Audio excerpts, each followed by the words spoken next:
I'm the Grace Strega, and I'm here to give you your daily collective read for today. We are going to get started on today's daily collective read in the next few minutes, but if you would like to get on the list for today for a personal reading, the list, as always, is open. As always, it is 3 cards for a donation of 29 or more. 4 cards for a donation of 23 or more for my subscribers, links in my bio. Please keep in mind there are 2 things I do not read for across these apps. Those are pregnancy and medical. Happy to give insight on anything in private readings, and you can book private readings on my site. We are also doing 2 giveaways today. Our first giveaway will be a reading giveaway for the highest gifter between now and the conclusion of the daily collective read. So I wish you a lot of luck if you are participating in that giveaway. The other giveaway we'll be doing today is we are going to be doing a reading giveaway at 50K likes. So make sure that you are tapping that screen and we will get to 50K in no time.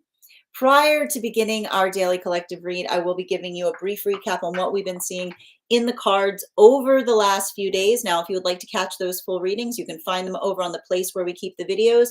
You can also find them over on the place where we keep photos. You can also find them as a podcast over on my Spot and over on my Stack. But before we begin today, most important question, first and foremost, how are you feeling? Scale of 1 to 10. There are no wrong answers. We are still in the thick of an eclipse season. And I want to tell you right now, keywords for this eclipse season right now: grounding, grounding, grounding, grounding, grounding, grounding, grounding. And when you're done grounding, maybe a little bit more grounding, just to make sure that you're good with the grounding. Okay. Why are we talking so much about making sure it's important to ground right now?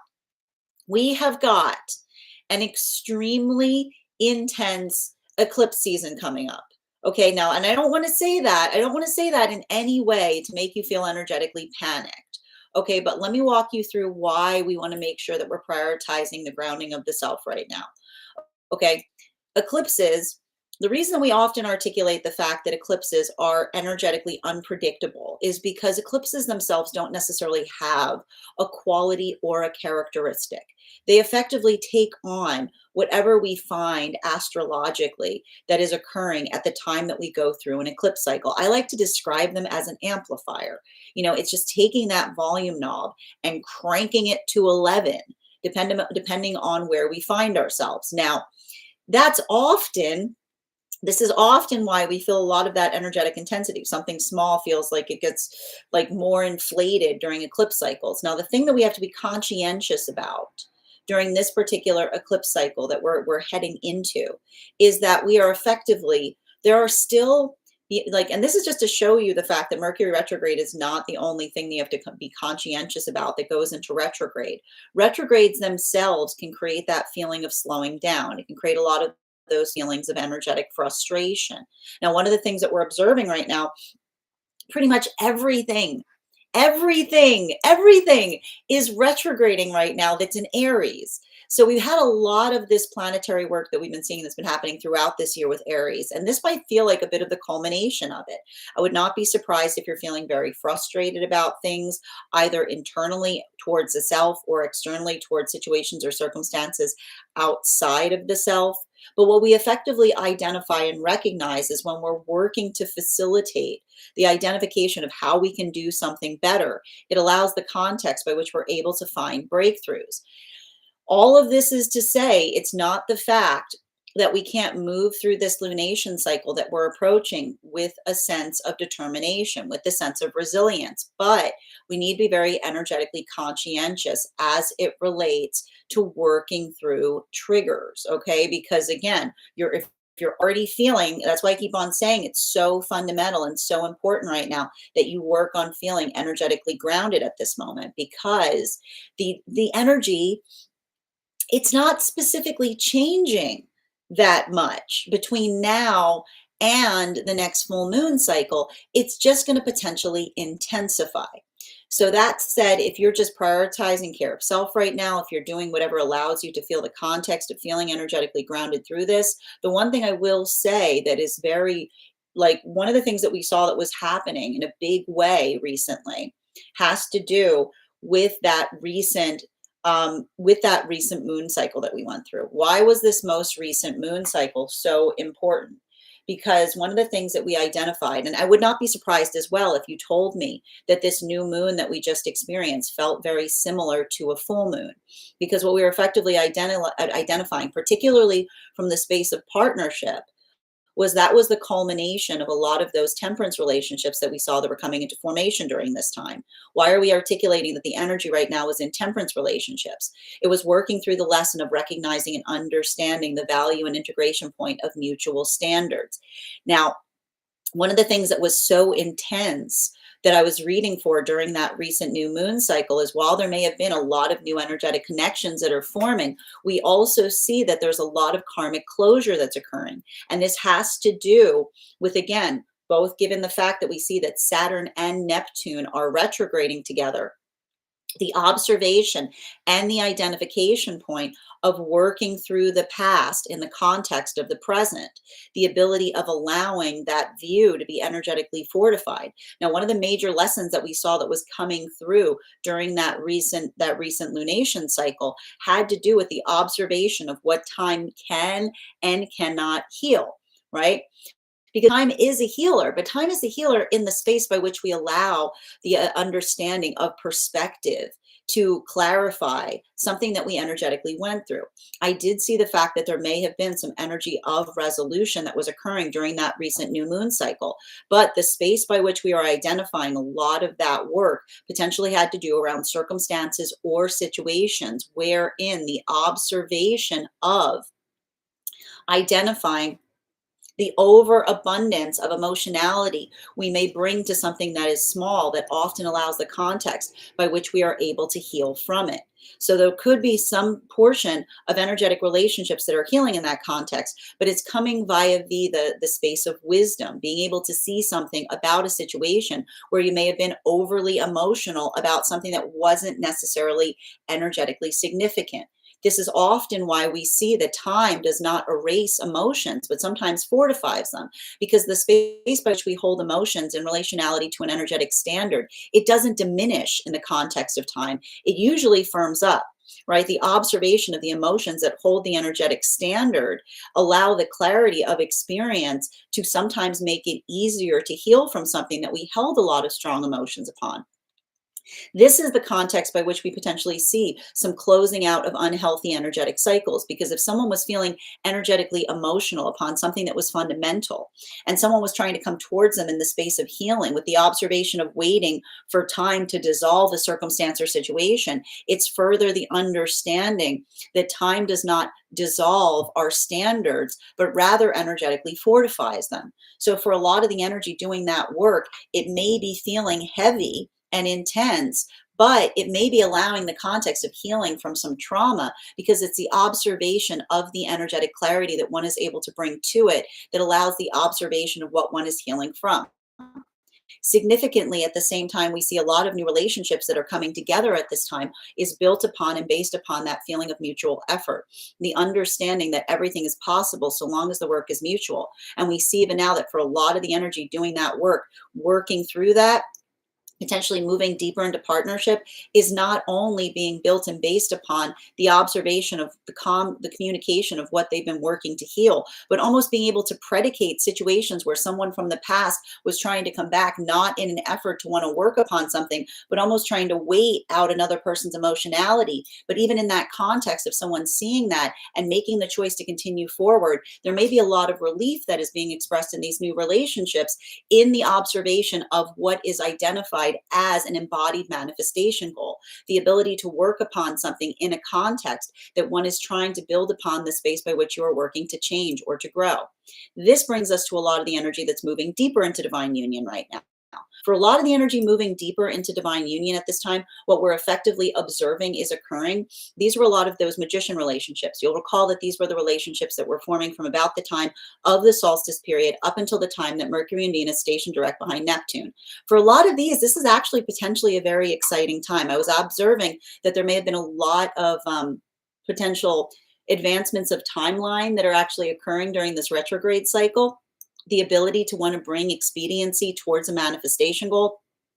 The difficulty for a lot of these relationships right now may be having to explain to another what one is healing from, because there is a little bit of chirality that we're seeing in relationality to that work. The observation of being able to want to move something into a space of expedience because it's so healthy for you may be requiring you to have to unpack something from the past that looks similar to that, but wasn't necessarily serving the self. So we see even now that, again, a lot of that depth of the intensity, the ability of the past coming back, either spiritually, energetically, or tangibly, is allowing a lot of that healing. But it's the observation of trying to work in the space of helping others outside of the relationship understand the significance of what is occurring within it. This brings us to a lot of the energy deep within divine union.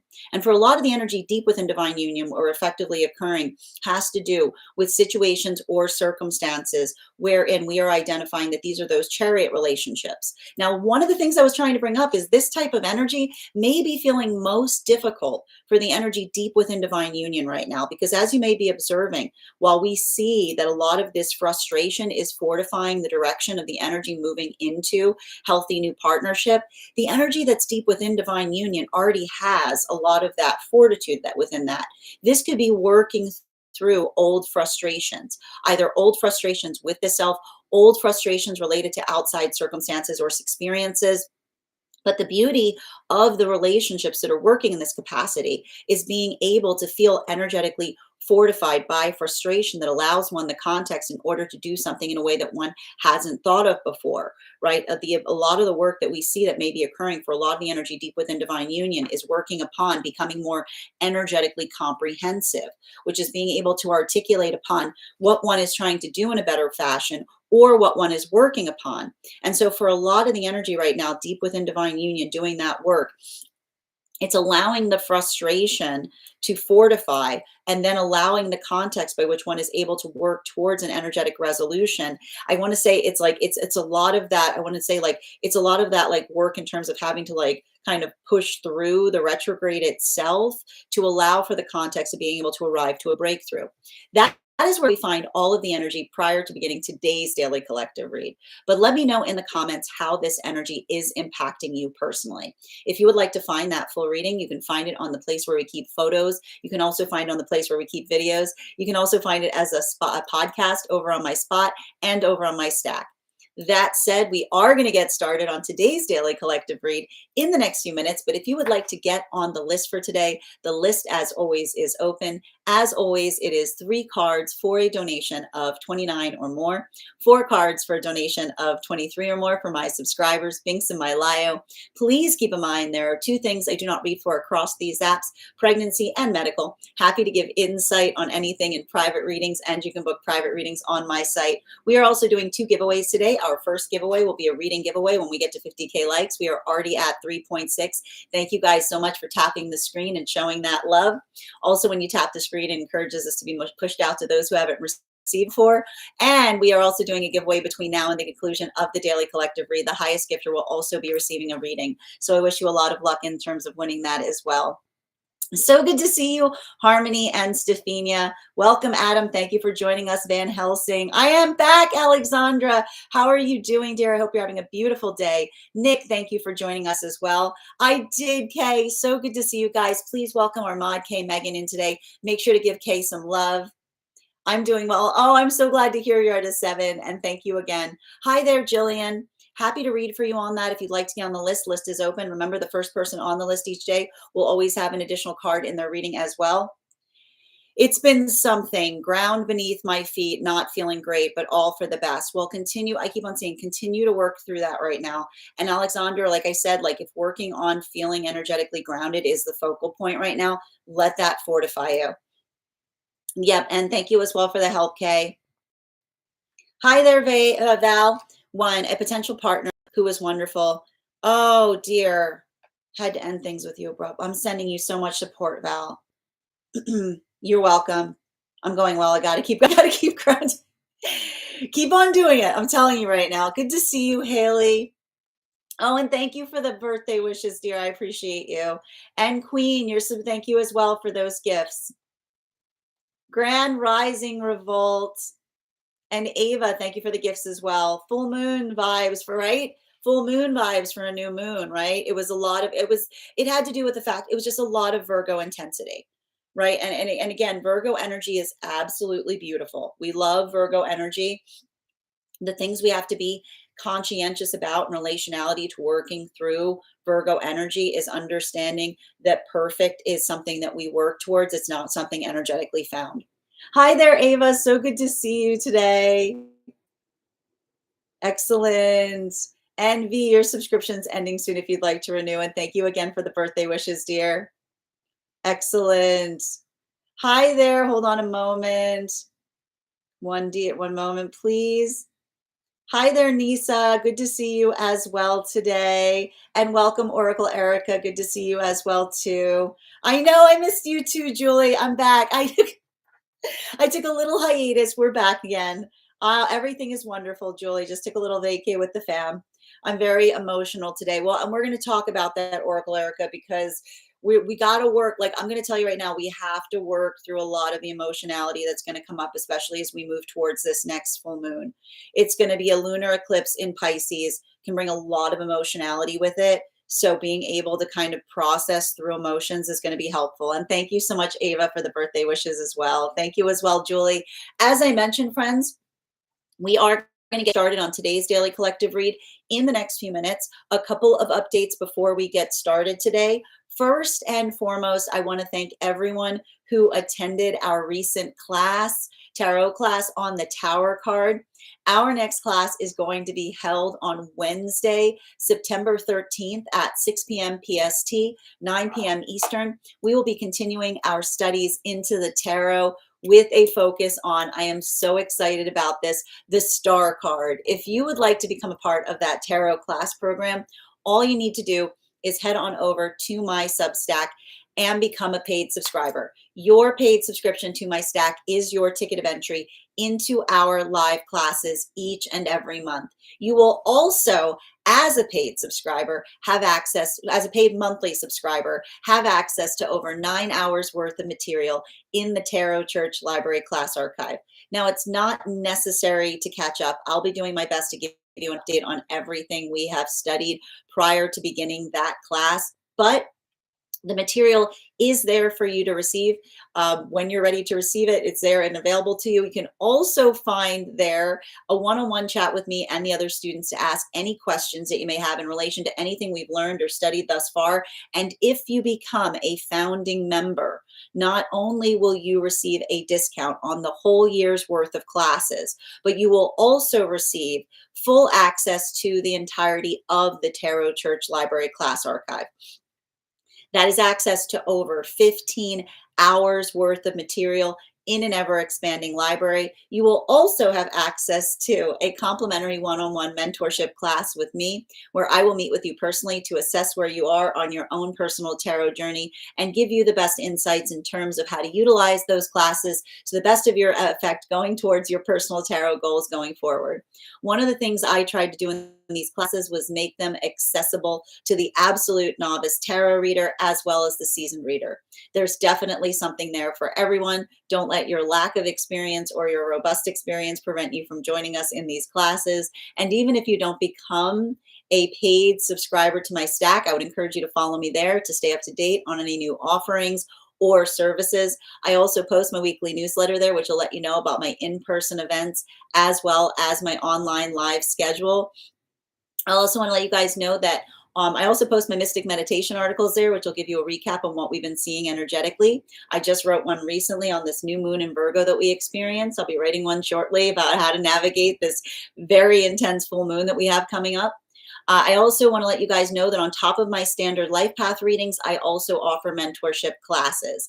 These are for any of my students that are seeking a more personalized educational experience with me. I take a very limited number of students for this reason, as those classes are focused on each individual's personal spiritual goals and journey work. Those classes can be purchased on an individual level or as a monthly class series, weekly or bi-weekly, as your schedule permits. Also for my students that are seeking more consistent weekly tarot support, I'm very happy to offer weekly tarot insight packages.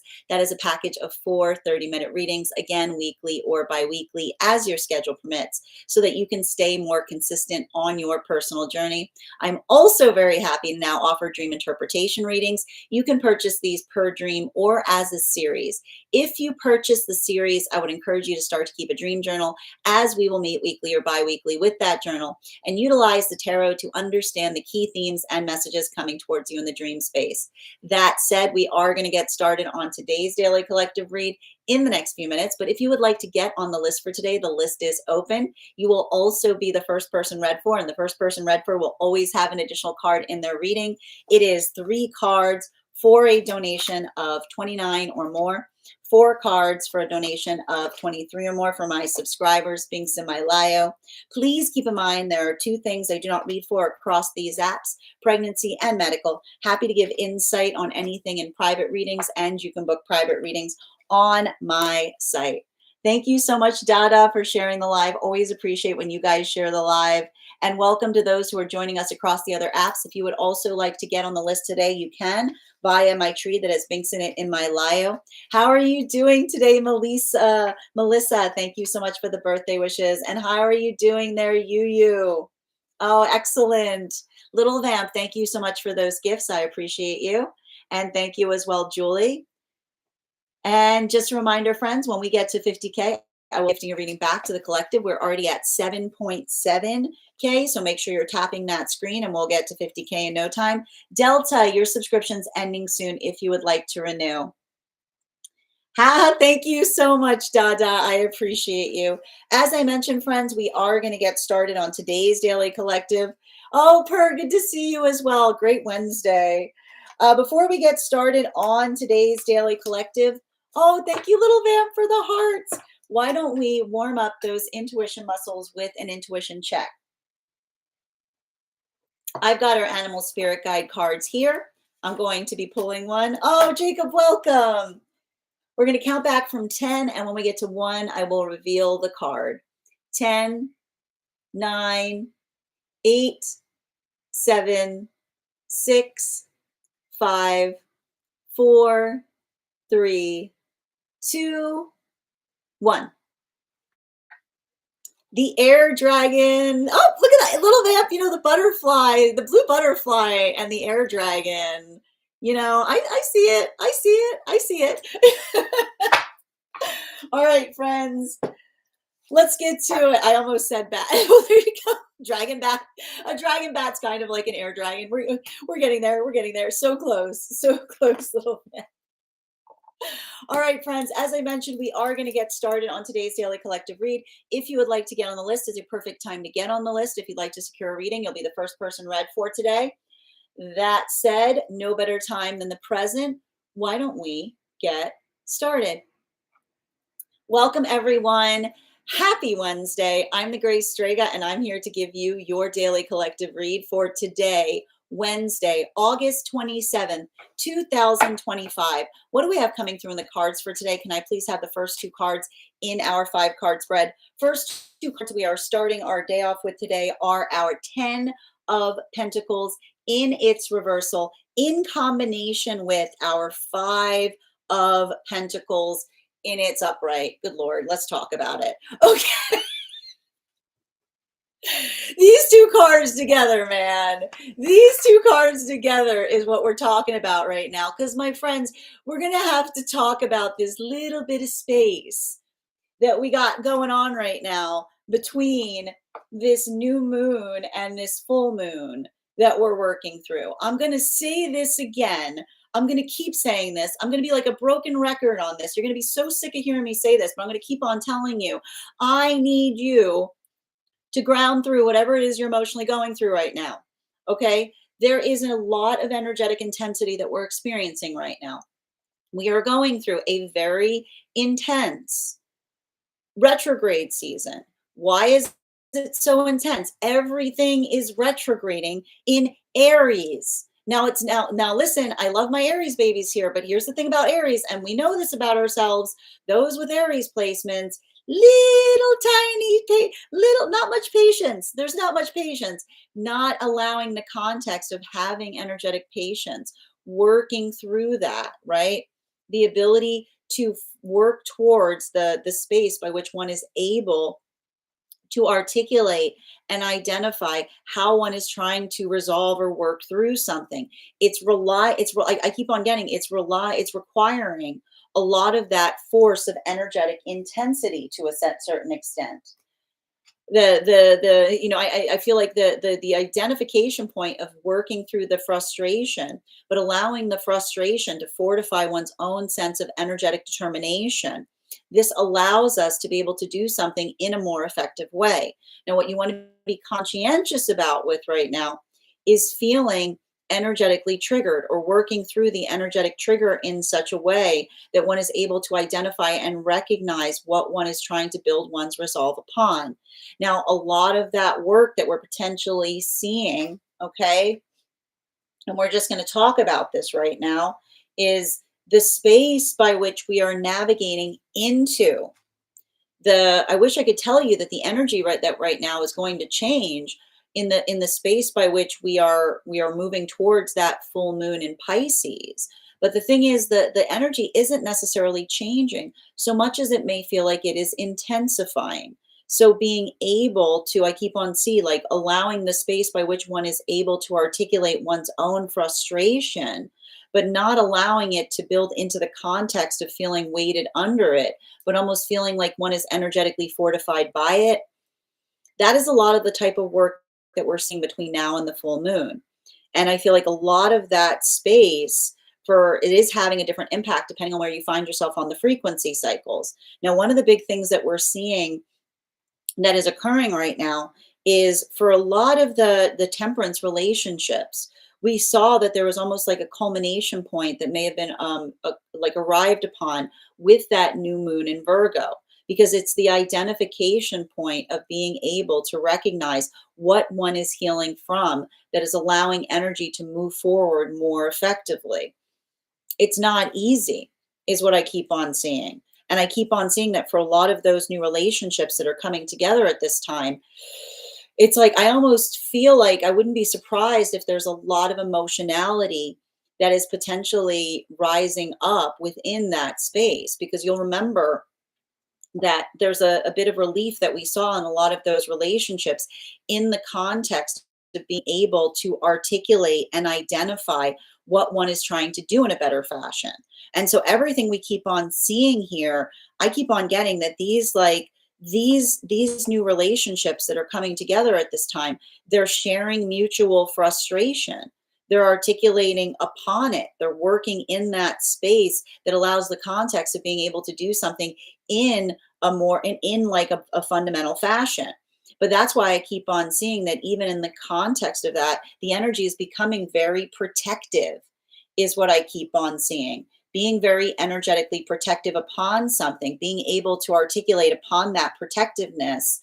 I keep on getting that for a lot of those relationships, it's the space of working through.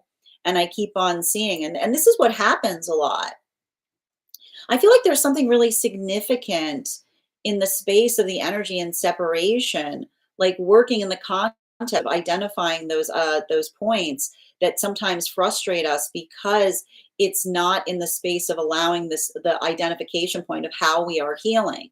And that's what I keep on seeing here. For a lot of these new relationships, the arrival point of something from the past returning, not in the space of desiring to heal something, but more wanting to return back to something that one is healing from.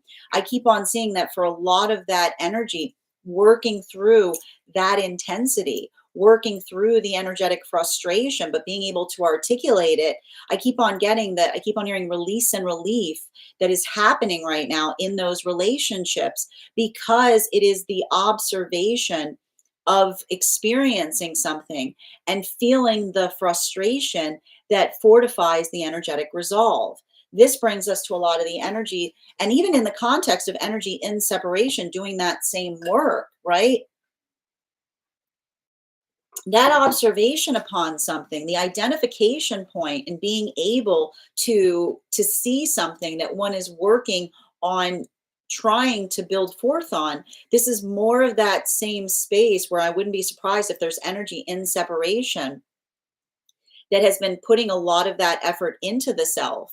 And that's why I keep on seeing that when we're doing the work and building into the self, and someone from the past comes back and tries to bring us back into an unhealthy cycle, I see like a lot of that energy. I feel like what's beautiful for a lot of that energy in separation is the observation of being able to heal from trauma with the identification of what was energetically occurring within a situation that felt like it wasn't keeping one in a positive space. So there's a lot, I feel like again, it's so much of this frustration that is potentially being identified, but I keep on seeing it's the frustration that fortifies. Now, for the energy that's moving deeper into divine union, we're speaking specifically of those magician partnerships that were coming together from about the time of Mercury and Venus stationing direct behind Neptune up until the solstice period that we just experienced earlier a few months ago. We've got here, yep, I'm not surprised about that. We've got our Eight of Wands in its upright. Now, what are we seeing with the Eight of Wands in its upright? The ability to articulate and identify what one is trying to do. The frustration that may be arriving in a lot of these relationships has to do with having to unpack the past. Potentially, remember, we spoke about a lot of these relationships potentially moving towards speeding up an energetic timeline, doing something in a faster way, or moving with a lot more of that energetic proximity.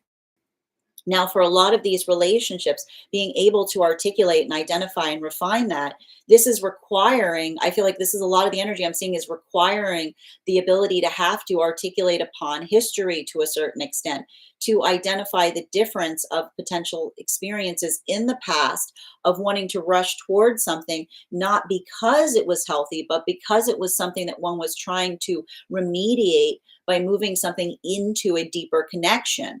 Everything I keep on seeing in these vibrations has to do with the clarification, if you will, of working through the chirality, that sometimes something that we're working to heal from looks very similar to something that is restoring or restorative to us, but with the identification and the articulation of the differences between. So I wouldn't be surprised if there's a lot of energy right now that's doing that work to articulate and identify it, and maybe feeling energetically frustrated that they have to do it, but also feeling very fortified in the context of being able to explain to another the difference that is occurring in the context of those similarities. Now, this brings us to a lot of the energy deep within divine union. I'm going to say this again.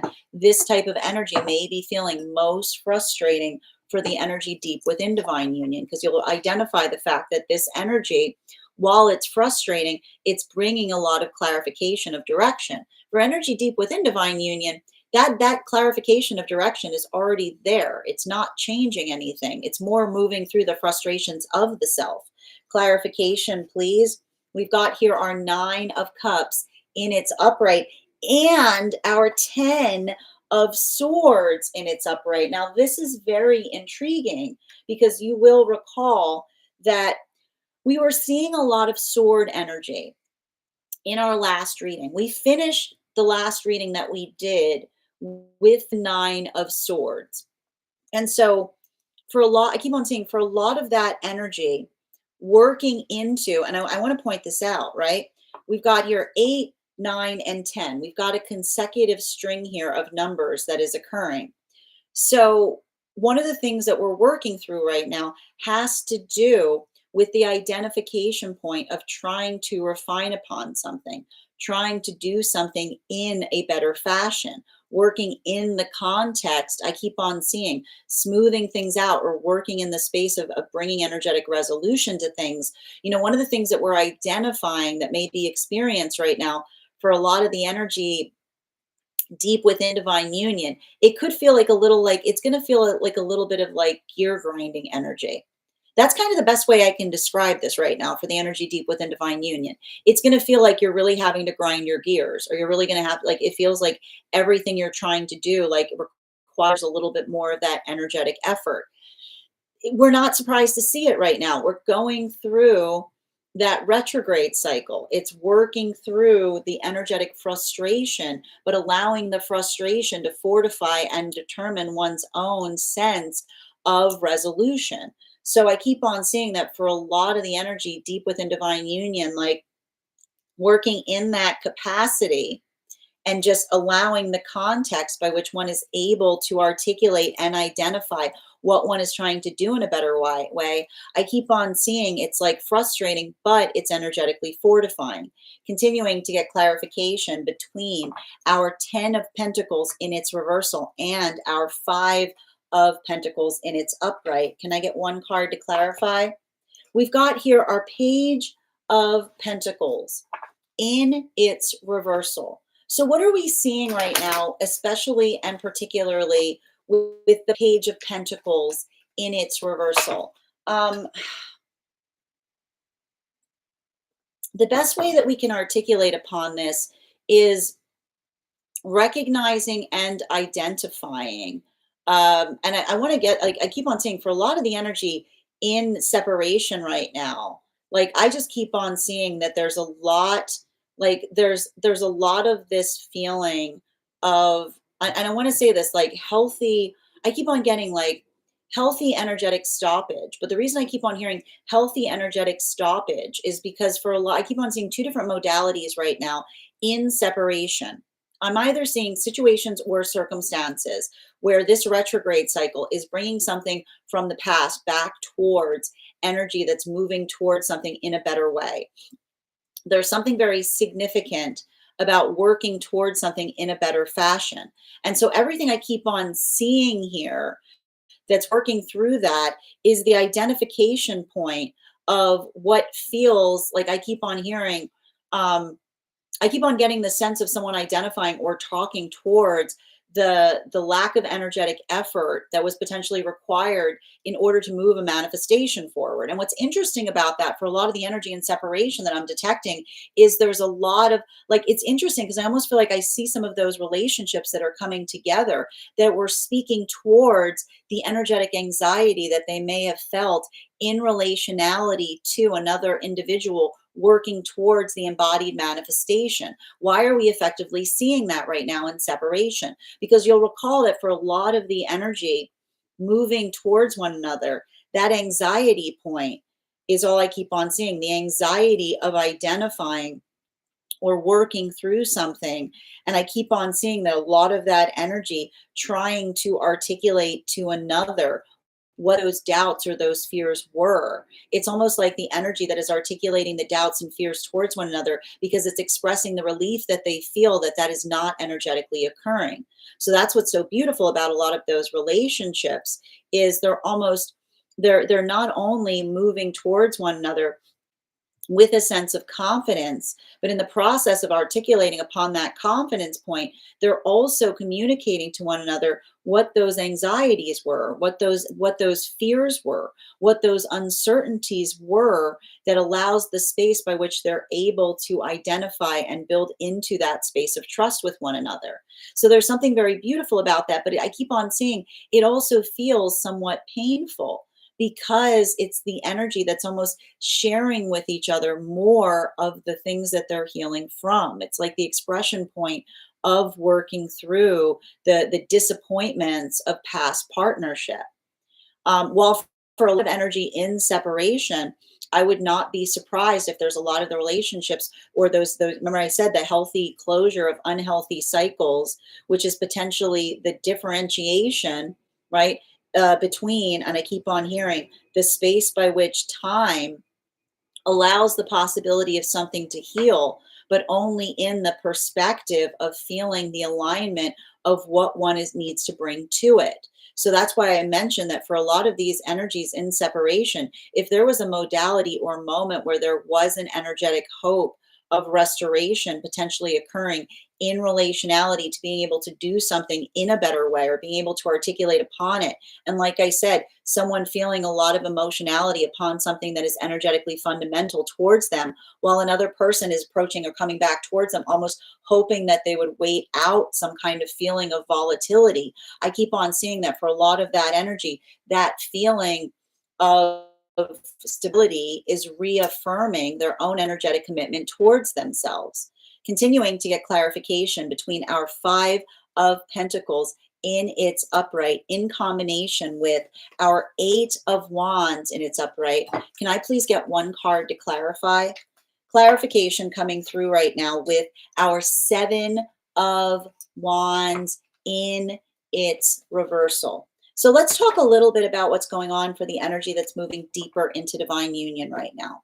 Because for a lot of the energy I'm seeing that's moving deeper into divine union, that observation of building into the space of helping to clarify to another what is effectively occurring in the present moment is almost requiring a bit of that unpacking of the past, as it were, is all I keep on seeing. That observation of the similarity between something from the past that did not feel necessarily helpful to the self in the context of being able to articulate to another the expediency of an energetic timeline, because it's not trying to fix something, but rather it's trying to affirm the stabilization point that one is finding there.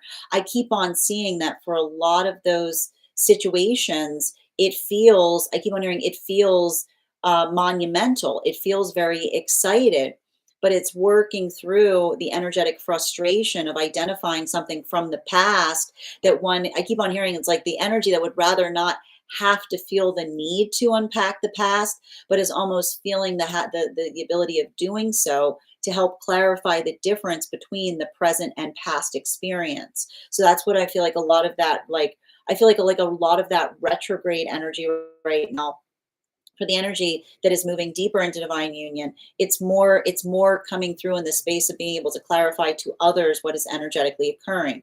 This brings us to a lot of the energy deep within divine union, and again, this is just a reaffirmation that this type of energy deep within divine union right now, it's potentially the most frustrating because it's not necessarily giving clarity or context of direction so much as working through the frustrations of the self. Clarification between our Eight of Wands in combination with our Nine of Cups in its upright. We've got here the World card.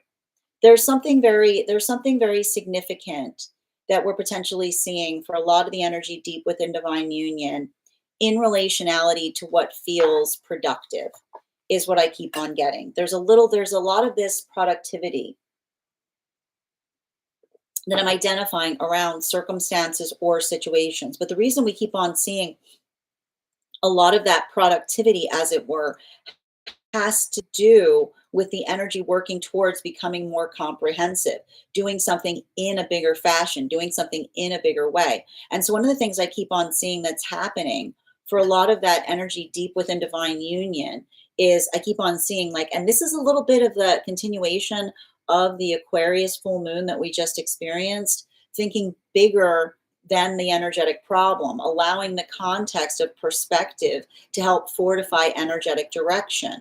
So for a lot of the energy right now, deep within divine union, working through that frustration and finding new ways of being energetically supportive to one another.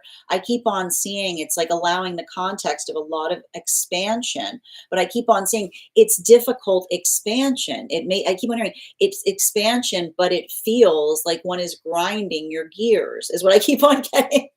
It's like the energy that feels like you're grinding your gears, but you're actually expanding through it. It's that type of energy that we're effectively experiencing right now. Continuing to get clarification between our Nine of Cups in its upright and our Ten of Swords in its upright. This is like this here, like this is the vibe. Like, let me just show you these two. Do you see this combination right now, guys? For those who are on the podcast, I'm holding up the Nine of Cups with the Ten of Swords. It's upright. Can I get one card to clarify, please? I can't wait. Yeah, that makes sense. But here's the thing, that's the important thing, right? It is like I gotta describe this type of energy best, okay? When you have perspective, you shrug things off, is what I keep on getting. And I feel like there's something like there's something important about that, because here's the thing you have to understand, and we're going to talk about this right now. Venus has moved into Leo. And that is going to be a little bit more helpful to us than it was potentially a few days ago. Because I'll tell you right now, Jupiter and Venus in Cancer together was creating a lot of that feeling of working through energetic sensitivity, right? It's a lot of that. I keep on hearing it's like a lot of that work in terms of feeling. And that's what I meant in the combination of Jupiter and Venus in Cancer, for feeling very, very energetically vulnerable about things, right? And then having a lot of the intensity of air of everything retrograding in Aries, which is the feeling of like working through frustration and wanting to energetically do something about it. But one of the things that we identify and we recognize is the space by which I feel like, and that's what's helpful about this. That's what's helpful. Like that's what's helpful with like Venus in Leo, which says like, it's like it's allowing the context of feeling something and allowing the space by which one says, how can I heal further with this? Is what I keep on hearing. Like the space by which one works into the direction of trying to calibrate something into something that feels positive is what I keep on hearing. And so for a lot, I feel like for a lot of the energy doing that work right now, I keep on seeing it's working through the frustration of the self and becoming more comprehensive, right? It's like, and that's what we work towards, right? And that's why it's important. I keep on like, that's why we never match energy, because it's the space by which when we experience something that frustrates us, we allow it to deepen our own energetic commitment in terms of how we're trying to do something in a better way, right? It allows the context by which we work on something in a bigger fashion. So I keep on hearing it's like it's a lot of the continuation for a lot of the energy deep within divine union. That's what I meant about the feeling of grinding the gears, but in a way also feeling like it's becoming comprehensive, because it's like I keep on getting it's like the grind energy, right? It's the grind energy that doesn't grind you down. It's the grind energy that makes you energetically stronger through it, right? It's like it's allowing for that context of being able to apply energetic rigor to things. And that's happening across all of the frequencies. And that's why I'm going to say it again. I want you to make sure, okay, if all you're doing right now is working into the space of feeling energetically stable within this energy, that is enough right now. You don't need to, I keep on getting, you don't need to feel, I keep on hearing, you don't need to have to go like, you don't need to feel like you need to work with every energetic cycle. Some cycles, the ability to just feel energetically stable throughout them is energetically enough. So I keep on hearing like, let that be let that be your energetic baseline to a certain extent. Continuing to get clarification between our page of pentacles in its reversal in combination with our seven of wands in its reversal. Can I get one card to clarify? We've got double seven energy right now with the seven of pentacles in its reversal. So one of the things that I'm seeing that is happening right now with a lot of this energy is working through the context of temperament. Like it's working, and we have to talk about this too, because Aries, I would not be surprised if you feel like you're very short of patience right now. There's a lot of that feeling. The one thing we talk about a lot here is that it is what the astrological cycles need to work through. And one of the things that we've been talking through a lot in the space of this year, because we've had a lot of planets in Aries, is working through the context that Aries often come here to heal their relationship to time, right? The feeling of not having enough of it, the feeling of working through it. And so for a lot of those, like a lot of a lot of the temperamentality that you may be feeling right now, if you've been feeling more like clock obsessed is kind of the best way I can describe it. Welcome to being Aries, because Aries are always in that modality. So it's working through the perseverance or the patience of the self that allows one to be able to fortify doing something in a better fashion. And everything I keep on seeing in relationality to that work is I keep on identifying it's the ability to articulate upon something in such a way that allows the context of being able to, I keep on hearing like working through something in a different fashion. For a lot of the energy and separation right now, I keep on seeing it is the mutual frustration that fortifies the energetic direction. And what's interesting about that is for a lot of that energy, that ability of navigating something together or working in the context of the togetherness, there's something really profound for a lot of those energies or relationships that are coming together right now as it relates towards, I keep on hearing healing, healing from circumstances or situations wherein another, I keep on hearing wherein another, like I keep on hearing like there's something significant upon that in relationality to working through the space of entanglement, which is the identification point of being able to do something energetically together that allows something to be able to be done in a better way. So everything I keep on seeing that's happening there, I keep on hearing it's like the conversation of the energy that is working on solving energetic problems together. They're refining upon it. They're articulating upon it. They're expounding upon what that looks like or what that feels like. Because for a lot of the energy doing that work, that that articulation or that identification is allowing the resolution of the experiences of the past. And for energy that's specifically in separation right now, I would not be surprised if there's a lot of emotionality that is potentially coming up as it relates to past experiences, because it's the identification point of working through the frustration in terms of navigating something in working in the context of being able to integrate what those energetic lessons are. So everything I keep on seeing, and this is what we're going to talk about right now, and that's what I meant about this period between the retrograde leading into that full moon.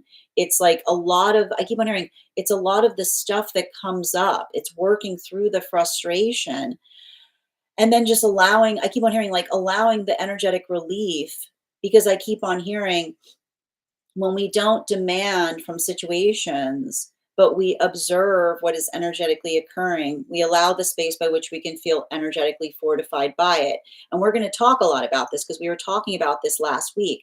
This type of energy, the thing we have to be conscientious about is it does feel, it has that inclination of wanting to energetically internalize upon something, right? There's like almost, I keep on getting, there's almost that ability or that recognition point of the desire to internalize, but then immediately one, I keep on hearing, even in the space by which one catches oneself internalizing it, you allow the observation of being able to move through it and be fortified by it.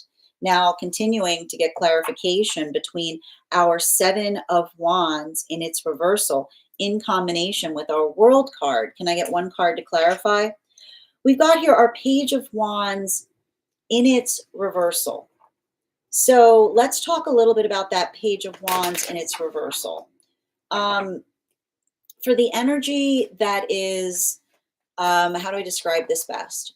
For the energy that's moving deeper into divine union right now, one of the things that I keep on seeing is frustrating, is having to articulate upon the difference between expediting a timeline because something was energetically wrong versus expediting a timeline because something is so right, is what I keep on seeing. Because you'll recall that I mentioned that for a lot of those partnerships right now, that ability of having a little bit of surprise energy, those magician relationships that feel fortified enough to be able to move something into a deeper space of union, it's the explanation that they're giving to one another as they continue on those energetic journeys that is allowing the space by which they're able to articulate and identify upon the difference. So I would not be surprised if there's energy right now moving deeper into divine union that feels like they have to rehash something effectively happening from the past in order to articulate and define upon the energetic difference that is occurring within those spaces. But everything I keep on seeing there, I keep on getting that there's something significant in relationality to helping another person observe and see that, that is again allowing its own, I keep on getting, it's allowing its own breakthrough, it's allowing its own observational point. And I feel like there's something significant about that too, because I think it's interesting, I wouldn't be surprised right now if there's some energy that's moving deeper into divine union that feels like they're experiencing or observing energetic like static outside of union. But that's why I keep on seeing like healthy static. I keep on getting like healthy static is the ability of another person to seek clarity or insight in relationality to what's occurring. So everything I keep on seeing in relationality to that is the observation of, I keep on hearing like the recapping of what is presently happening for the energy coming into divine union, that's allowing for that reaffirmation of what feels like it is supportive versus energy that works like, I keep on like, it's like it's interesting, it's like it's not the problems that are happening within partnership right now for the energy moving deeper into divine union. It's working on the energy outside, directly outside of partnership, to build into that space of fortification. Continuing to get clarification between our world card and our three of swords in its reversal. We've got here the temperance card. Now, the temperance card is energetically significant, specifically because what we're effectively seeing has to do for a lot of the energy deep within divine union right now. Now, why are we seeing this so much for the energy deep within divine union? Working into the context of being able to articulate upon what one is trying to do in a greater way. I just keep on seeing that for a lot of that energy, the ability to the ability to identify or articulate or to give meaning to something, it feels like a lot of heavy lifting. I would not be surprised right now if there's a lot of energy moving deeper into divine union that feels like they're grinding their gears, but what they're really doing is becoming more energetically comprehensive, because that ability to observe and articulate upon something that one is trying to do in a greater fashion is allowing the context of being able to energetically achieve more, or being able to amplify or articulate what one is trying to do in a better way. So I feel like there's a lot of the energy that is working in that capacity. And in the context of that capacity, I feel like it's like the frustration that comes up that is immediately cleared by a V or by way of resolution. The restoration point of working through something. And I keep on hearing like building into a new rule or articulating upon something in such a way that you're able to fortify upon what one is trying to do in a greater fashion. So I keep on getting, there's like a lot of the energy that is becoming stronger within this type of energy. But it's hard because I keep on hearing when we get strong, before we get strong, we feel vulnerable. It's like I keep on hearing. It's like before we get strong, we feel vulnerable. And that ability to articulate upon our vulnerability is how we get stuff done. Continuing to get clarification between our Seven of Pentacles in its reversal in combination with our Page of Wands in its reversal. Can I get one card to clarify? We've got here our Queen of Wands in its upright. This is interesting too, because we're gonna talk through this a bit right now, because it is having a different impact on masculine and feminine energy. Bearing in mind, this is not based on gender, but what one feels most aligned to. What are we effectively? We're gonna like. I'm gonna just put it this way. This type of retrograde makes us feel like we're going through the energetic ringer, right? It can make us feel like we're going through the energetic ringer. It can feel like a lot of, like I told you, the desire, or like, and we've been experiencing this ever since we like moved into that new moon in Virgo that we just experienced, that felt very similar to a full moon, right? The ability, the energy right now almost feels akin to wanting to create the space of you over internalizing things. Okay. But that's why When we work up, when we observe the energy itself, desiring to create that feeling of internalization, we can allow it to energetically fortify. Like we build our resolution further. It's the intensification and being able to do something in a better fashion. And what's interesting right now, and I just want to show you this, this is what we're talking about in relationality to a lot of those new relationships that are coming together during this time. This is effectively what we're seeing, the culmination of a lot of, for energy in separation right now, it's the culmination of a lot of temperance lessons. And for those that are coming together at this time, this is a lot of the energy that is moving into divine union via the temperance cycle. So what is the fortification point of a lot of those temperance relationships? It's working through mutual frustration, right? It is the understanding that the healthy relationship is one that we share the energetic frustrations together. The frustrations effectively unify. They allow the context by which we are able to do something in a better fashion or working towards something in a different way. So everything that we're energetically identifying there, and I keep on seeing, and this is what's beautiful about that, even in the context by which this energy is potentially experiencing some of that desire to overly internalize, this is the energy that articulates and says to one another, like that adaptability point in being able to, I keep on seeing, like giving each other advice or giving each other energetic assistance. They're working through things in such a way by being able to amplify and articulate what they could be doing, like to help each other through those experiences. So, and remember, and like that's what I meant about the temperance relationships, because it's working through sentiment in order to understand determination. And what's beautiful about this, and I keep on hearing, it's funny too, because for a lot of these temperance relationships, I keep on hearing it's a sentiment free zone, which is the context by which if another person tries to come back towards them in some way, being energetically sentimental, it's the observation that sentiment doesn't fix things. Fixing things fixes things. The ability to energetically observe and identify and articulate what one is trying to do in a greater fashion.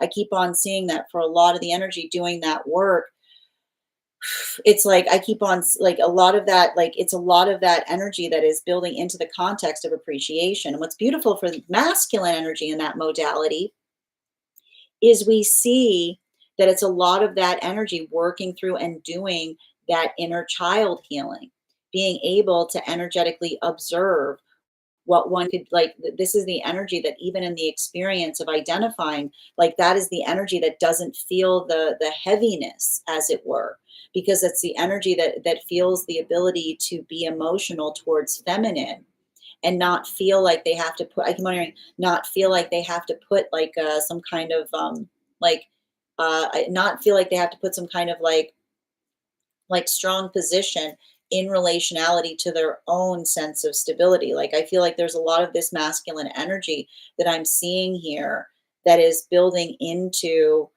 moving deeper into vulnerability with feminine via those conversations. Well, for feminine energy, I keep on observing that for a lot of the feminine energy, that ability to articulate and identify and building into the context of communicating their own needs.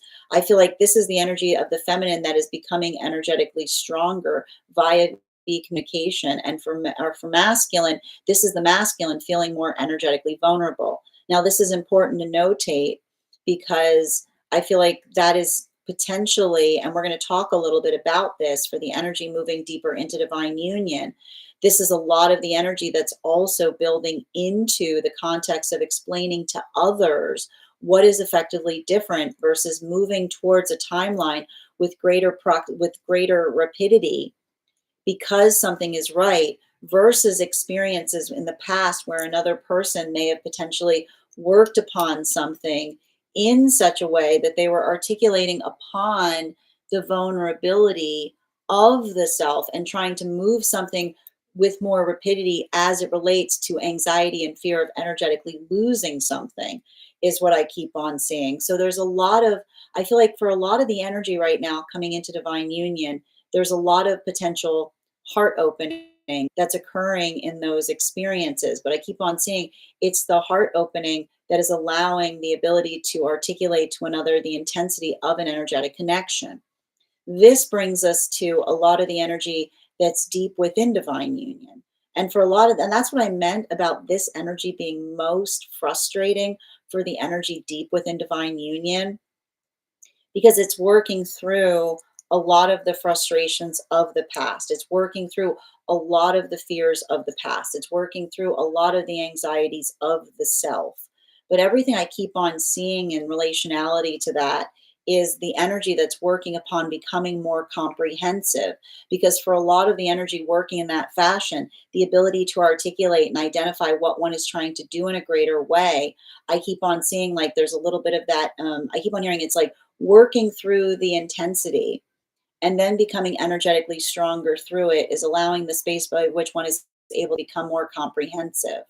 Continuing to get clarification between our Page of Wands in its reversal in combination with our Temperance card in its upright.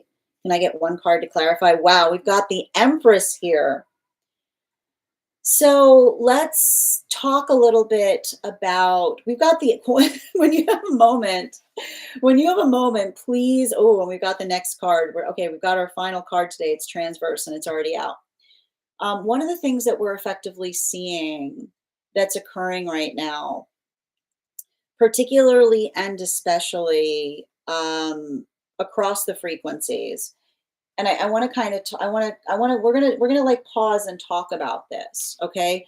Um, there's something very significant that we're seeing in relationality to identifying what one is trying to do in a greater way. Everything I keep on identifying here has to do with putting one's own force of intensity towards things. Now, one of the things that we want to talk about in relationality to moving towards this eclipse cycle that we see that's coming up in the next full moon space, um, it can create a lot. One of the things we have to remember is that eclipses do not change the energy that we're currently experiencing. Okay, they specifically they amplify it. They make it more energetically intense. Now, a lot of that energetic intensity that we're seeing at this time, I keep on seeing is requiring, and I keep on feeling like the solution to a lot of this is being able to articulate and amplify upon communication. Now, one of the things about the communication that we're effectively seeing, especially with the Eight of Wands in its upright, is I keep on hearing like it's hard to communicate upon things that we're energetically vulnerable about. Like that ability of being able to articulate and work through something. And we were talking about this heavily in the we were talking about this heavily in the last reading, because remember I said that there's that desire to internalize or that desire to want to go inward, right? Going inwards or feeling the inclination of going inwards doesn't effectively heal things, is what I keep on seeing. It's the ability to articulate outside of the self. It's the ability, we were talking a lot about the fact that compassion is being able to communicate upon something that we're energetically passionate about. And so that's what I kind of like about the combination that we're seeing here in relationality to the Queen of Wands and the Empress energy, because it's giving the same message, which says that when we care about things, we're energetically passionate about them, we're able to significate and articulate upon why something means the things that it means to us.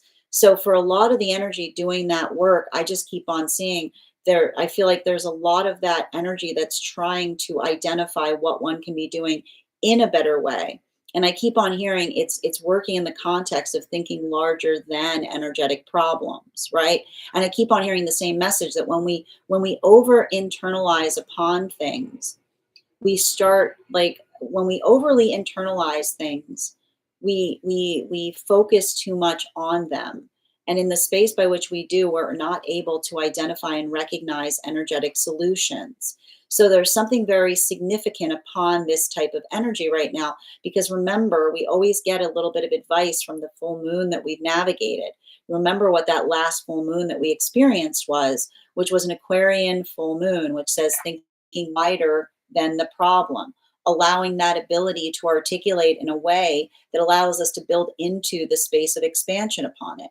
So I feel like if you're feeling a lot of that intensity or that inclination to internalize, I want you to think more about expanding, thinking wider than an energetic problem, thinking outside the box for an energetic solution. Because everything we keep on seeing, and that's what I meant about like the like all like that is the difficulty point with so much of this energy that is like retrograding right now in Aries is it can feel very acutely directed towards the self. But when we're able to navigate something from a space of compassion, it allows the context by which we're able to think wider than the self. Final card for today's spread. There it is, with a lot of the with the eight, like the eight of cups in its transverse. I keep on seeing it's the space by which we are able to amplify and articulate upon working through. Um, I keep on saying working through the space by which we're able to articulate and find more patience is what I keep on seeing. This is how we find patience during this retrograde period. We find patience by becoming expansive, right? It's giving me a lot of that. It's giving me a lot of that understanding of allowing the space by which we're like we can articulate upon patience that allows the identification of how we're able to be more energetically productive. We find patience through productivity is what I keep on getting. We find patience between productivity, which means when we feel like we're energetically waiting upon something, I keep on hearing, you don't just energetically stare at it, you move through something in a more productive fashion. That's how we become more comprehensive. Now, one of the things I keep on seeing in relationality to the energy and separation has to do with modalities or experiences as it relates to working through consistency or identifying and articulating upon the energetic meaning that something has for us.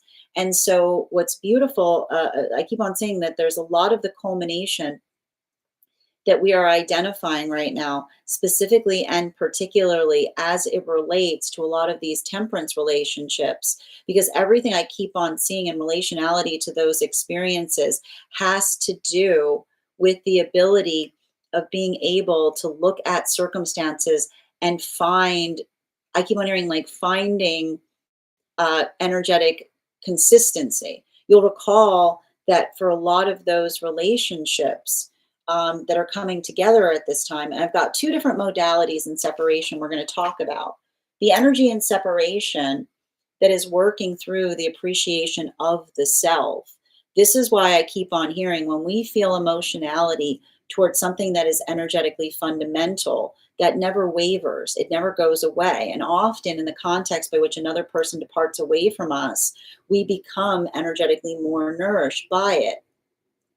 The arrival point for a lot of the energy in separation is potentially experiencing a situation or circumstance from the past that they may have, a past version of self may have moved towards more in a space of desperation, because that's the space by which I keep on hearing a healthy relationship is never built upon desperation, which is the context by which we don't move away from something with the hope that someone comes back and creates that space of being able to do anything, but rather the energy that has the stabilization point of the healthy standard.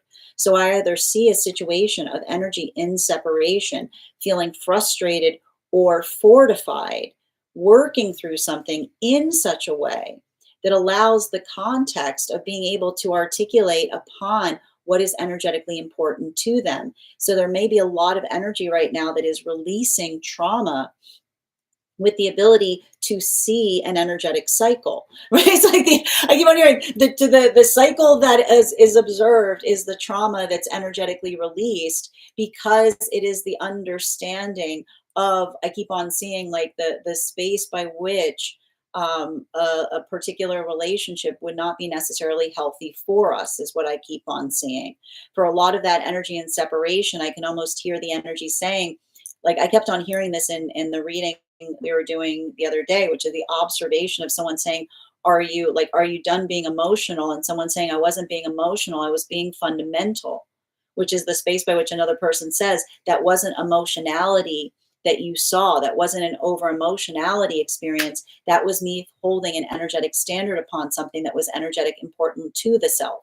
So I feel like there's a lot of that energy working through that healthy foundation that's allowing the context of them moving towards what is for them or a healthy manifestation goal. Simultaneously, I see a lot of the energy that is building into healthy relationship right now, working towards, remember when I said the mutual appreciation that allows the context of what is energetically possible?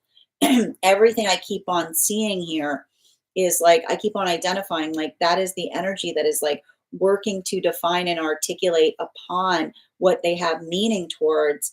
And I feel like there's a lot of that energetic relief that they're potentially experiencing by way or via the articulation of sharing with each other what those anxieties and fears were in relationality to someone articulating upon what they predicated would happen versus it actually happening, and seeing someone energetically fortified by it.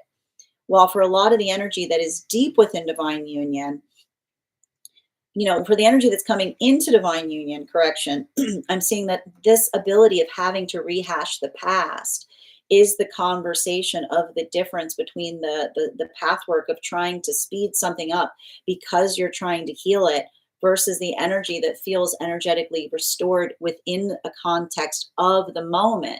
So I feel like that's a little bit of the frustration that may be occurring for some of the energy moving deeper into divine union right now, is helping to define from a nuanced point the discernment between trying to rush a process to fix something versus wanting to rush a process because it's in such a healthy space. For the energy deep within divine union, I keep on seeing that this is more like, I'm going to just keep on telling you, and I'm going to talk specifically to the energy deep within divine union right now. It's a frustrating time right now for energy that's deep within divine union. This type of energy that we're experiencing, you'll understand and recognize that it is creating the frustration that fortifies the energy and separation and the energy moving deeper into divine union. When you're deep within divine union right now, and you'll recall a lot of the energy that entered divine union most recently were those chariot partnerships. There was already stability of direction. It doesn't change the energetic direction sense, but it's working through. I keep on getting a little bit of that grind energy, that feeling of doing something and not getting where you desire to be upon something, that allows one to become more energetically comprehensive. So I want you to continue to do that work if you're going through that experience, thinking wider than the problem, not allowing the patience. I keep on hearing, remember that patience is not found in waiting. Patience is found via the expansion, which is doing something in a different way, finding a new energetic solution, working through something in a better way. Bottom of the deck on this reading, Three of Wands in its upright. I keep on seeing there's something significant and important via I keep on hearing communication, communication, communication. The ability to articulate and refine upon something, the ability to do something in a better way. One of the things I keep on hearing, it feels like, and we're going to work through this because this is an Aries thing. Uh, Frustration often prevents us from finding solution, because when we feel energetically frustrated, and we were talking about this, a lot the other day, because it's the understanding that when we're energetically frustrated, we feel that desire to walk away from things. And often in the space by which we feel the desire to walk away from things, we miss the ability to find the energetic solution through the frustration. The reason I'm speaking upon this is because um, there was a bit of that sensitivity that we were working through when both Venus and Jupiter were in Cancer. Now, the reason we need to talk about this is because this is something that both Aries and Cancerian energy sometimes has a little bit of a challenge point on, right? That ability, like when we feel frustrated and we move away from something, we lose the opportunity of a solution to energetically arrive, right? Either in the space of being able to give ourselves a minute through our frustration, or simultaneously working into the context of being able to identify what is needed or what we can bring forth to be able to come into a space of easement. So, one of the things that I'm seeing that's happening right now for a lot of the, if you're feeling like that, like don't, I'm going to say this. I feel like the ability or the desire to hermit up right now has never been stronger. Okay. This type of retrograde, like the desire to hermit up has never been more like more intense. But I keep on seeing, don't allow that feeling of internalization to move you into hermit energy, but rather allow it the context by which you are working through the difficult communication, talking through something that is difficult, working through something, and sometimes even recognizing our own tendency to want to hermit up when we want to overly internalize. Just allow that. I keep on hearing, allow the communication of looking towards solutions instead of focusing primarily on identifying problems. That is our daily collective read for today. I want to thank you guys so much for being here and receiving it. Just a reminder, if you would like to book a private reading with me, you can book it one on my site. Please keep in mind, if you book a private reading with me, it is a two-step process. You have to book the reading, you have to pay for the reading. Please make sure you do both if you'd like to have that reading. Most importantly, please remember that I will never, ever, ever, ever, ever, ever, ever, ever, ever, ever, ever reach out to you for a private reading. I will never DM you. I will never PM you. I will never slide into your inbox and tell you that I have a very important message that only I can deliver. The only way you can book a reading with me is if you book one on my site. So I would encourage you to do it there. A couple of updates before we move into personal readings today. First and foremost, thank you to everyone who attended our recent class on the Tower card.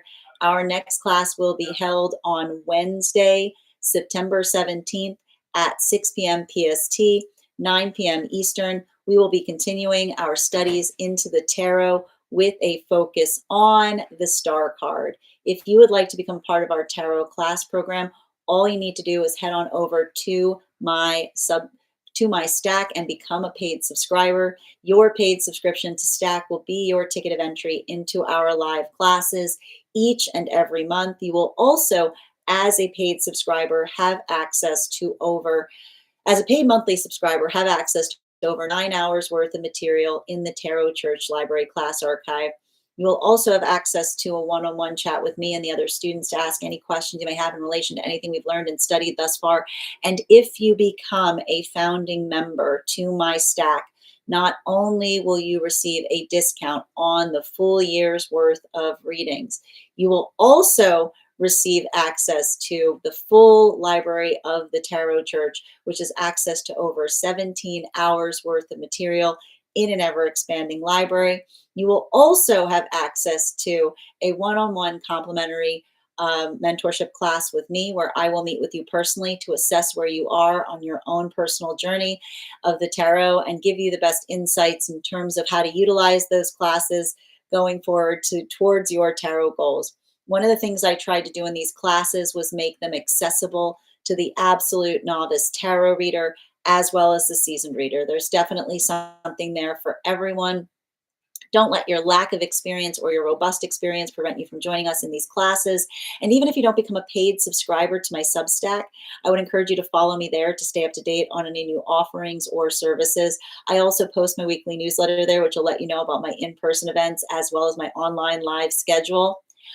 I also want to let you guys know that I also post my mystic meditation articles there, which give you updates on everything we've been seeing energetically. I just released one recently on this new moon that we experienced. I'm going to be releasing one shortly on how to navigate this full moon we've got coming up. I also want to let you guys know that on top of my standard life path readings, I also offer mentorship classes. These are for any of my students that are seeking a more personalized educational experience with me. I take a very limited number of students for this reason, as those classes are focused on each individual's personal spiritual goals and journey work. Those classes can be purchased on an individual level or as a monthly class series, weekly or bi-weekly, as your schedule permits. Also, for my students that are seeking more consistent weekly tarot support, I'm very happy to offer weekly tarot insight packages. That is a package of 4 30-minute readings, again, weekly or bi-weekly, as your schedule permits, so that you can stay more consistent on your personal journey. I'm also very happy to now offer dream interpretation readings. You can purchase those per dream or as a series. If you purchase the series, I would encourage you to start to keep a dream journal, as we will meet weekly or bi-weekly with that journal and utilize the tarot to understand the key themes and messages coming towards you in the dream space. I want to thank you guys so much for being here today and sharing in these messages, and we will do this again tomorrow. That is our daily collective read. We are going to get started on personal readings. Congratulations to Kath. You got our highest gifter today. You will be receiving that free reading. And Rainbow, you got second today. So you will have an additional card in your one card reading. If anyone else would like to get on the list for today, the list is open. You will be the fourth person read for. It is 3 cards for a donation of $29 or more, 4 cards for a donation of $23 or more for my subscribers, links in my bio. Please keep in mind there are 2 things I do not read for across these apps: pregnancy and medical. Happy to give insight on anything in private readings, and you can book private readings on my site. I'm going to take a few minutes to read over some of the comments that came through as I was reading. Also, if anyone's joining us across the other apps, you can also get on the list today via my tree that has links in it in my bio. Oh, excellent. How are you doing? I used to just like, oh, Virgo. And now it shifted to Aries. Don't dislike any of the signs. Don't dislike any of the signs. Listen, all of the signs, Hannah, have things that they're working through, benefits and detriments, right? It's just making sure that like we don't want to put all any of the signs in the bucket in relationality to feeling like oppositional towards them. Hi there, Bridget. Good to see you today. You're welcome, Jacob. Hope you're having a beautiful day. Good to see you, dear. And excellent. We survived. And thank you for those gifts, Rainbow. Hey, yeah, yes to the static. New connection. Sending you support, Rainbow. Hi there, Kath. Sending you support, dear. I feel like crud. Oh, Rainbow, I'm sending you so much support on that. I want you, again, I want you to focus on prioritizing energy that prioritizes you and wants the same things as you. Communication is always energetically helpful. 3, I know it's the 3 of swords, but it's a 3 of swords in its reversal, which is a good thing to see. We want to see a 3 of swords in its reversal. Slipping on banana peel energy. I like that, Rainbow. Yes. Excellent. Okay.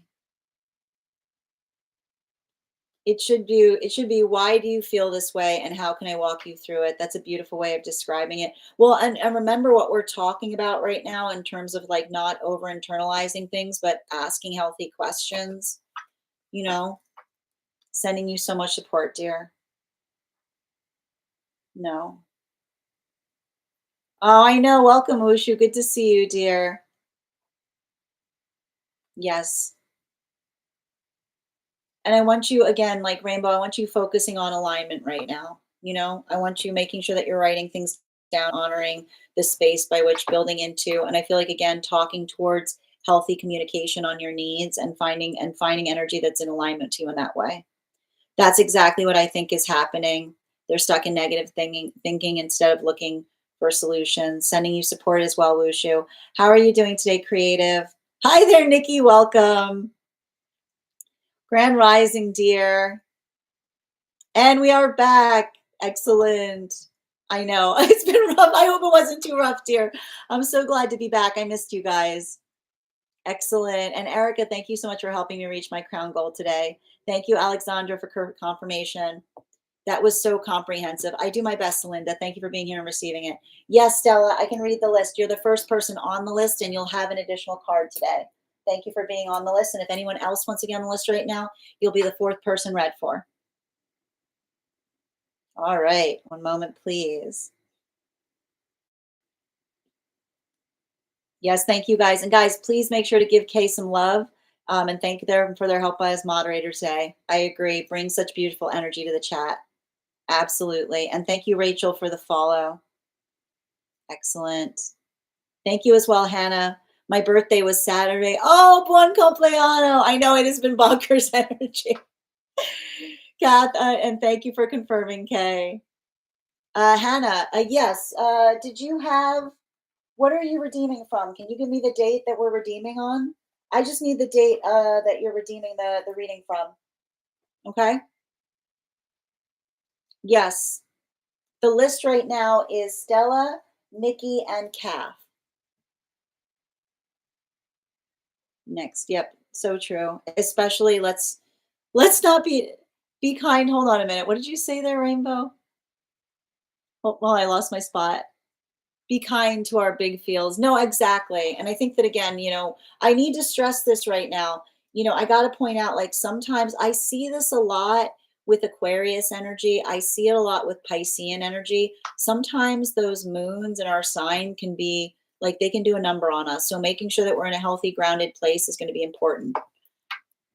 Yep. Can I please have, oh, you can absolutely have a mod one card, K, before you head off. I was going too well and felt mutual. Well, and again, I want you to be focusing right now on consistency, Rainbow. Like finding an energetically consistent connection is what I keep on seeing. Absolutely. I'm sorry. I feel like, no, you don't have, listen, you don't need to apologize for feeling emotional. It's like, that's a very difficult situation to be in. And so I don't want you apologizing for the fact that you're in our mood as in relationality to it. Yes. Hannah, I just need the date of when you're redeeming from, and I'll be happy to add you back to the list. Thank you for that, dear. All confirming now. You see, but Hannah, are you sure you didn't have your reading? I have you marked off. Oh, you know what? No, Hannah, the Hannah, you had an extra card on the 22nd. So it wasn't a full reading. The winner of the highest gifter on the 22nd was Nikki, and you had an additional one card, is what I'm seeing. Did you send for a reading? I'll confirm. Yeah, I never did. Oh, you paid for one. Okay, can you just give? I apologize. I don't have you listed here on the 22nd. Can you just give me the initial where you sent the donation, and I'll be happy to confirm that, dear. And thank you for your patience. Okay.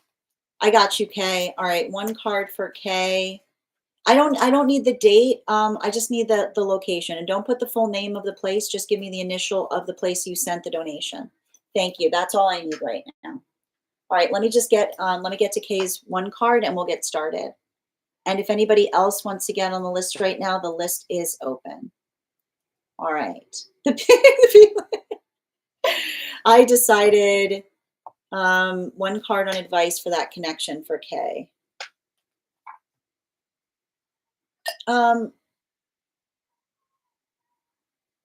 They're going through it. Be patient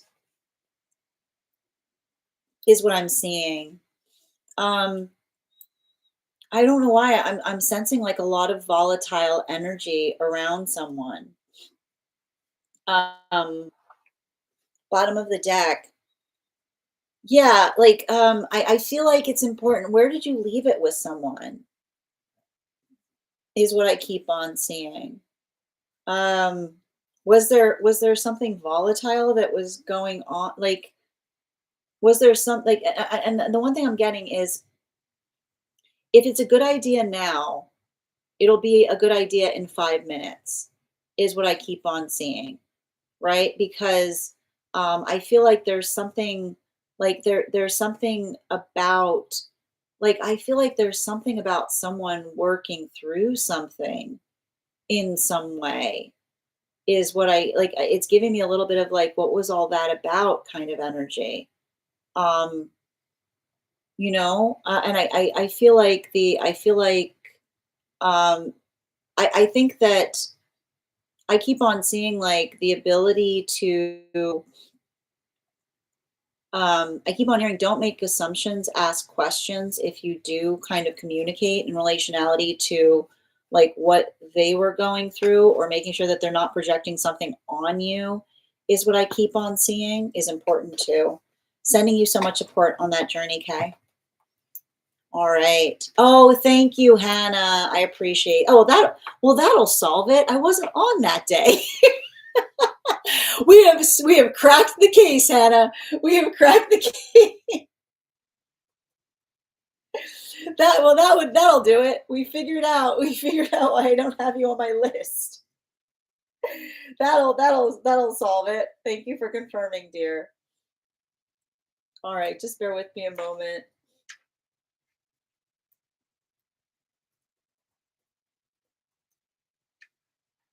Hold on a minute.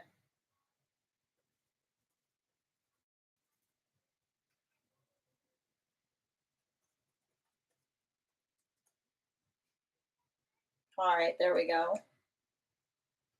One moment, please. Let me just confirm. Ah, there we are. Oh, come on. Do, do. Good Lord.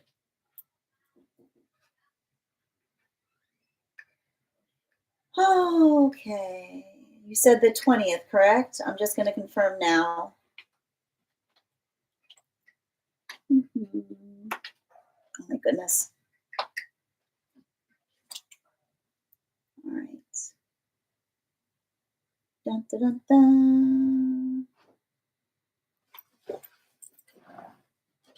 Are you sure? Are you sure it was the 20th?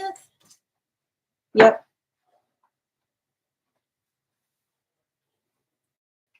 I'll double check because I'm looking here. I'm not seeing it, but just bear with me a moment, dear. You said P? Oh wait.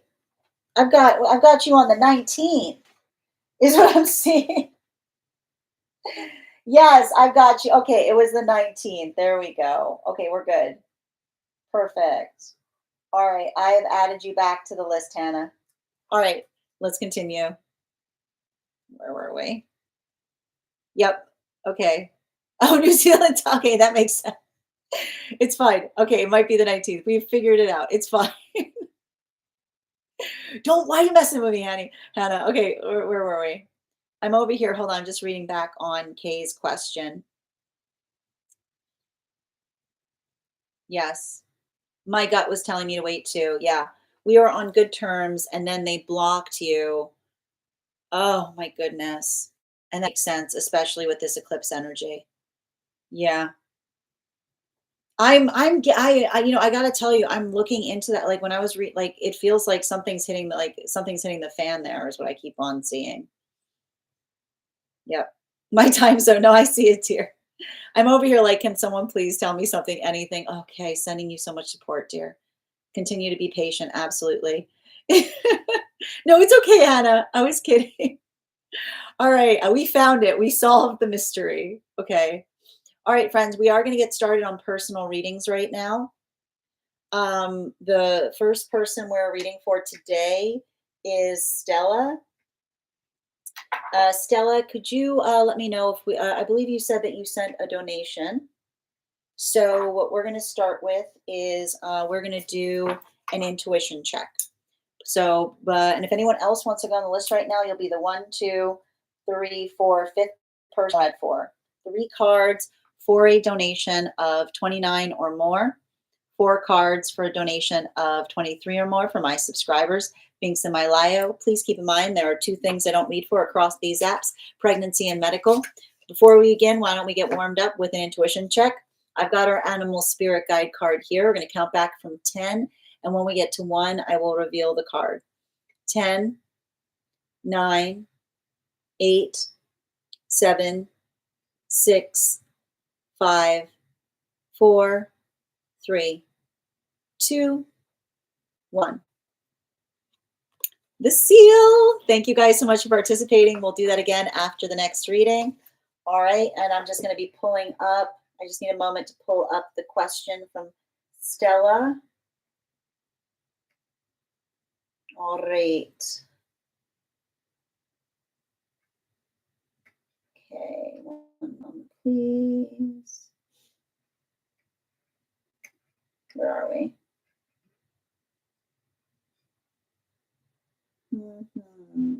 Ah, there it is. All right, so there is some information here that is sensitive, so I'm going to read this internally before we do this reading. All right.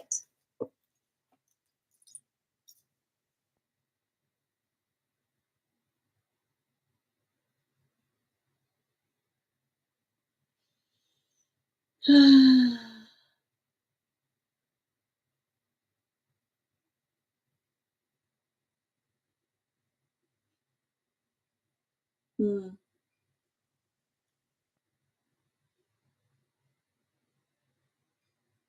Okay, so we're just going to be doing a reading right now in relationality to helping guidance and relationality to letting go of the past and working through spaces of deep trauma. Can I please get, yes, thank you.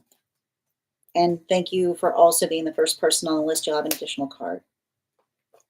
Thank you. 2 more, please.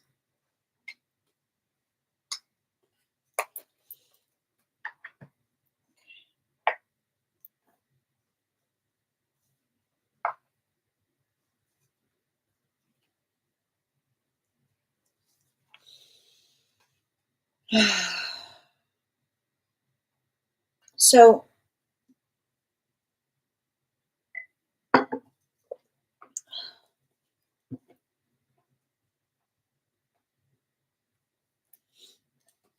oof.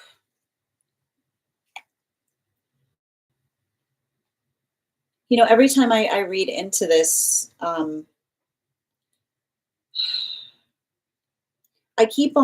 time I keep on reading into this, um, the space I'm identifying a lot of this pain is residing is has to do in the directionality of the manifestation goal is everything I keep on seeing. Um, I see some kind of situation or circumstance wherein um, there was an experience where like someone changed your life is what I'm observing here. Um, and the context by which you've been working to heal and resolve from that experience is one that is a precedent on the violation that occurred. But I keep on hearing like a lot of that energetic violation that occurred in that moment had to do specifically, and I kind of want to I want to walk you through the shape of what I've been identifying here. Um, the significant point of another person not being respective and honoring what you are energetically giving them at that moment, because I see some kind of energetic significant point where I keep on hearing like you fully like embraced um like the vulnerability. I keep on hearing almost a space by which you were never that energetically vulnerable again for fear of the fact that someone didn't cherish it. Um, One of the things I think that you need to focus on in relationality to healing is healthy relationships are spaces where our vulnerability is cherished. And what does it mean when something is energetically cherished? It's something that we understand and we recognize the significance of the gift that we're giving to one another in that moment. And I keep on seeing that the understanding of someone, I feel like that's the thing about it. I keep on hearing like the wound was created in someone trying to articulate that by not holding you afterwards, they were diminishing the energetic gift or the space by which they weren't creating the understanding of how significant that moment was to you.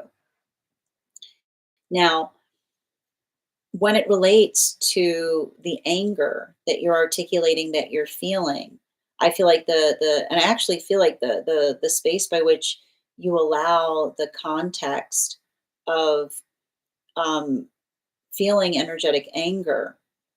I want you to understand that you're talking about. I want you to understand you're talking about a situation where you feel anger from a wound where someone does not cherish the energy that you give to them, right? And I feel like the message I'm getting from the guides is, would it feel like it would heal the space of the emotions to continue to give energy to them in such a way? Is it something, is like what I want you to think more about what would allow for the easement of that emotion, because I keep on seeing that there's a lot of this work that you're doing, continuing to focus energy towards them because it's trying to heal the wound of the fact that you're trying to say to them, you should cherish my energy. But if someone does not cherish your energy and you give more of that energy to them, it doesn't usually calibrate to the space that they start to cherish it, but rather the space by which it creates more anger within us because it doesn't resolve the feeling that you're trying to heal from, so much as it is the desire to return back to something, seeking energetic recompense. Now, I keep on seeing, and I feel like there's something significant to be identified. And I feel like that's what I mean in terms of making sure that you're working towards the manifestation goal. I feel like the thing that'll help you resolve through a lot of this right now is working in the context of identifying what would energetically satisfy you, with the ability to move through something. Like what is the ideal scenario by which you can predicate or feel like that pain is healed? Is it continuing to throw your concentration towards someone to hurt them, or remembering that what you desired with that person still exists within you? Would fostering a healthy connection, would being able to move with and allow yourself to begin to do that healing of the wounds of intimacy, to start to be able to allow the context of feeling energetically supported. I want you to ask yourself what feels like it would be more nourishing to you, because I keep on hearing satisfaction sometimes does not create nourishment, because the what's on the other side of the energetic satisfaction is still the self. So I want you to think a bit about, and that's what I meant. I feel like the most important thing you can do is when you feel that anger coming up, I want you to try to move it into the space of allowing it to fuel you writing down what your ideal manifestation goal is. Not returning back to something, but what you see beyond something. The ability to articulate, like, like if something did not happen, what would be your ideal situation in the present? I want you focusing a lot in terms of like where your higher self is and what they are working through. Because I keep on hearing that higher self is still there. That higher self is still waiting for you, right? The higher self is always patient, but I keep on seeing, make sure that you're not moving in the direction of the anger, because I keep on hearing the anger doesn't heal, it consumes us in the process of moving towards it. But when we feel that space by which we feel valid in something that we experienced that was not okay, and we allow it to drive us with more conviction towards the things that we know are for us, I keep on seeing it's allowing the ability to. I keep on hearing like the the arrival point of finding the self through the frustration, rather than letting that feeling or that desire for recompense, um like create that further point of destruction within the self, right? Allow it, I keep on hearing, allow it to fortify what you know is your manifestation goal. Bottom of the deck. Yeah, and I keep on seeing it's not that you can't have time for the anger. I almost feel like, I feel like there might be that space by which you, like, again, I keep on hearing, like, set a timer is what I keep on getting, right? Like, I keep on getting, like, set a timer, say, okay, I'm gonna give myself like 5 minutes to go through the full breadth of the feelings I have towards this. But don't let the, I keep on hearing, don't let that energy like consume you, right? Because everything I keep on seeing is the ability to move beyond something here, the ability to identify and recognize what one is trying to do in a greater fashion. I want you, I feel like I keep on hearing, like, I keep on hearing something that's happening when I'm reading for you that says they took my dream from me. And I keep on hearing the higher self say the dream still exists within you. But it's requiring the space where you stop concentrating upon them. The liberation point I keep on seeing in your journey is is in the space by which you can turn your back from something and allow yourself to move forward, because it's the ability of not letting someone be centered entirely in your energetic experience is what I keep on getting.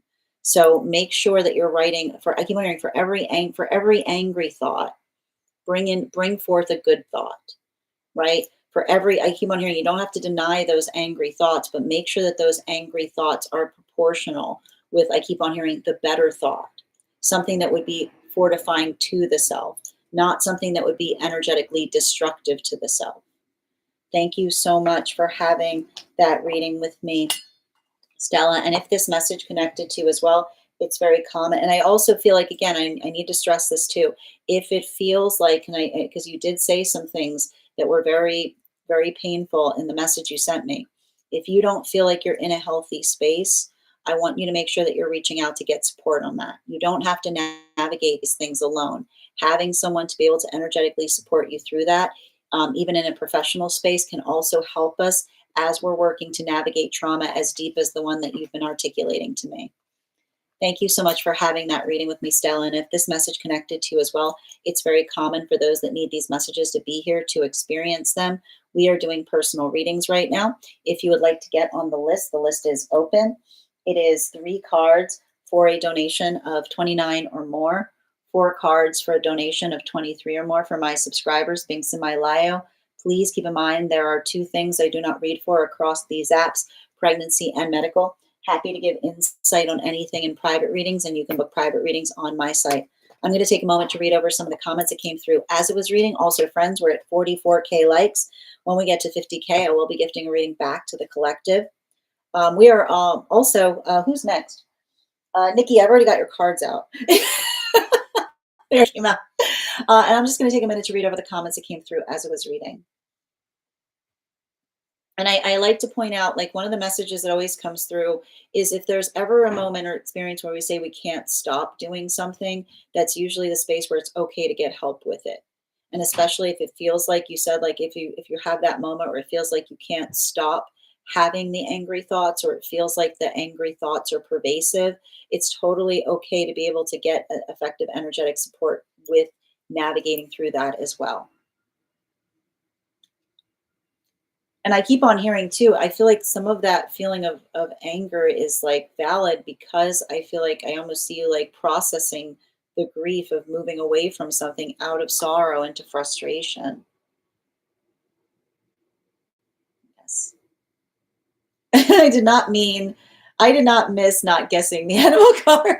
Thank you, Per.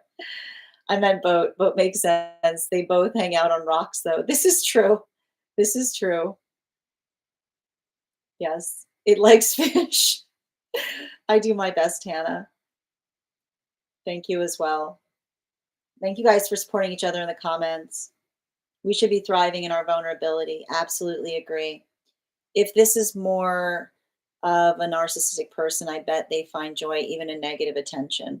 Well, and that's what like that's, I keep on seeing too, like the observation of recognizing that the ability of moving towards your dreams is the direction by which I feel like a lot of that healing is coming through. It's always the worst. Yes, I've been there. And it does. I keep on saying like the anger consumes us and then it moves us away from our manifestation goal. So I keep on hearing I keep on hearing you can honor the fact that it's okay for you to have the anger, but not create the context by which it feels like the anger is everything. I totally get this, but I realized I needed to transform the energy into something for me. Beautifully said, Nikki. Step by step. I journaled out so much anger. Beautifully said. You guys should see some of the anger journal rants. Some of them, oh, I'm glad you're at the space where it's hilarious, right? Like if you're able to feel that, like that is also a space by which you've healed. Thank you as well, Sunshine. You're so welcome, Stella. Sending you so much support on that journey. Absolutely. All right, let's continue right now. Oh, you're still deciding on a topic, Nikki. If you need more time, I can continue to the next person. You just let me know. And my friends, we are at 444K likes. When we get to 50K, I'll be gifting a reading back to the collective. So make sure you're tapping that screen. We'll get to 50K in no time. The next person on the list for today, Nikki, if you need another moment. Oh my cat. Okay. What are we reading upon with the cat right now? Oh no. By what? Who? Oh no.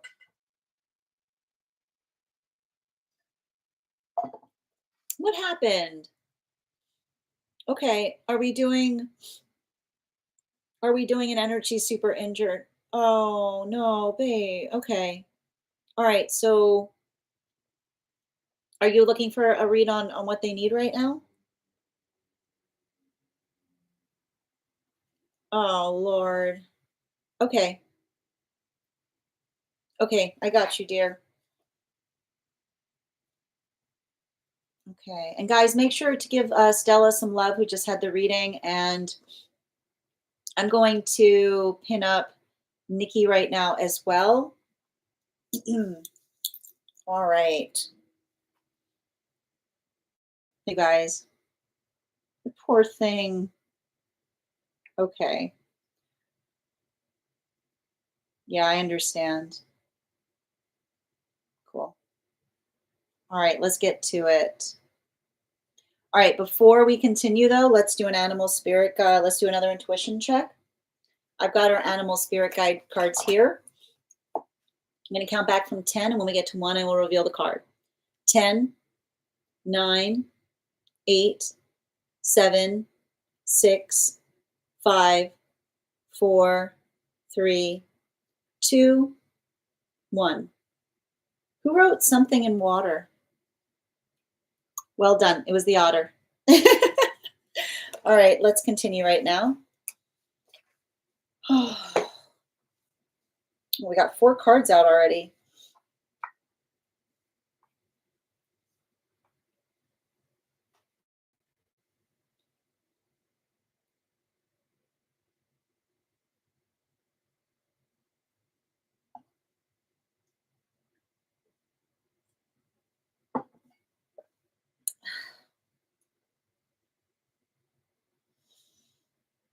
Hmm.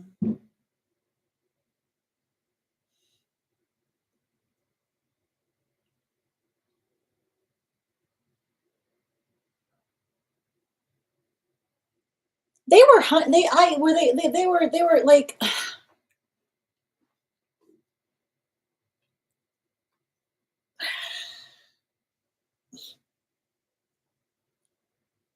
Man, I mean, I feel like I just see somebody here that like I don't think it's gonna happen again, is what I keep on getting, because it feels to me like I've got somebody who I feel like they were trying to like energetically hunt something, and boy, like It's giving me like it's giving me about something like did not had not like small but fierce kind of energy here, you know? Like somebody like didn't know what they were bargaining, like didn't know what they were bargaining for kind of thing is what I keep on seeing. It's funny too because I'm reading into this energy and it's funny because all I'm noticing is it feels I feel like it's like their pride. They'll be I keep on hearing um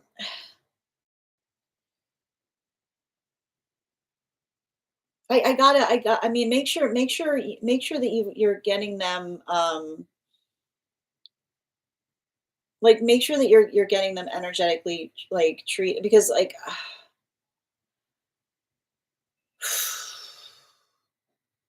I see somebody that's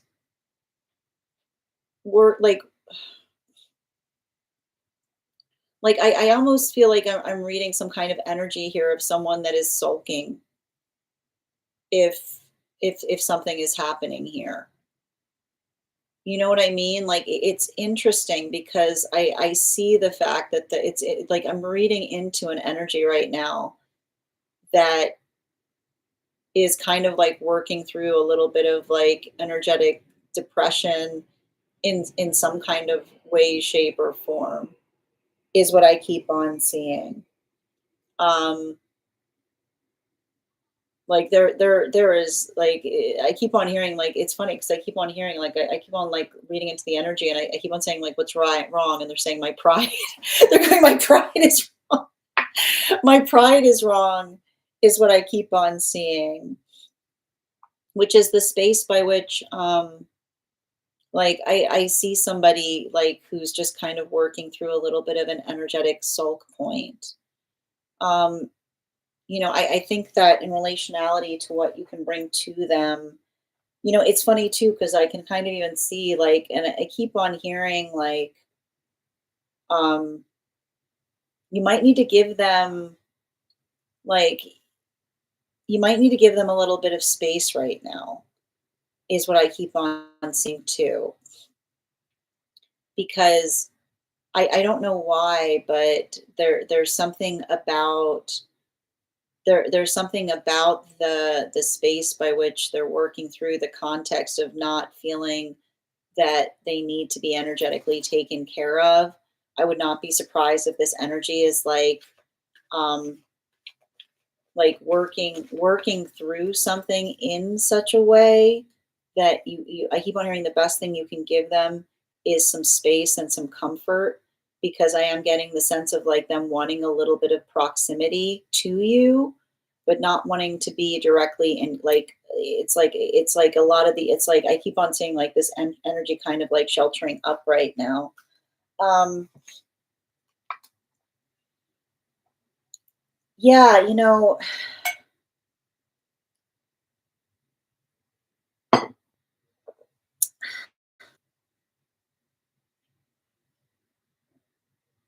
i I feel like I almost I'm not sure what's like I keep on seeing some kind of situation or circumstance um that it's interesting too because remember when I said like there's a lot of hermit energy around someone right now. um I almost feel like somebody was doing like I almost have the energy of like the cat doing something that they had done before, but I keep on getting the message of someone saying like I didn't realize like I didn't know what I was like I didn't know what I was getting into is what I keep on seeing. You know what I mean? Like it's almost giving me like the space of someone playing and pushing too hard upon something. And then in the space of which they push something like I keep on hearing like when you push something too far, then suddenly you realize that another person like another well not another person but another energy um Like, I keep on hearing someone say, like, I keep on hearing them say, like, I mistook their kindness for weakness is kind of what's interesting about what I'm reading on in terms of some kind of energy around something, which is like, it's almost like giving me a little bit of this energetic air of provocation between them and another thing. And then like I keep on hearing like the energetic surprise of something like springing forth in a way that they didn't know that they had it in, like the energy had it in them, is what I keep on seeing. Right? Like I keep on hearing someone say, I've done it, I did it like I've done it 1,000 times. It never elicited that kind of reaction, is what I keep on seeing. But I keep on seeing, and I keep on feeling like that's what I mean. Like the difference between someone doing something all the time versus another energy feeling like they're getting pushed to their limit in terms of something that they're tolerating, is what I keep on getting. Is like it's giving me a little bit of that type of energy, which is bottom of the deck. Yeah, especially with especially with the 5 of, like, that's further confirmation with, like, the 5 of swords in its reversal, is what I keep on seeing. Like, I keep on that's what I meant in terms of someone, like, navigating an energetic pride wound, because I see someone, like, doing something that they've done, um, repeatedly, and like I just keep on seeing like the space by which I keep on hearing like it's almost like the space by which another like thought, like I keep on hearing the difference between like prowess and tolerance is what I keep on seeing that someone is working through, which is the space by which it almost I want to describe it. It almost feels like someone was like play hunting something in that way, and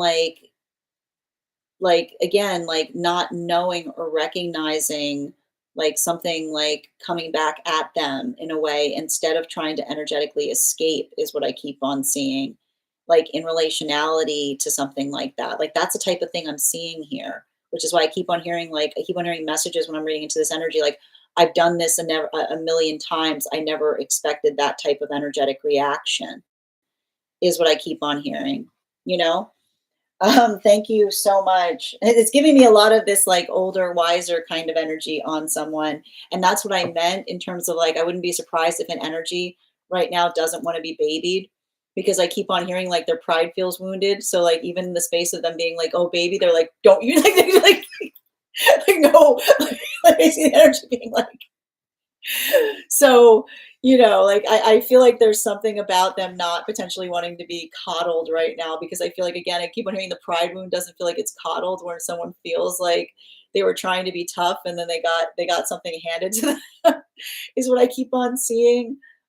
Let them come to you, is what I keep on getting. Thank you so much, Nikki, for having that reading with me. And if this message connected to you as well, it's very common for those that need these messages to be here to experience them. We are doing personal readings right now. If you would like to get on the list is open. It is 3 cards for a donation of 29 or more, 4 cards for a donation of 23 or more for my subscribers. Links in my bio. Please keep in mind there are 2 things I do not read for across these apps: pregnancy and medical. Happy to give insight on anything in private readings, and you can book private readings on my site. I'm going to take a moment to read over some of the comments that came through as I was reading. Also, friends, we are at 47K likes. When we get to 50K, I'll be gifting a reading back to the collective. So make sure you're tapping that screen and we'll get to 50K in no time. All right. Poor thing, though. One moment.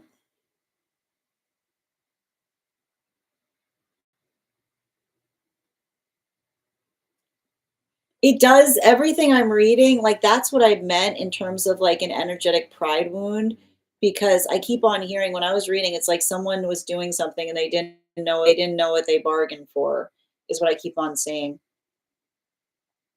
I hope she got that orange. Happy to send. Oh, that's really kind of you, Hannah. Oh, she's got a cone. It's stuck inside. Oh, I'm sending you so much support on that. Poor baby. They don't want to hear that. That's what I meant. They don't want to. She also, oh gosh, oh that poor thing. I do think I need to give her space. Yeah, like I keep on getting like the embarrassment thing. She also had to be sedated. Oh baby. Yeah, same girl. Same. Oh man. I don't know this cat, but I can relate to it. I want to know what it was because it's bad. What kind of animal could it be? I feel like I know that's what I was getting. Like I keep on seeing the situation. I keep on hearing the situation. Someone saying, I did it 1,000 times. It always goes that way. It went this way, is what I keep on seeing. I keep on being like, I see somebody going, I've done it 1,000 times. It always goes that way. This time it went this way. And I kept on hearing the difference between someone saying we're playing versus another thing saying, no, you're like, my patience has reached its termination point. Yeah, no, it feels like a natural creature. Yeah, the puncture wounds, that would make sense. Because I keep on seeing I told you the pride wound being, like, something that was, like it feels like it was smaller to them. Yeah, this the animal guessing all over again. And Kaylee, your subscription's ending soon if you'd like to renew. A huge wood pigeon just startled me, could be a sign. Yeah, the other creature listened to Sin's live and set some boundaries. Oh, it seems like something it has interacted with multiple no, that especially with the 5 of swords, I keep on seeing someone say, "I've done that like, I could hear the energy saying, like, "I've done that 1,000 times." It never turned back at me, is what I keep on hearing. Yeah, it is get off me mom vibes. I mean, I feel like it's like I like it's like it's the pride like I keep on saying like the pride wound is something that they're gonna be able to work through. Yeah, and we got to 50K. Oh, you got I don't see 50K on my end, Kay. Do you guys see 50K? All right, let's continue. All right, the next person, we're at 40. I see 48.2K, which is interesting. Okay, good. Okay. Oh, interesting. Kay, do you see 50K? Oh, you were just getting excited. Okay. I was about to say, wait, what's happening? All right, friends, we're going to continue right now. The next person on the list today is going to be Kath. Kath, if you're here, can you respond in all caps? Let me know if you'd like a general reading or if you have a specific question you'd like me to answer. And if anyone else wants to get on the list today, it's a great time to get on the list. You will be the third person read for. 3 cards for a donation of 29 or more. 4 cards for a donation of 23 or more for my subscribers, links in my bio. Please keep in mind there are 2 things I do not read for across these apps, pregnancy and medical. Happy to give insight on anything in private readings, and you can book private readings on my site. Okay. And I've got you here before we continue with Kath's reading. Let's do a little intuition check. I've got our animal spirit guide card here. We're going to count back from 10, and when we get to 1, I will reveal the card. 10, 9, 8, 7, 6, 5, 4, 3, 2, 1. We got this out. Thank you guys. We'll do that again after the next reading. All right. Where are we? Going to pin you up here. Oh boy. All right. Let me pin you. All right. What's my energetic connection to O? I thought I'd moved on from them, but there seems to be, hold on a minute, some lingering thoughts about them lately. Okay. Can I get 4 cards for Kath, please? 4 cards for Kath in relationality to that connection. Thank you. And 2 more, please.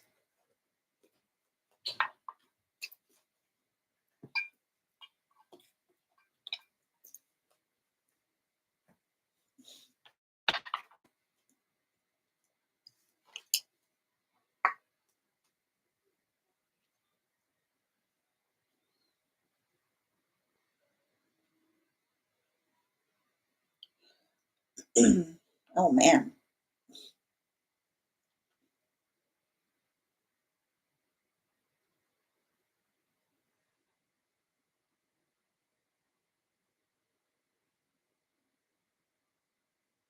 it feels like really dismissive, you know? Like I'm reading into this energy and it feels like it feels profoundly dismissive. Um like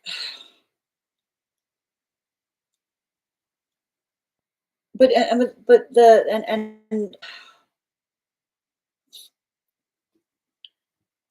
have you ever like the way I'm kind of picking up on something here is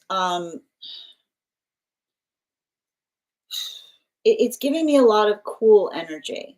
Do you know what I mean by cool energy, which is the space by which another person um like cares about something so much that they try not to make a big deal out of it. And that's why like there's nothing worse than cool energy because someone will just cool themselves like straight out of your experience is what I'm getting, like the observation that it's not cool to try to be cool. That what's cool is like what's cool. What actually is cool is being like really into things is what I keep on hearing. Um, like that is what I'm kind of picking up on in relationality to an energetic connection. Because it almost feels like I keep on hearing messages in terms of reading towards someone that says like, oh, well, if you keep expectations low, then like like it's like low expectations allow for the ability of trying to do something in like a casual way is what I keep on seeing. And so it's like it's kind of like it's really weird because it's almost like giving the vibration of someone like intentionally working to facilitate um like keeping something casual on purpose, if that makes sense. You know what I mean? Like it's that type of energy, like someone who is like it almost gives me a type of energy of someone being very like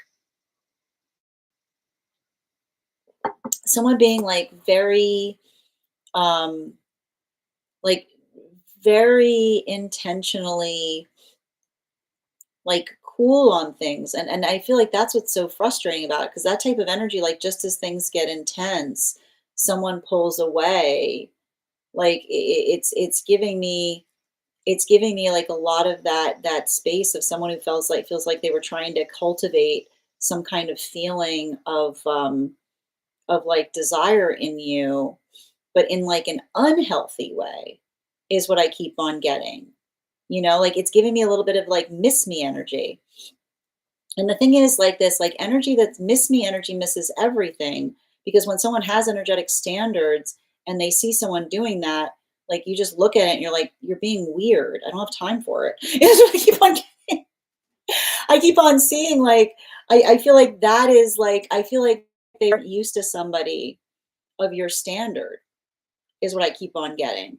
Because I see a situation of someone being like, miss me, and you being like, why are you being weird? Because I keep on hearing, when you're fully in the context of yourself and another person pulls away, I keep on getting it doesn't create a sense of like obsession or desperation. It's like I keep on getting like you gave I keep on hearing you gave them some kind of cosmic shrug. Is what I keep on hearing from your guy. You gave them a cosmic shrug is what I keep on seeing, which is like, okay, like, all right, whatever. Like it's giving me and so I can see somebody, I would not be surprised if energy like this is is like checking on you or like dropping in weird ways. Like I keep on hearing like non sequitur is what I keep on getting, which is the space by which like another person is like not able to articulate and I almost feel like I keep on hearing like they kind of lock themselves out of your life is what I'm getting.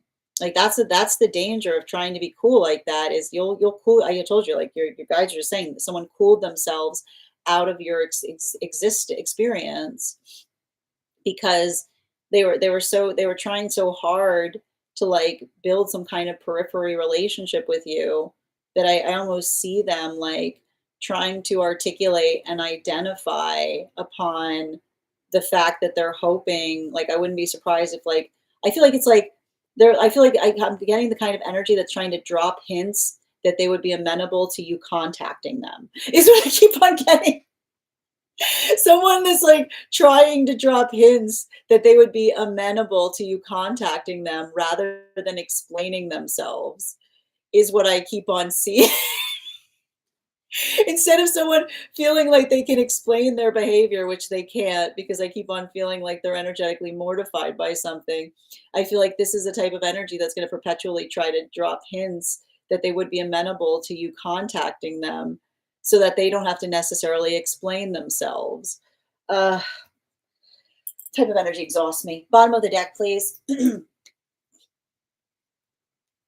Yeah, like I feel like I keep on hearing, like the funny thing is like, you're too I keep on hearing you're too healed for cool energy.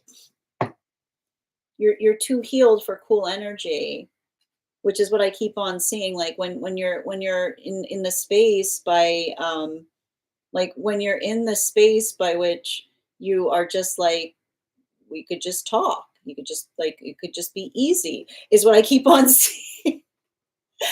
Like the space by which, like I see like it's like I don't see a space by which you're working through feeling energetically bothered about something, but I almost see like, I feel like this is it almost feels like a little bit of energy that likes to create a sense of provocation in another, which is like, like it's like it's giving me a lot of that like space of being like, oh, like, like I feel like this is a type of energy that like kind of gets some kind of like satisfaction in seeing someone sweating after them, if that makes sense. That's the best way I can describe it. But that's what I mean in relationality to kind of seeing something here, that I feel like you're just, I feel like I see you kind of like I almost see a situation where someone could come towards you and talk to you at any moment. But that's what I mean. Like I feel like it would them, I keep on hearing it's like them having to explain themselves in some way, like it's, I keep on hearing like the same message, which is to say like, when we're in a when we're in a healthy space, we don't we don't get too much in our headspace in relationality to the context or nuance of care, talking about how much we mean to one another, is what I keep on seeing.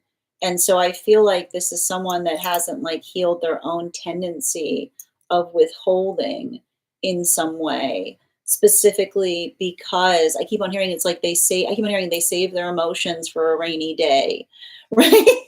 Like it's giving me someone who like saves their emotions for a rainy day, that says like they have a tendency of, instead of apologizing, telling someone how much they mean to them, instead of just being in the space of expressing, like expressing how much they care, is what I keep on seeing. Because like I'll just show you like the difference between like literally like this is what I'm getting in terms of like their experience and yours, which is someone being like, am I being cool enough? And you being like, why are you being so weird? Let's see. Thank you so much, Kath, for having the everywhere they go, there they are. Thank you, Kath, so much for having that reading with me. And if this message, they overthink it. They overthink stuff. Thank you so much for having that reading with me, Kath. And um, if this message connected to you as well, it's very common for those that need these messages to be here to experience them. We are doing personal readings right now. If you would like to get on the list is open. It is 3 cards for a donation. It's so funny though, because every time I read for them, I just keep on hearing, I kept on hearing, they're dropping hints that they would be amenable to you contacting them. But that is the type of overthinking that I'm talking about here. Like, Someone that is intentionally dropping hints that they would be amenable to you contacting them rather than just contacting you directly. Thank you so much for having that reading with me, Kath. And if this message connected to you as well, it's very common for those who need these messages to be here to experience them. Who are these cards for? These are all Hannah's cards. That's a lot of cards. Okay. It's 3 cards for a donation of 29 or more. 4 cards for a donation of 23 or more for my subscribers. Binks in my Lio. Please keep in mind there are 2 things I don't read for across these apps: pregnancy and medical. Happy to give insight on anything in private readings, and you can book private reading on my site. The next person, I'm going to take a minute to read over the comments that came through as I was reading. I'm ready for you to contact me now. It's that type of energy, Kay. That's what I was reading for, you know? Hold on a minute. He's already in a new connection. Hold on a minute.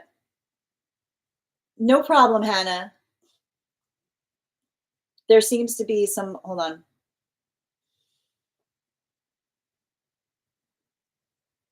He's already in a new connection.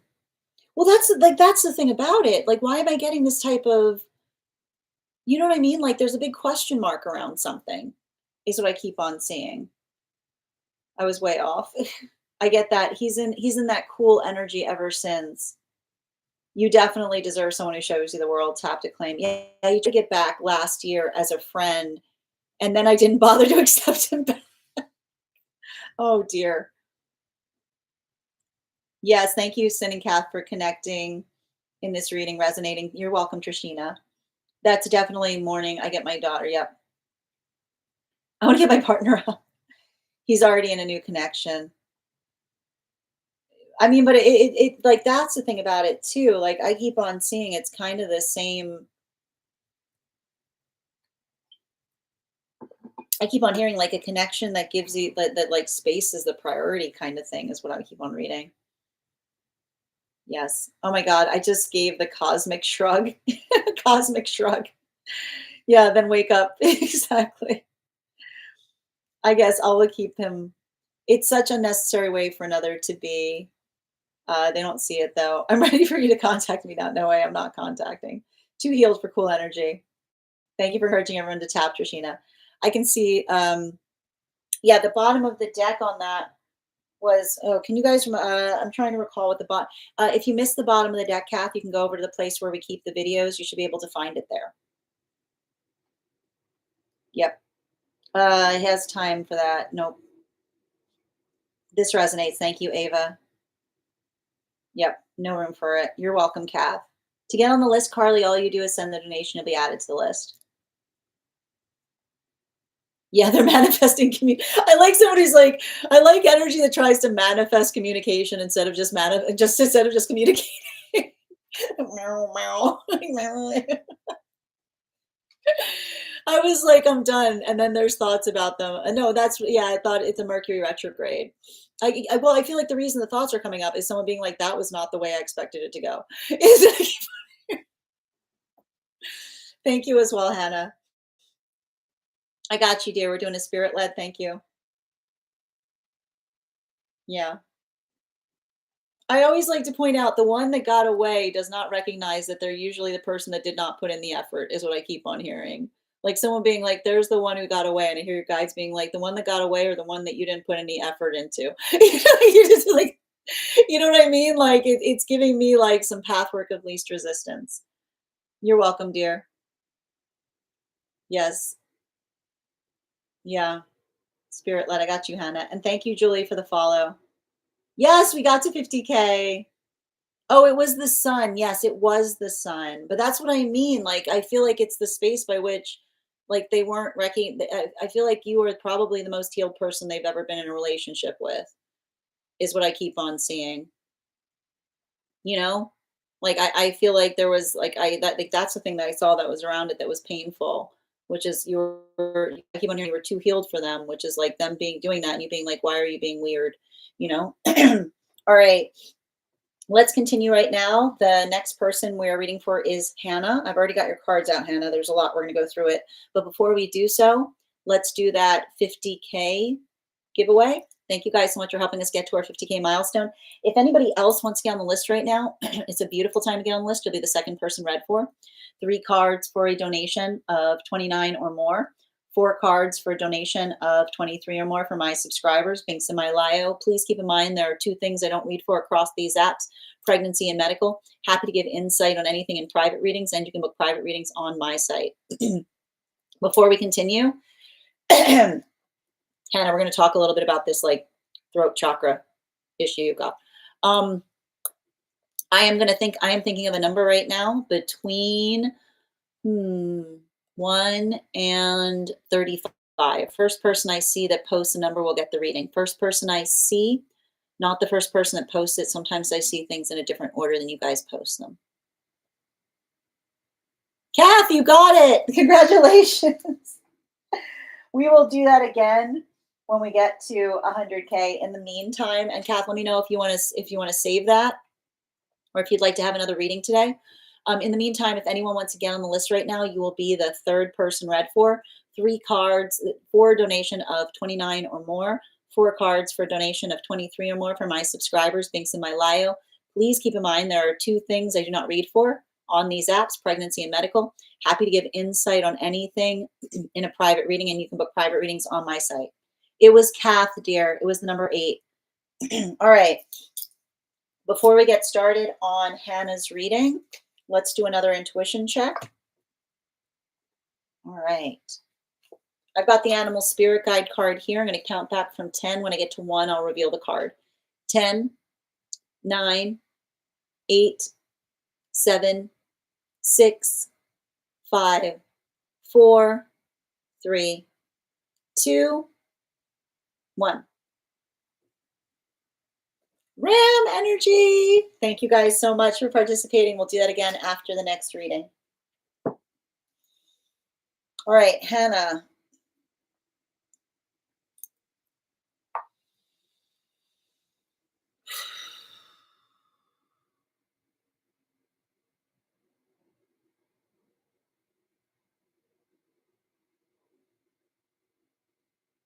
I'm like,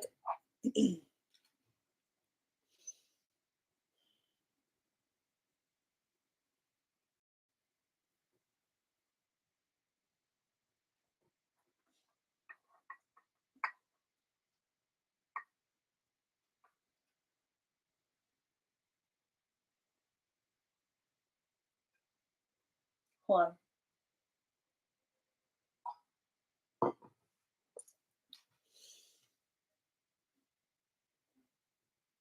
I feel like there's something really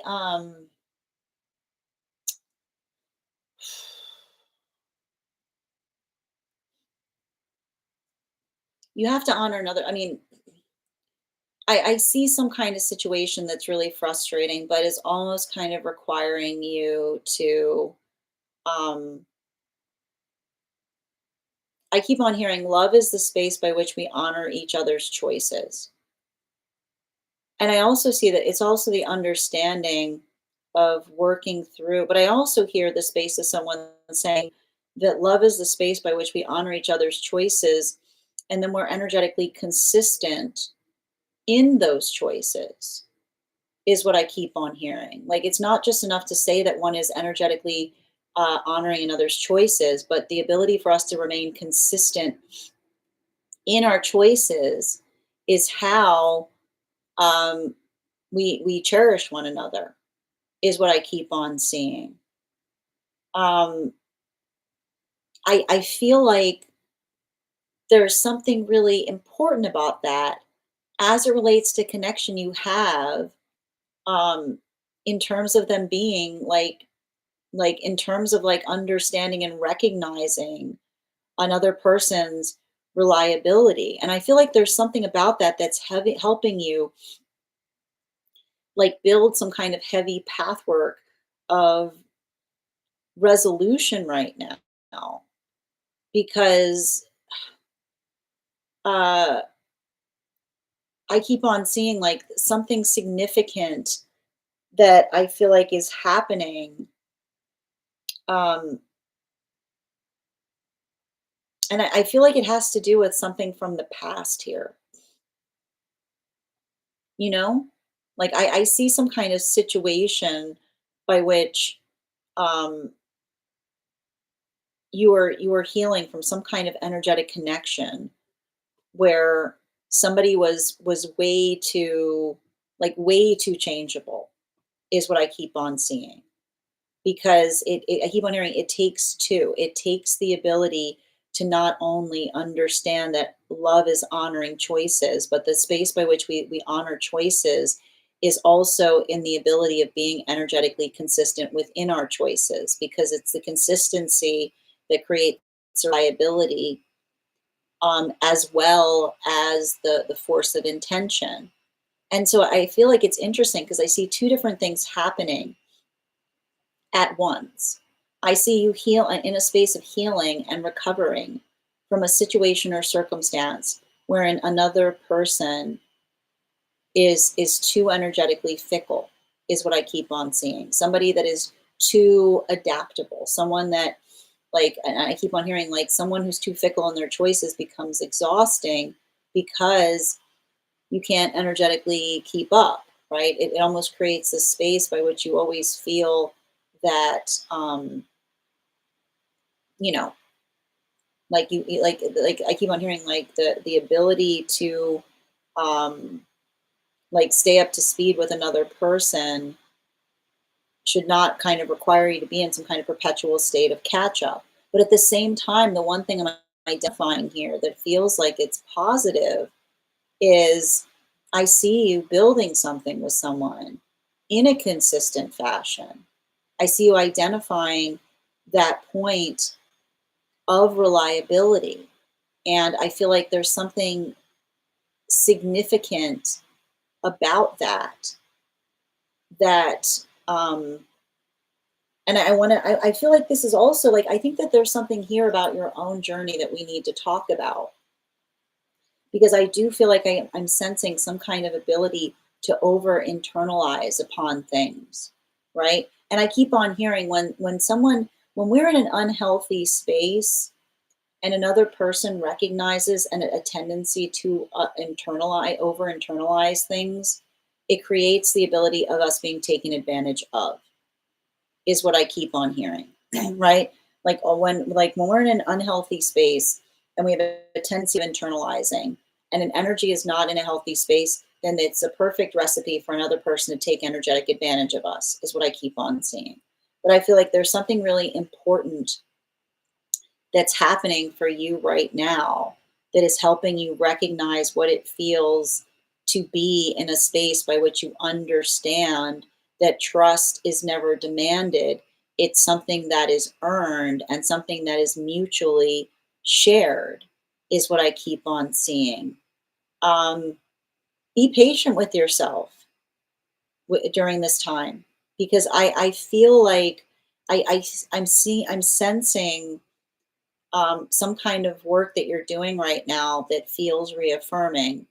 It feels energetically supportive, but I almost feel like it's requiring you to have to look at the past, like, in a different way, is what I keep on saying. It's like I almost feel like, again, it almost feels like the connection is helping to open your eyes to, like I keep on hearing what was achievable, like what was solvable, versus situations or circumstances where another person was putting like all of the weight on you to resolve or heal something, is what I keep on seeing.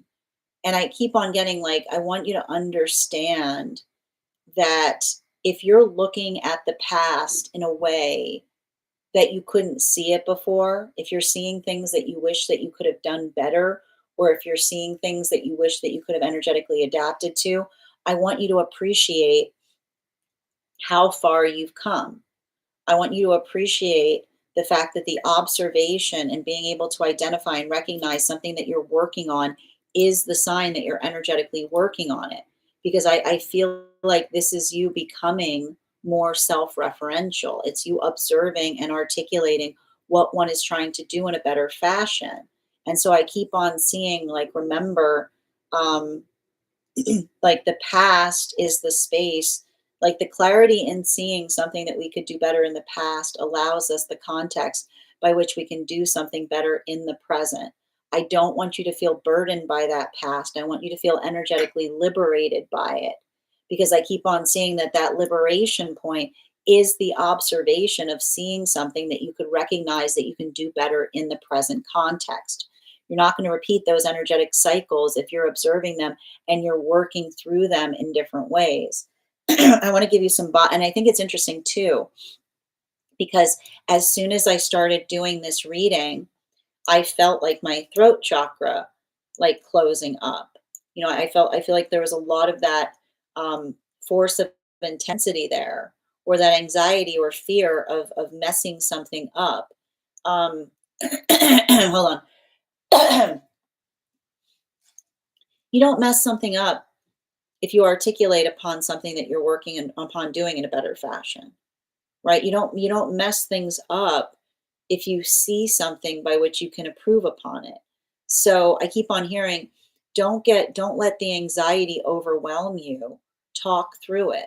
Like, articulate upon what you're working on doing in a better way, because I keep on seeing accountability and observation allows for the ability of being able to um like find ways of working more impactfully. And I feel like also there's something I'm hearing from one of your guides about, not about unhealthy or unproductive talk, like self-talk, like not talking towards yourself in a detrimental fashion, not getting the overly angry about things, or not getting really hard on the self, because one of the things that we talked about that's happening right now, ever since, I want to say, like, ever since Mercury station direct, it was actually like this retrograde season was easier when Mercury was retrograding, because it was reminding us to like allow compassion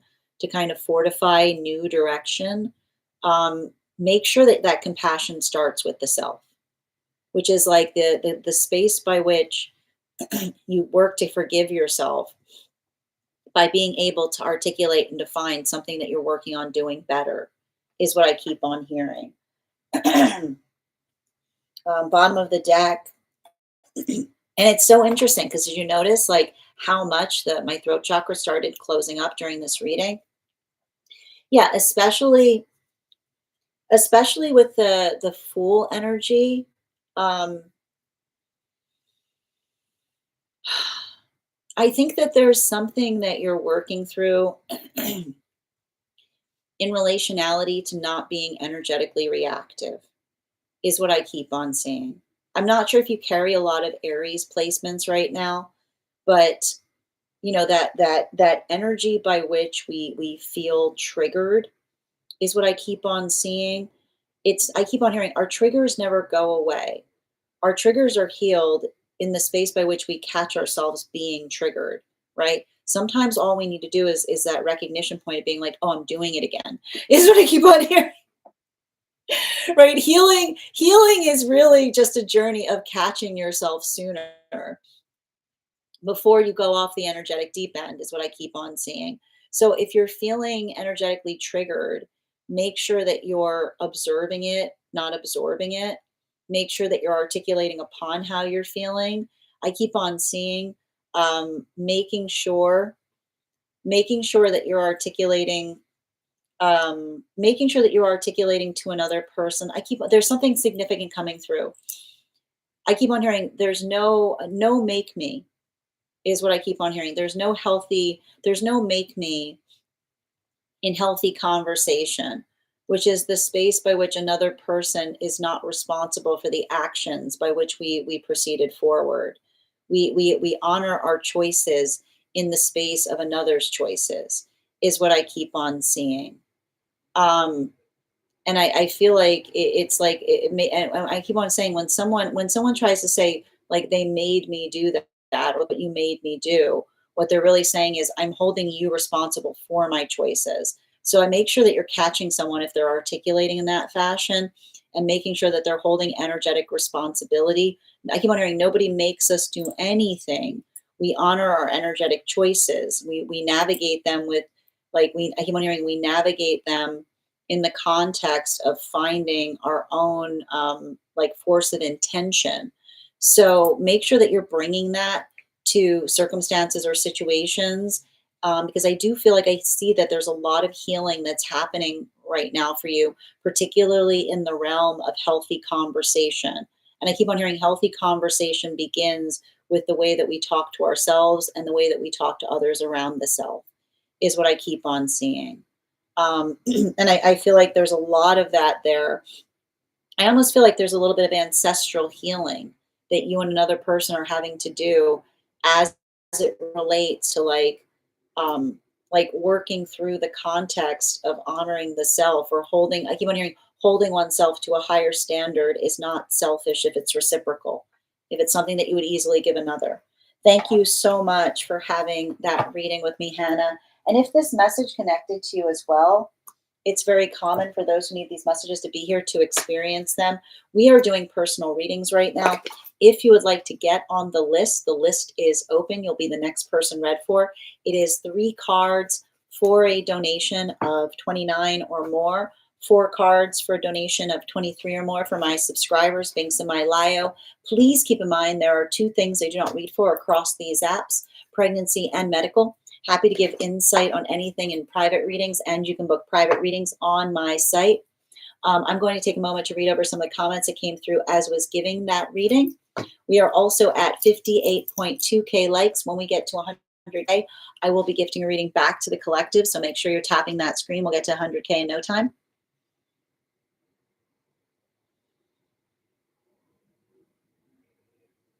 I'm not, hold on a minute. The one day the dragons are hiding. Yes, deep breaths needed.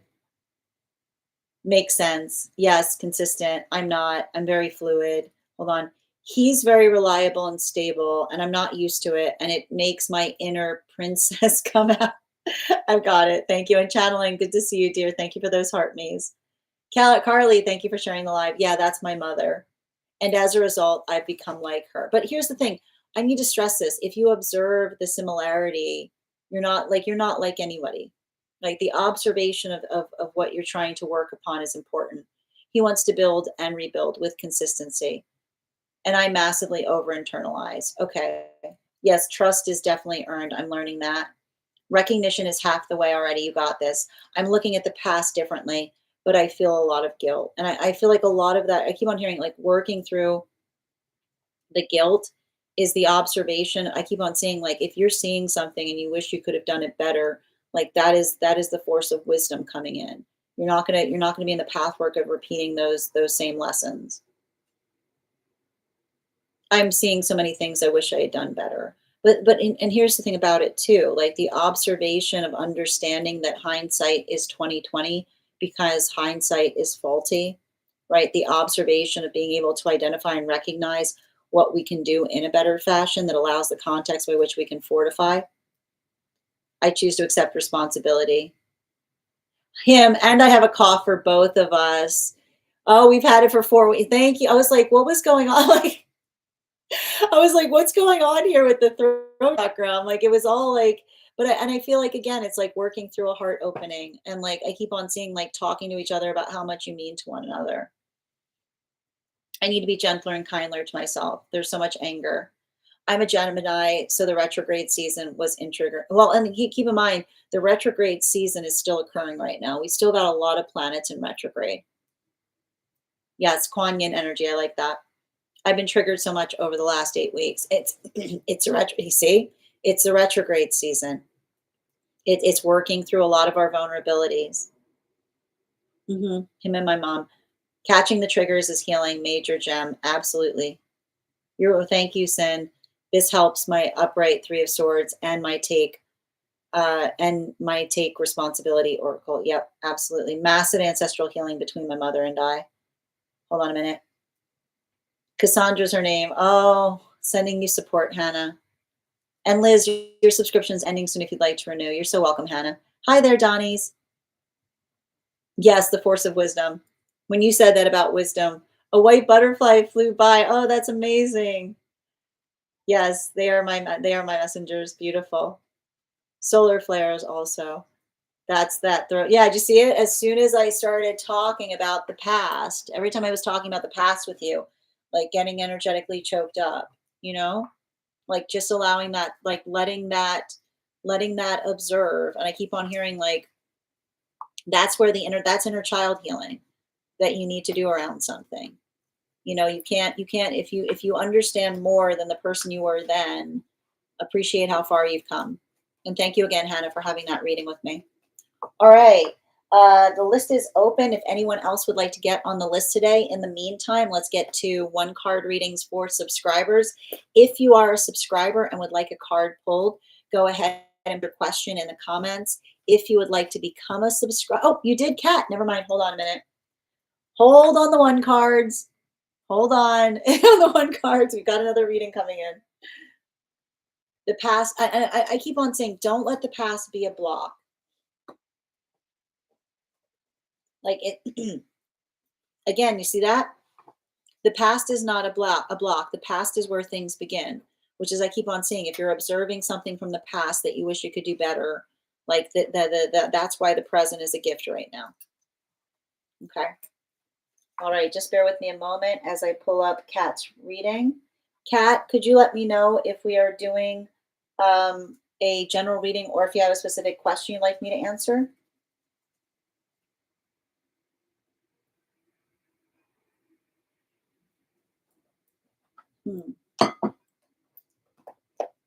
I got you.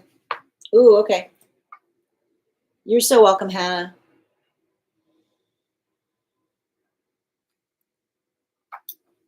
And I feel like there's something, Hannah, important in relationality to that, like in terms of a manifestation goal, right? Like something about building into the space of saying like I appreciate a past by which I've grown and learned because I recognize things I could do better. Is I keep on saying don't be hard on yourself about the past. Be informed about your past. You know, I keep on hearing we honor our past when we're informed by it. Yep, I got the question, dear. And make sure just put the initial on where you sent it. The app doesn't like it when you talk about other apps. Yeah, the app does not like it. The app does not like it when we talk about other apps on it. The apps are jealous. They're jealous apps. It's right, dear. Okay. I will give you one for. I will. All right. Let's continue. Ava, I will give you your one card because you put your question in before I was asked everyone to hold them. Speaking about the past, I see somebody, I keep on hearing someone say, like, I thought I had more time, right? The context by which another person was trying to identify. I keep on hearing like energy that is not moving towards us by prioritizing us will often articulate upon the feeling of wishing they had more time. I keep on hearing, make sure someone doesn't come into the space of talking about like the disappearing, reappearing manifestation goals, which is being like, it's a shame because I was going to, right? It's not about what one is going to. It's about like I keep on hearing like not wish or like I like was planning on it. It's the understanding that we don't wait upon manifestation goals. We honor the energetic journey of moving fully into them is what I keep on seeing. So I feel like it almost feels to me like someone who's in like some kind of deep regret space and relationality to a connection with you, but not towards you, but in the fact of them kind of like I said, like feeling like they were taking something for granted. All right, we're going to continue right now. The next person we're reading for today is Kat. All right. Oh, you moved today. Thank you for confirming. I hope that that's going well, dear. Okay. All right. So we're going to be doing a reading now for Kat. Oh, and in the meantime, friends, I'm going to pin up Hannah here. Make sure to give Hannah some love. And before we start Kat's reading, let's do an intuition check. I've got the animal spirit guide card here. We're going to count back from 10, and when we get to 1, I will reveal the card. 10, 9, 8, 7, 6, 5, 4, 3, 2, 1. We got the adder. Thank you guys so much for participating. We'll do that again after the next reading. And if anyone else would like to get on the list today, it's a wonderful time to get on the list. You will be the next person read for. All right. Is this inside tea or outside tea, Kat?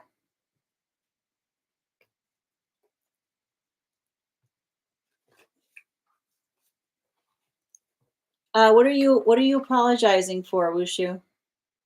Some kind of bird. All right. Is it okay if I read your question aloud, or is it something that you want to keep between you and I?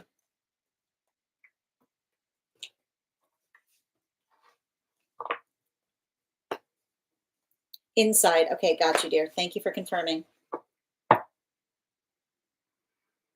Okay, so in relationality to the way that you framed your question, we never put our autonomy in the cards in relationality to answering or moving in a particular direction. But let's get some information in relationality to that individual that you are drawing, like you were asking about. All right, can I please get 3 cards? Thank you. 3 cards in terms of how to navigate forward.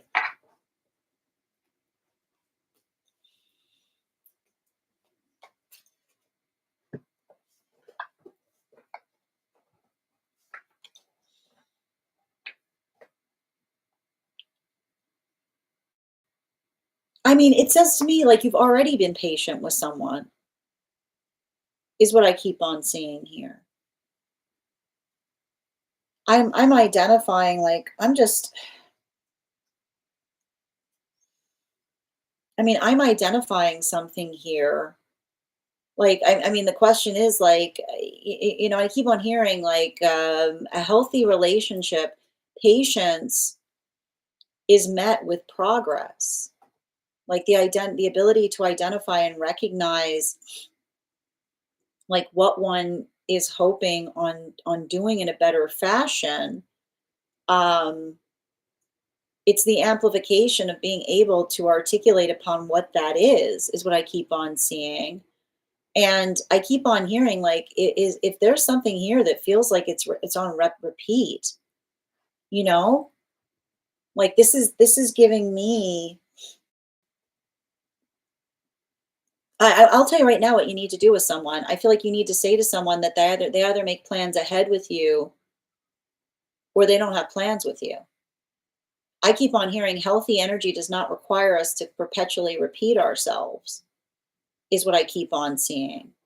So if you've articulated to someone something that they're doing that's making you energetically uncomfortable, and they're articulating and being like, okay, and then they go ahead and do it again and again, um, make sure, like, make sure that you're identifying, you're not going through some kind of energetic cycle where someone's like, okay, okay, and then for a short time they're fine, and then they go right back into the space that they were in the first place. um I think, and I like there's something significant about that as it relates to prioritizing time with you. And I keep on hearing, you know when like I keep on getting the space that I said, like, if there's some kind of energy here where someone only reaches out to you at the last minute or only confirms plans with you at the last minute, I keep on hearing that's not, like, I've got a guide saying that's not respectful of your time. It's not the space by which you should be, like, I keep on seeing like the space by which we respect each other's time is not working into the context of what's last minute, but rather being able to articulate and define how we're trying to do something in a better fashion. So I think I feel like there has to be something here that you need. It's like if you've already given someone the opportunity to do so, I keep on seeing like make sure that you're building upon the rules of what you are and are not available for is what I keep on seeing because it really does like I've got some kind of fickle energy here, you know? And I keep on hearing healthy relationship is the consistency that we bring to one another. It's the ability to articulate and define what that is. Um, I keep on hearing it's not your responsibility to leave someone the context of making their mind up. And I keep on hearing the difference between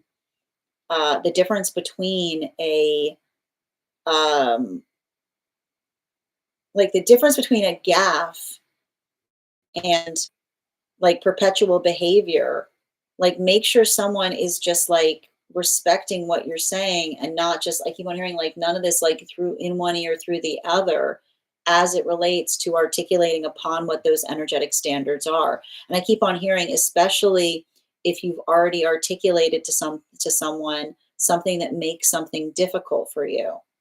Bottom of the deck on this reading. Yeah, especially with the hermit energy and its reversal. I do feel like I'm sensing someone that has some issues in relationality to like commitment. And I keep on hearing like commitment is not the space by which we miss out on the things around us. Commitment is where everything begins. So, I feel like make sure that you're not having to convince someone as to the appeal of being in a committed situation or relationship with you, right? Make sure you're having those conversations about um, what it is that you're looking for, particularly as it relates to partnership, and make sure that someone's not taking this like let's just see where this goes approach. Never are we in more danger when we say let's just see where this goes because everyone has manifestation goals. So make sure that you're speaking on clarity about yours and make sure that they're not kind of like make sure that they're not in that space of like I keep on hearing none of this like let's just see where this goes thing because again often energy that says like let's just see where this goes is articulating upon a fear of commitment because I keep on hearing we can talk about what we want ideally without promising it to each other is what I keep on hearing. We can talk about our ideals. Our ideals are not promises, but they do help us understand and make sure that we're moving in the right direction. No assuming is what I keep on hearing. No assuming with someone in this modality. Thank you so much for having this reading with me, Kat. And if this message connected to you as well, it's very common for those who need these messages to be here to experience them.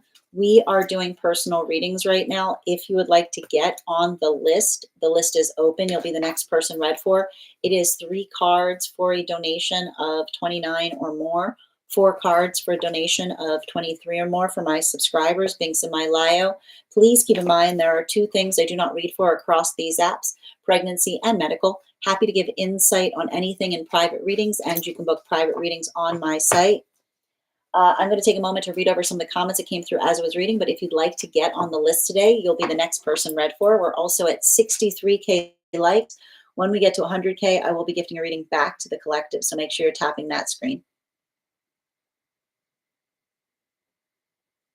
Yes, and Cassie, your subscription's ending soon if you'd like to renew. Yeah, we're about to get started on One Cards Rainbow, so absolutely. I thought we were making progress, but he just pulled back because he's not doing well mentally. Yes. I just sent that to him when he said he needed to pull back from everything. Hold on a moment. I just went through this and did a thorough apology for everything I was told, sending you support, Rainbow. Not being defensive. He does. He did say he was open to more, but then pulled back. Um,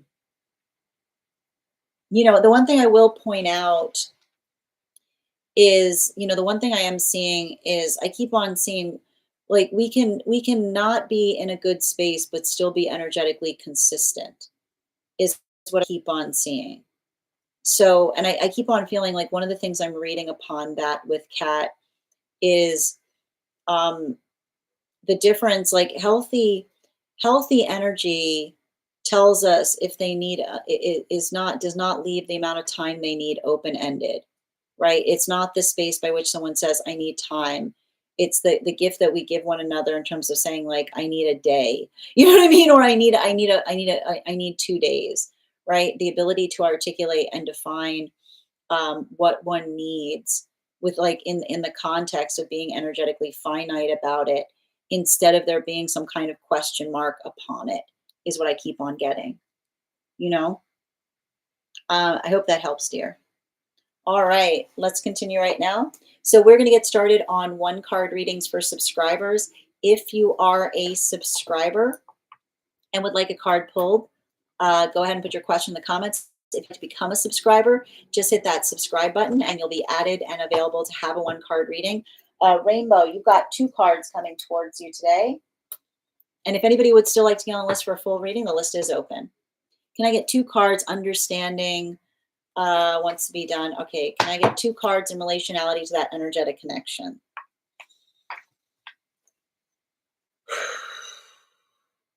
What's going on with their past? I feel like there's something about their past that still feels energetically open-ended here, is what I'm identifying. You know, like there's something here. Bottom of the deck. Yeah, like I don't know, were they talking about someone like coming into them like hot and cold? Because I keep on seeing like I keep on hearing like there's what we like there's what we say that we're healing from versus what we're waiting on is what I keep on seeing. So making sure that I keep on hearing like making sure someone isn't just talking about the fact that they're energetically healing from something, but moving in accordance to it is what I keep on seeing. You know, like because I do feel like there's a lot of that. Like I almost feel like I see you kind of like offering them like I feel like it's interesting because I feel like you're kind of like they've been manifesting you. Like that's a wild thing about it. Like I feel like there's something about them like manifesting you in terms of like coming towards them and being like, well, like I want the things that you want. It's more of a question of whether they're energetically ready. It was I just pulled them. It was the 5 of cups in its reversal with the king of wands in its reversal is what I was seeing there, you know? So I see like making sure someone's not just articulating upon like what they're saying, but ready to move towards it, the embodied manifestation. I hope that helps, Rainbow. And if you missed the cards, you can also go back to the place where you keep the videos and you'll find them there too. And Yaz, thank you for getting on the list. So anyone who hasn't posted a one card yet, please hold on posting because we're going to get back to reading. But let me read the ones that are here so far. Bridget, one card, highest priority, please.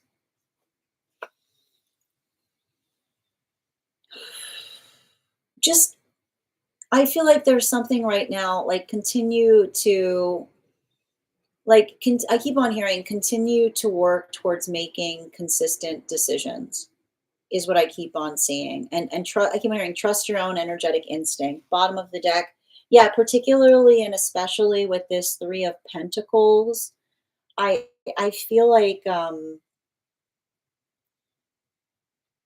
feel like there's something important that's happening right now in relationality to like defining and creating your own sense of stability. You know what I mean? Like I see you like finding I keep on hearing like finding the energetic confidence to stand firm on something is what I keep on seeing. And potentially judging others heavily for not doing so is what I'm getting. Yep, I got you, Yaz. One card regarding the connection for Chrissy, please. Um,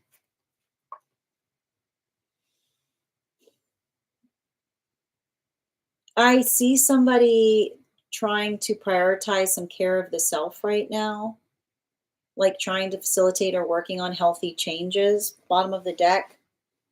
Um,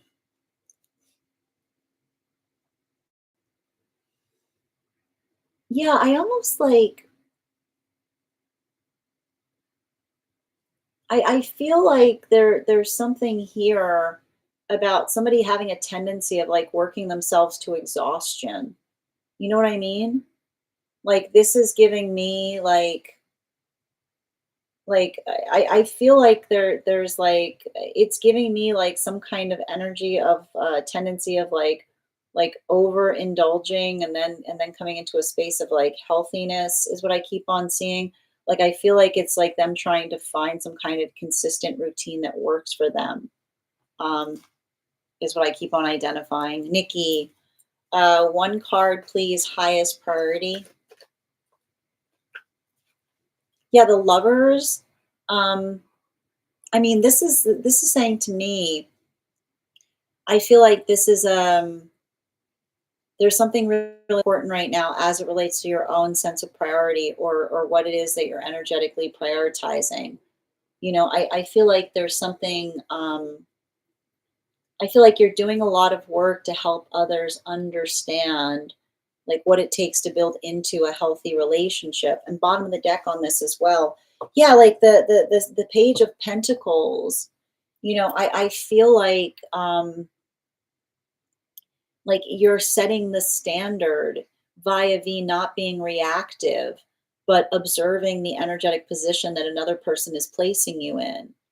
You know what I mean? Like, I feel like there's something about you kind of coming into some kind of maturation process, specifically because you're not being reactive, you're being observational. So continue to work in that space of being observational. They had a really complicated past. Thank you for confirming, Rainbow. Alexandra, one card on connection as it stands.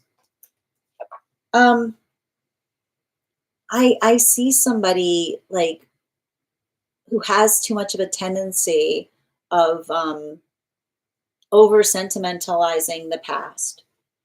Like when we over sentimentalize the past, we're consistently in the space that we don't appreciate the present. So I almost see someone that's like becoming overly sentimental upon you, but not recognizing I feel like even in the space of them not energetically um like I see it's interesting too because I've got two different energies around you. Yeah, like I keep on getting it's interesting because I've got two conflicting messages. I've got one message of someone from the past thinking heavily upon you and sentimentalizing, but them not building in appreciation of the present, which is why they're in that space of holding you there. But I see somebody else that is working fundamentally to articulate to you how much meaning you have to them is what I keep on seeing because I feel like there's something about that like I feel like it's almost like somebody like trying to articulate that how much they care and how much they're energetically prioritizing you. Yep. Oh, one moment. Yes, absolutely. One second, please. Hold on. I owe everybody animal spirit guide cards. One second.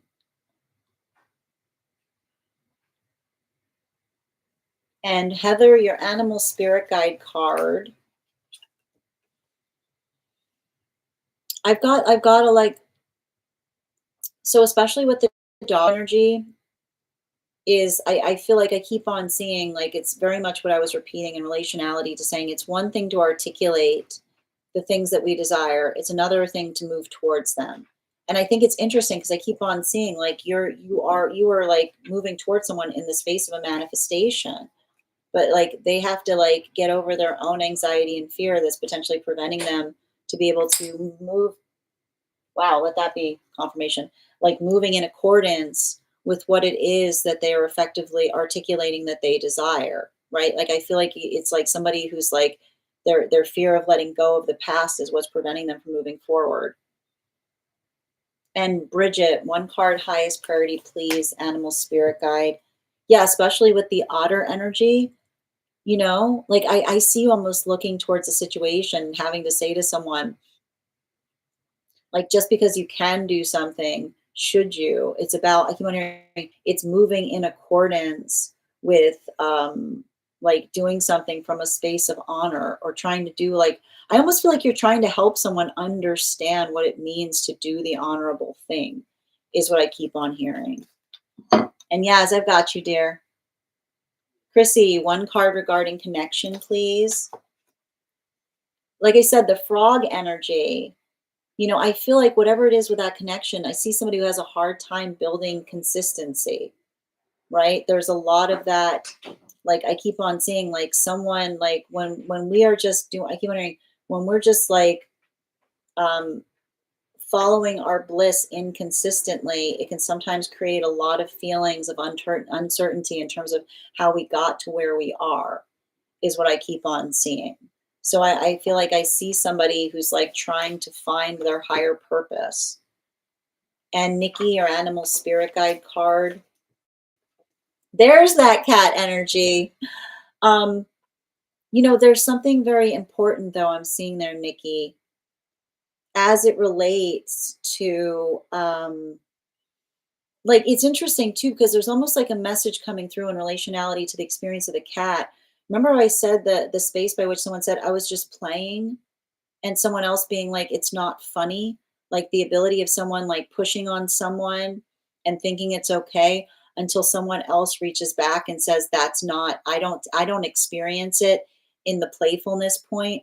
I feel like it's interesting because it's almost like I feel like there's something about the allegory of that reading that is in relationship to the context of what you're working through with relationship, which is the space by which another person is like pushing upon our own patience, and then get surprised when we react and being like, why did you react like that? I was just playing. And I keep on hearing them say, it's not playing if it's provocation. So hold on to that as well. All right. And Alexandra, your animal spirit guide is stag. I feel like there's somebody trying to come towards you to let you know how much you mean to them. But I feel like that's the energy that's like almost saying, like, I hold the things I care about in the present, because I don't like, I see somebody saying, like, I don't sentimentalize the past. You know, I feel like it's almost like I've got some kind of like strong energy around you that's trying to, um, I keep on hearing somebody saying, like, I don't sentimentalize things because I honor the things I have at the moment. You're welcome, Bridget. One card for, all right, one card for Lucy, please. Good to see you. One card for Lucy. I keep on hearing a healthy relationship is not going to require you to bite your tongue. Healthy relationship is one that you should be able to speak freely. Bottom of the deck. Yeah, again, and I keep on seeing, like, this is interesting. Every time I read for you, I often have this card come up. Like, I feel like I see you healing from some kind of experience of rejection. Energy being intimidated by you. Like, I feel like I sense the space of needing someone that doesn't see your success as like from a point of insecurity, but as an energetic gift that it is. Animal spirit guide, please.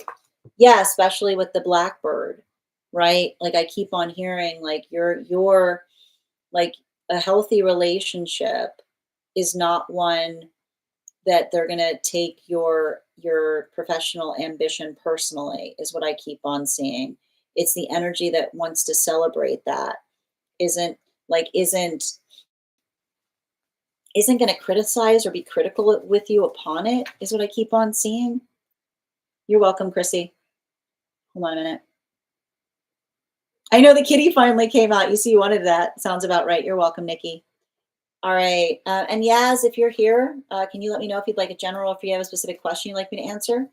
One card highest, please, for Ella.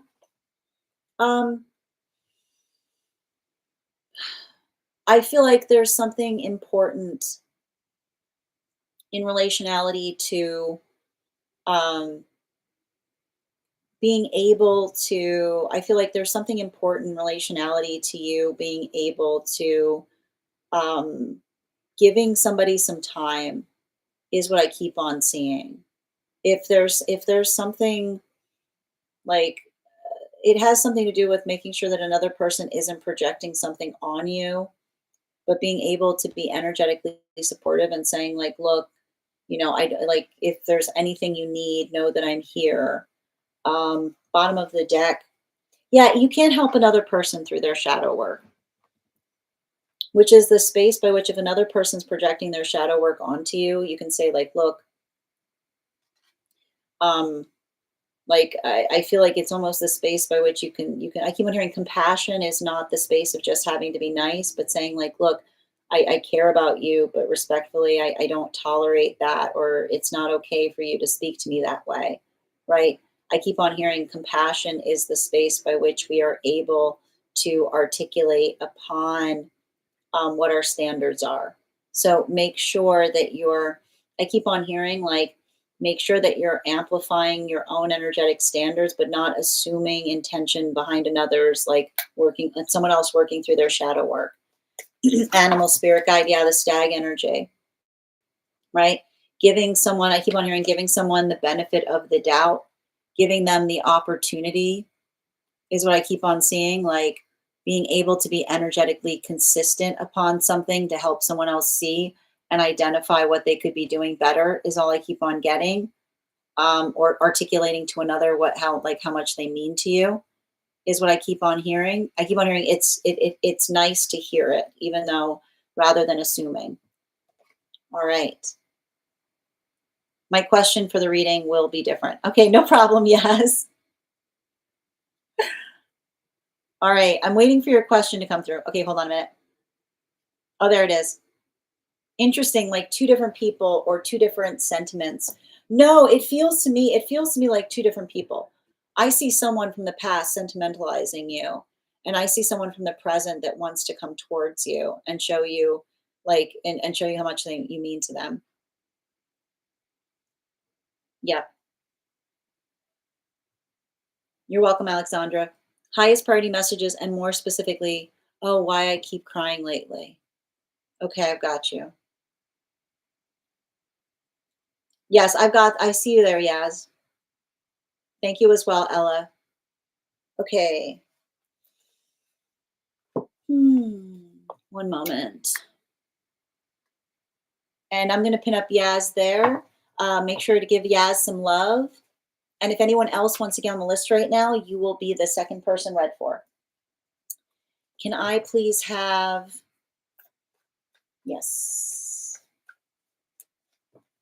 Can I please have 3 cards? Hold on a minute. 4 cards for Yaz, please. 2 more.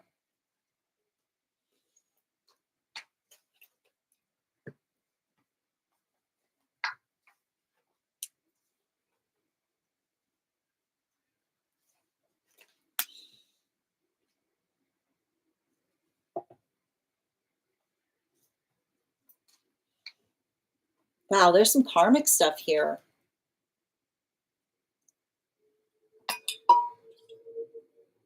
Like this is some karmic stuff I'm identifying.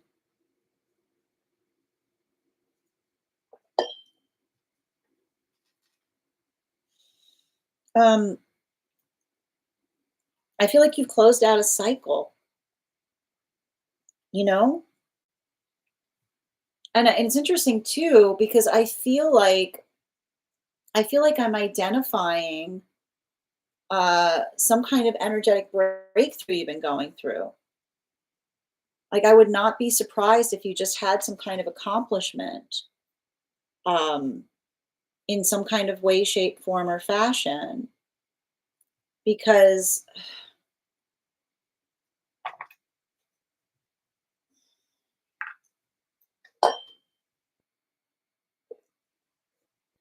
I feel like there's some kind of energy that you're healing from that was doubting whether you could do something. Like they're saying like I've got some kind of message here in relationality to someone putting that point of doubt towards you, or um or amplifying or articulating the silliness or impossibility of something that you desire to do. And that's what's so painful when I see a karmic healing of this nature, because if this is something that I feel like I see you doing something and you're excelling at it. Like I just see you excelling at it. I see you like actively doing something that someone like told you you couldn't do. And I keep on getting that the reason I'm seeing that there's potentially a lot of emotionality that's coming through in relation to that, is I keep on hearing like when when we when we are working through another person's doubts of us, right? The limitations that another person tries to set upon our own person, it sometimes can feel painful, because often I feel like like what we're seeing in that karmic situation was someone almost like creating a choice. And I keep on hearing their doubt, like them amplifying their doubt was almost like saying, you either choose that or you choose me, is what I keep on seeing. The doubt that someone says, in terms of saying, if you're going to stay with me, know that I'm always going to try to put that doubt in you and your own capability. And so I'm seeing some kind of situation that you had to have a really like a very like deep closure with someone.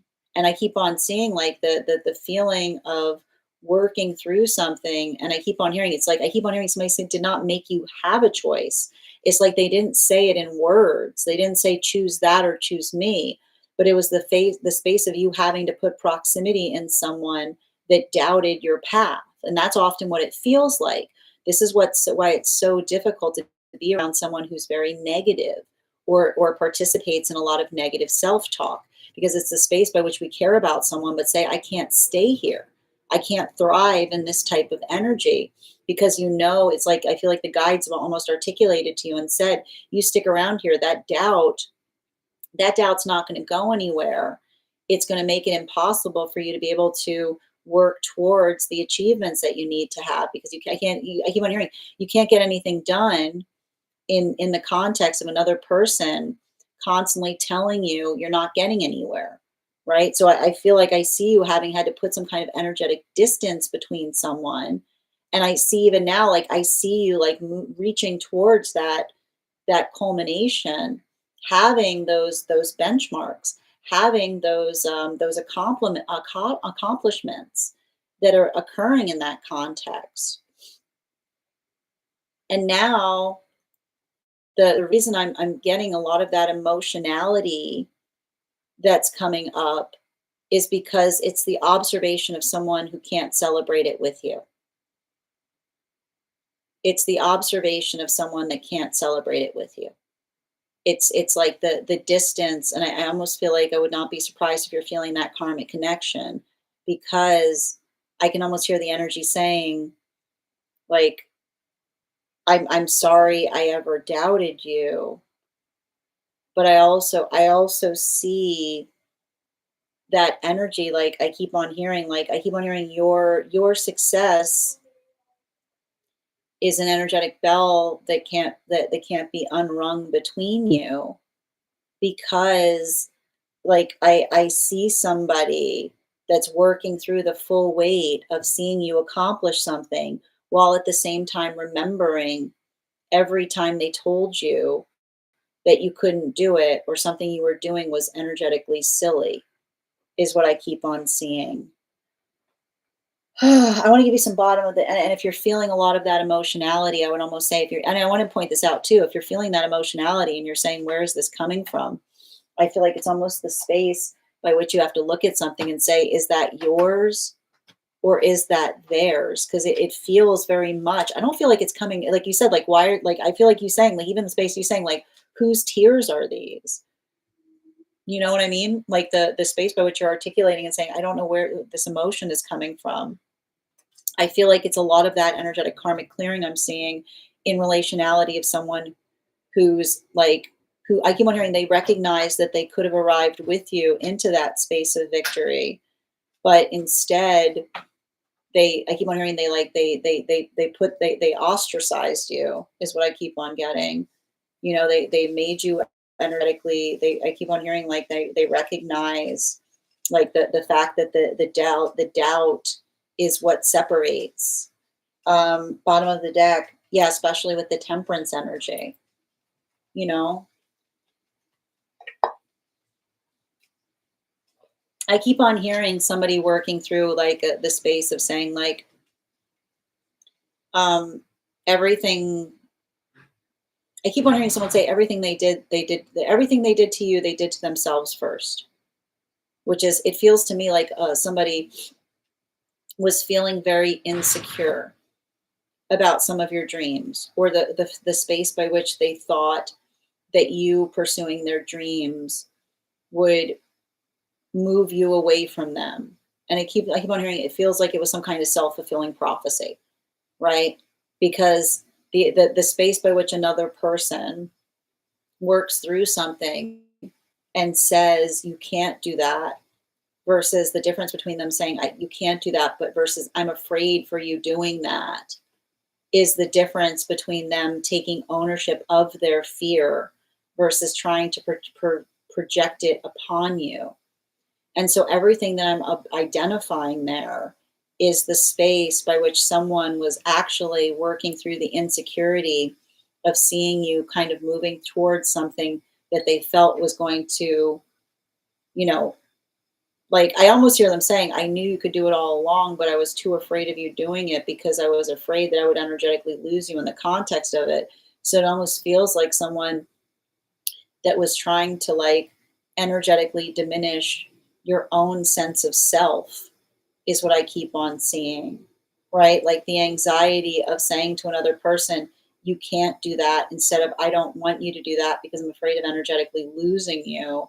Like, I feel like that's where a lot of that emotionality is coming through, because I almost feel like it almost feels like somebody who created no other recourse than for you to have to move away from them in order to do something. And I keep on hearing it was entirely unnecessary, you know. Like I keep on seeing this, like I almost see some kind of space of like, and that's the thing about it, like I almost feel like everything changes in the wake of that, because I almost see somebody who realizes and is working through the emotionality of what they said to you versus what they're seeing you doing, and having to heal their own heart space in the context of it. Sending you so much support on that journey, as because I know that that's like, I just want to like, that's like, this is, you know what I mean? Like it almost feels like someone who's like isolated themselves from your own experience, you know? So it's a lot of heavy energy there. I want to thank you so much for having that reading with me. And if this message connected to you as well, it's very common for those who need these messages to be here to experience them. We are doing personal readings right now. If you would like to get on the list, you'll be the next person read for. It's 3 cards for a donation of $29 or more. 4 cards for a donation of $23 or more. For my subscribers, links in my bio. Please keep in mind there are 2 things I do not read for across these apps: pregnancy and medical. Happy to give insight on anything in private readings, and you can book private readings on my site. All right, I'm going to take a moment to read over the comments that came through as I was reading.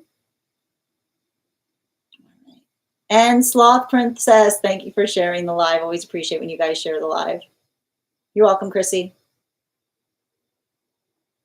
Where are we? Yes, your comments are going through, Yaz. Let those tears out, girl. You're so sweet. Yes, so accurate. Thank you as well, Ella. The eclipse is coming up, Nikki. We've got a lunar eclipse with that Pisces full moon coming up. I definitely feel like I'm healing some unconscious imposter syndrome. But this is where they're saying the imposter syndrome came from. They're saying that this has to do with someone who is like, is it imposter syndrome, or is it this you healing from someone that was telling you that you weren't able to accomplish things? I am having difficulty. I intuitively think it's my dad. Yes. And more importantly, the entire internalized voice of my father is what yeah, that's what I meant in terms of that karmic healing. I could see it in relationship too. It's resonating for me that way. I relate. Yes. My relationship with men is greatly influenced by that. But that's what I mean. Like, I feel like there's something profound that you're healing in that context because I see you kind of moving towards the arrival of your manifestation goal in terms of what it is that you want for yourself, but having to potentially isolate from energy that was creating that space of making you doubt yourself in the process. Yes, I feel like these are not my tears. Hmm. Yes, my dad used to call my degree and career basket weaving. Oh, Nikki. Oh, sending you support, dear. Yeah, sowed seeds of doubt made it easier to accept similar in relationship. Yes. I relate. My dad says all the time, I live in the clouds. Yeah, and then you get used to the criticism and allow it from partners to some extent. Hold on a minute. Yeah. It's so interesting because I feel like I haven't yet acted upon my dream, but I feel the internalized doubts of my family. It's interesting because something I'm seeing here, like I feel like the fact that an energetic dream like persists in you is the space by which it's still like it's still working through you. You know, I feel like you're not giving yourself credit. Yeah, especially in the context of spirituality and being intuitive. It almost makes me wonder if I would be acting upon my dream more if I didn't live with them. Well, and I feel like a bit, like I said, like a little bit of that energetic emotionality. I feel like even in the space that you're thinking about that, like that's exactly the type of thing that I'm seeing here. It's like working, I keep on hearing it's like working through, I feel like it's working through the understanding that it's hard to move towards our dreams if the energy around us is perpetually doubting us for having them. Yeah, thank you for confirming, Alexandra. All right, one card pull for Melly, please, General. Um, don't rush through processes. I keep on seeing just embody the space by which you recognize and identify what you're trying to do in a greater way is what I keep on seeing, allowing for that point of adaptability. Bottom of the deck. Yeah, don't match energy. You know, if someone's coming towards you in a way that doesn't feel um, energetically respectful, I keep on getting be the change that you want to see. Don't match energy, you know? Giving I keep on hearing don't make assumptions in relationality to another person's choices right now either. Hi there, how are you doing today, KB? And thank you for the follow. I feel this. Hold on one moment. um, I feel this is my inner child working to heal. Continue to do so. Hi there, Pisces. What's up, True? So if I'm understanding well, it's an energetic clearing for me to step fully into my purpose. That's what I'm seeing right now. I feel like there's something significant as it relates to. I mean, it's interesting to me that you're saying that you're not following your dreams, because everything I was seeing in that reading is I feel like I see you kind of like making that determinative point right now as it relates to what your plans are, or even having a little bit like I feel like the space. I keep on hearing the space by which you feel something that separates you from those around you versus the space by which you honor that difference and you move into it is the observation of not allowing another person's doubts to get the best of you is what I kept on hearing. Thank you for the help, Nikki. Hi there, Minnie. We are doing one cards now, and if anybody else wants to get on the list right now, you'll be the next person read for a full reading. If you would like a full reading, it is 3 cards for a donation of 29 or more, 4 cards for a donation of 23 or more for my subscribers. Links in my bio. Please keep in mind there are 2 things I do not read for across these apps: pregnancy and medical. Happy to give insight on anything in private readings, and you can book private readings on my site. We do life path, highest priority messages from spirit, past life, angelic guidance, pet readings, animal spirit guide readings, mediumship readings, love readings, dream interpretations, and guided messages. All right. KB, 1 card pulls are for subscribers. So if you'd like to become a subscriber, I'm happy to pull a card for you. All right. Getting away from negative and critical energy could help. Yep. One moment, please.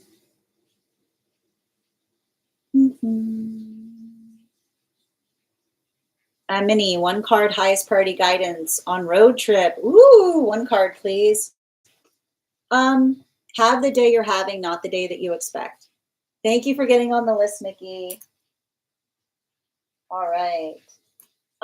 Don't like I keep on seeing like let the expectations keep the expectations low and the curiosity high. Bottom of the deck, yeah. Knight of Swords, right? If things aren't going the way that you expect, make the best of it, is what I keep on seeing. Animal spirit guide, please, for Minnie. Yeah, Hawk. I don't know if you're traveling with someone that's a little bit more like fastidious. I feel like I keep on hearing fastidiousness is made, it's not found. It's making the best out of a situation instead of worrying about how something could be better, is what I keep on hearing. Like navigating something with gratitude. Erica, Oracle Erica, highest priority, please. Communication, communication, communication is what I keep on getting right now. Allowing the space by which you're able. I keep on hearing like I feel like you and another person have to have a practice of saying like one nice thing about yourselves each day is what I'm getting. Like correcting the way you speak upon yourself or the way that you like I keep on hearing no negative self-talk. Yeah, right. No negative self-talk because the space I keep on hearing like the space by which when we start talking negative towards ourselves, it becomes easier to talk negatively towards others. So I feel like I see you and another person being more fastidious in terms of how you speak to each other starts with how we speak to ourselves. Haley, one card, highest priority, please.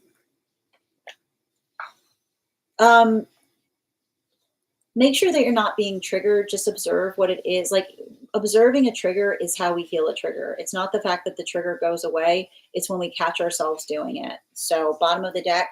Yeah, don't be hard on yourself for having triggers. Appreciate how far you've come.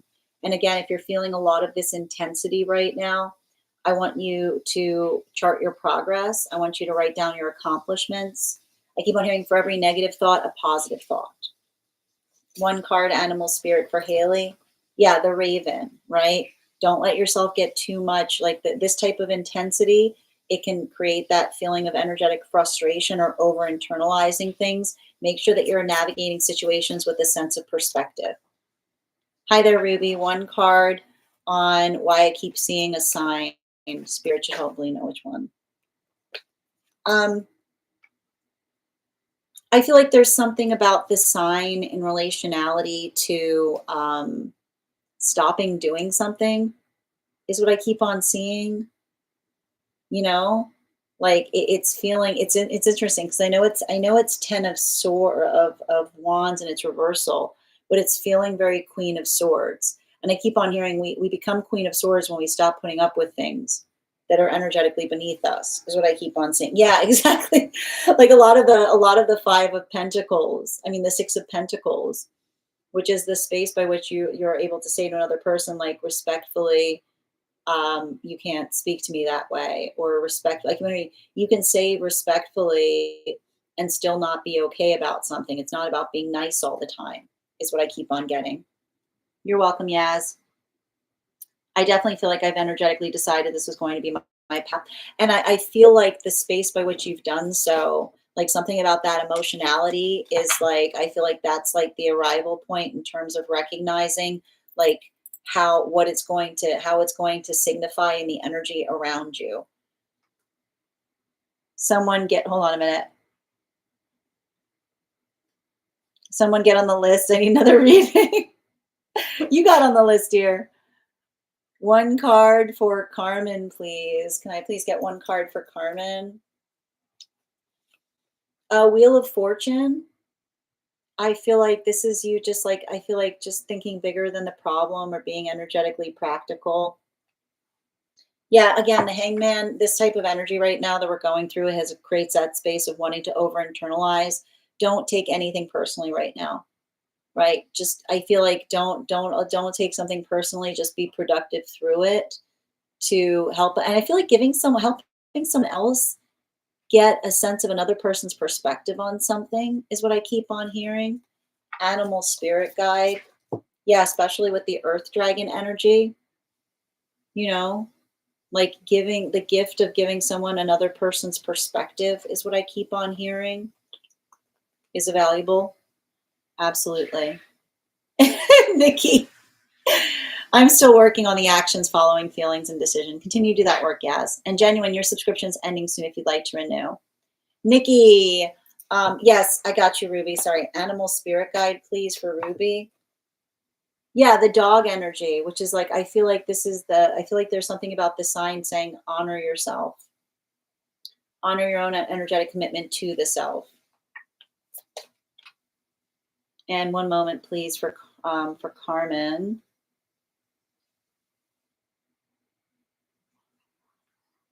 Yep. Can I get one animal spirit guide for Carmen? Yeah, the eagle. It's more confirmation on the perspective, helping another person get a better sense of something by giving them a different perspective on it. I keep on hearing that giving someone an empathetic perspective on it instead of telling them something. You're welcome, dear. All right, Nikki, are we doing a general or do you have do you have a specific question you'd like me to answer today? And if anybody else would like to get on the list today, you will be the second person read for. And just a reminder, friends, we're also at 78.3K likes. When we get to 100K, I will be gifting a reading back to the collective. So make sure you're tapping that screen and we'll get to 100K in no time. Okay, you're sending me the message. You're so welcome, Yaz. And just a reminder for any of my subscribers who have not had a one card pulled right now, if you would like to have a card pulled, go ahead and put your question in the comments. And if you'd like to become a subscriber to have a one card, you can just hit that subscribe button. And if you would like an animal spirit guide, I already got one of your cards out, Nikki. If you'd like an animal spirit guide card on top of your one card reading, all you need to do is also make sure that you're recharging your heart meat, and you'll also have a one card. You'll also have an animal spirit guide card included. All right, I'm pulling up Nikki's question now. For anybody else who would like to get on the list today, we do life path, highest priority messages from spirit, past life, angelic guidance, pet readings, animal spirit guide readings, mediumship readings, love readings, dream interpretations, and guided messages. Okay.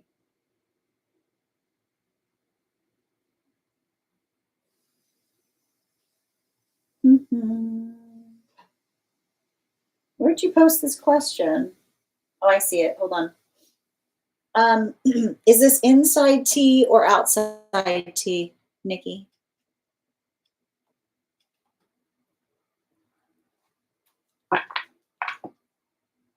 Outside. I see it. Okay, cool. All right. Sin. Good Lord. I don't know what's going on in the ethers, but I've been having lots of trouble with my partner lately. We seem not to be on the same page. I think my family's opinions have been getting to him a lot more than he externalizes to me. Last night, after a few drinks, we had a bit of a breakdown, and I feel like I'm doing everything I can, even chose not to go to a family gathering out of respect for them. I feel like I'm lost here. I think there's a lot of healing to do. Okay, got you. Can I please get 4 cards, please, in relationality to how to navigate through some of this energy? Okay. 2 more, please.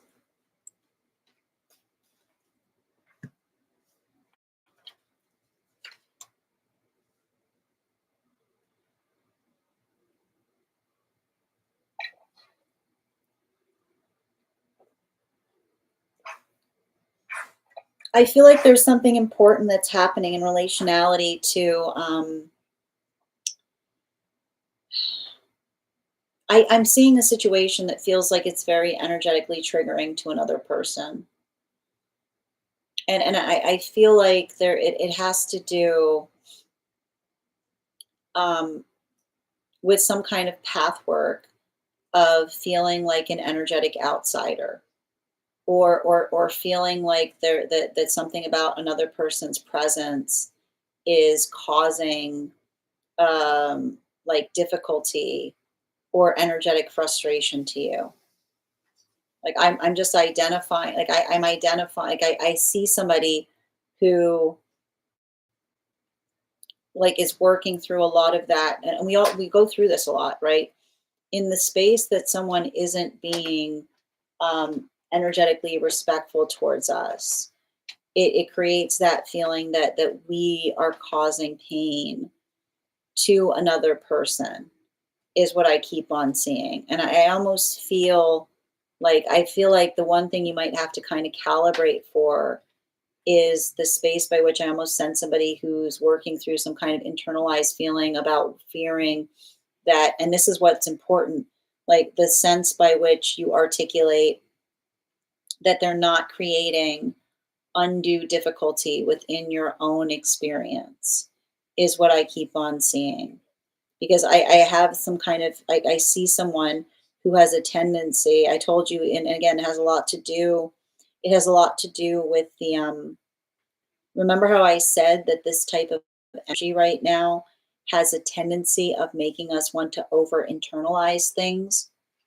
So the space by which another person isn't making energetically autonomous choices or working through something to help another person not feel that not only are they not creating a problem for you, but that they're not being a problem, they are not being the energetic problem in a situation.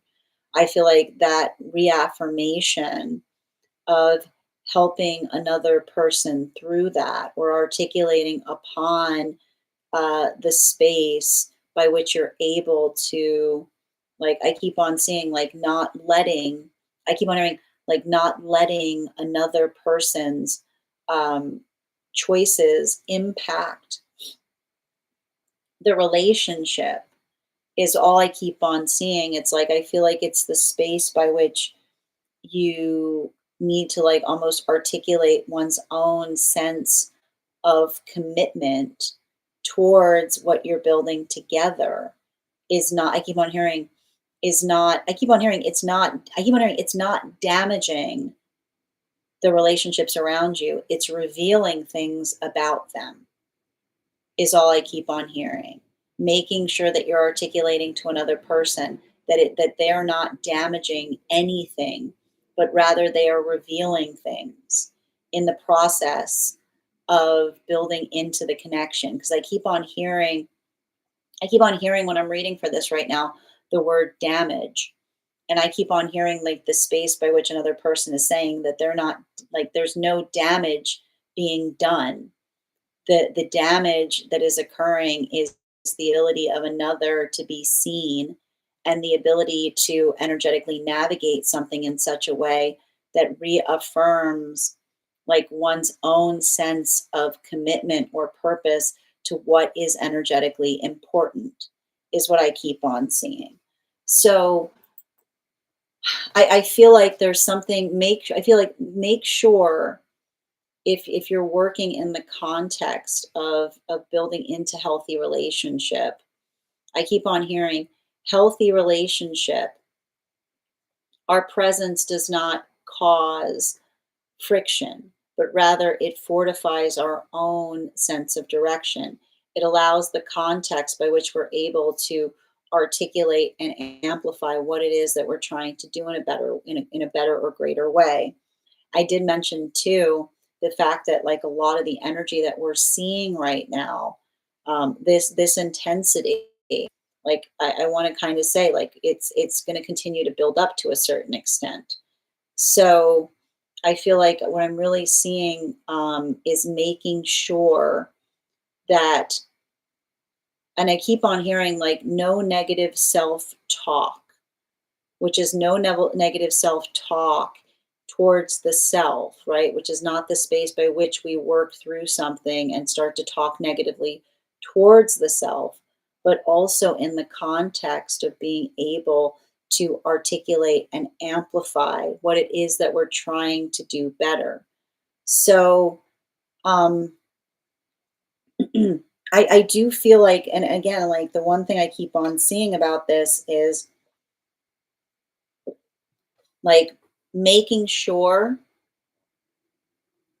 that, and I keep on hearing, making sure that you're facilitating or communicating in such a way that you're making, like, you're identifying and prioritizing each other's comfort is what I keep on seeing. Like the ability to navigate and articulate upon the energetic comfort.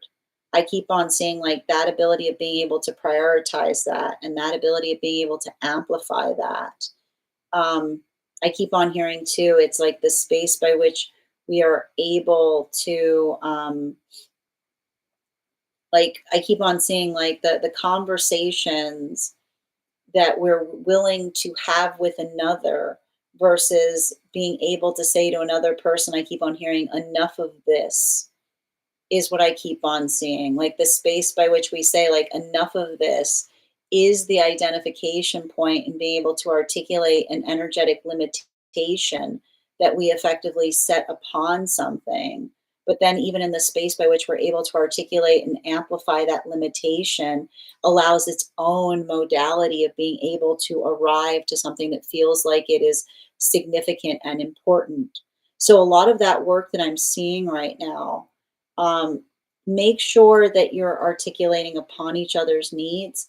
Make sure that you're speaking towards what is energetically significant upon what you're working to heal and resolve versus, and I just keep on hearing that, making sure that you're articulating to another person the significance of the fact. I keep on hearing, we don't create problems for one another when we're each other's solutions, or the observation of not making, I feel like not making another person feel like they're creating too many difficulties in your own experience is what I keep on seeing. Bottom of the deck on this reading. Yeah, especially again, especially with the Queen of Swords, right? Like I feel like there's something significant in relationality to working through something, but in the space by which, I keep on seeing, like, the amplification of of choices that we fortify that feel like, I keep on seeing, like, I keep on hearing, it's like, it's interesting because it's giving me like, it's giving me like energetic cutoff energy, which is, and I feel like this is something that I see that you're working towards to a certain extent, which is the ability, like, how much, I keep on hearing, how much space we give another person's lack of energetic reason, right? Which is the space by which, if someone, I keep on hearing, when someone's being unreasonable to us, right? They it's like, it's the modality by which that sometimes continues to increase.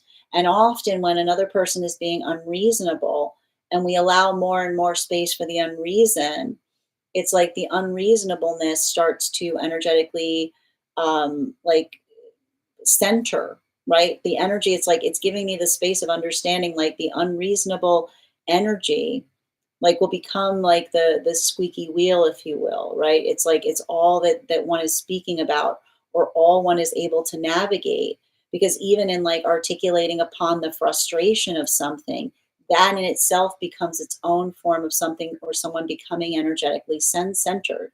So I feel like even in the space by which I keep on hearing, like, not allowing the bandwidth of another person's lack of reason to, um to dominate, like, the experience that you have with another, or to dominate, like, being the topic of conversation, but to allow for that sense of productivity, right? In terms of saying, like, that's like that, I keep on almost like you having to say, like, that's all I'm going, like, this is all the bandwidth I'm going to give them today, right? Like the observation of working through another person's frustrations, but not letting them override everything that's occurring.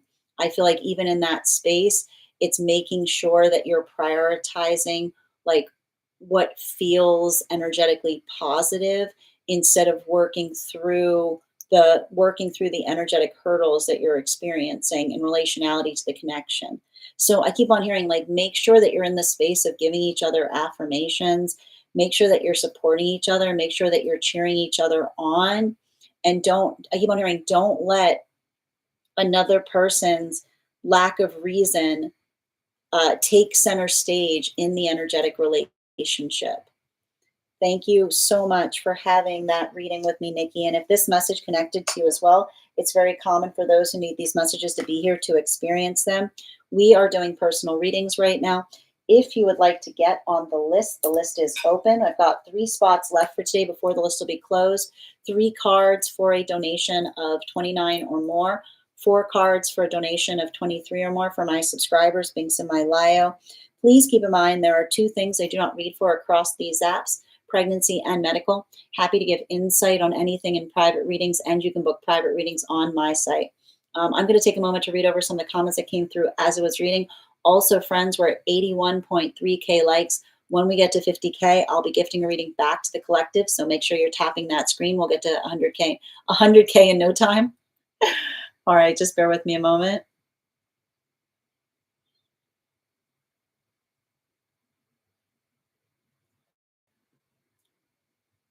All right. You're welcome, Yaz. I've got you, dear. And we're doing one call. Hold on. I'll get you one card in just a moment. Yes, I just want to read over the questions. And Sloth, thank you for subscribing. I'm into it. Yeah, you saw that, the Hierophant came out before I even started reading for you. It was like the first thing out. Hi there. How are you doing there on the rise? Yep. He had problems with past partners and family in a similar manner. Yep. Okay.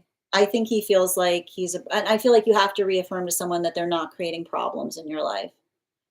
Yeah, he's outside of me.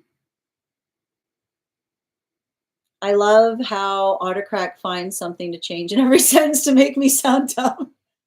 You don't sound dumb, on. It's fine. Thank you for the gifts, dear.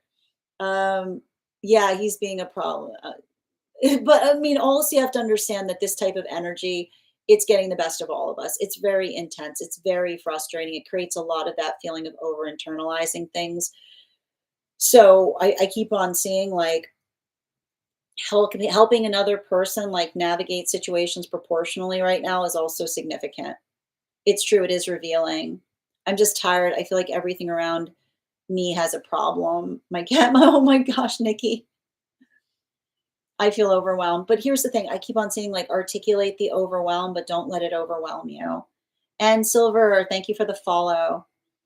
I feel like his needs are more important than mine, and he thinks the opposite. Well, and I think that that's the thing, right? You want to make sure that the needs are balanced, right? It shouldn't be more than the other. It's like how, like, and again, I feel like asking questions, how can we do better in terms of balancing those energetic needs?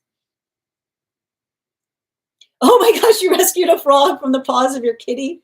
What's gone in all the kitties today? Definitely a collective feeling right now. Yes, both my mother and uncle never respected my messages about not attending. Sending you support, Nikki. That is frustrating. Yes, enough is enough. Beautifully said. I like that. Rainbows and unicorns. To get a sloth, all you do if you'd like to sign up for a full reading is you head over to my profile, go to my tree that has Binks in it in my bio, and you send the donation there, and you'll be able to be on the list for a reading. Hope, thank you for getting on the list, dear. I've got 2 more spots today before the list will be closed. Why can't we just be mature adults? Absolutely. But I feel like the opportunity is, like, you can be, like, you are the mature adults. Yes. And I want to point out, and I feel like, one of the messages I'm getting too is, like, adults don't seek approval. Like, there's something significant I'm hearing here, and, like, and that's interesting because that's coming across from spirit. Like, I hear someone from spirit saying adults don't seek approval, which is the space by which, like, you get to articulate upon that. That's not from me. That's coming from someone from spirit. All right, I've got you, Per. I'll be right back in a moment, and we'll continue. And if anyone else wants to get on the list right now, you'll be the second person read for, and I'll be back in just a moment. Thank you.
All right.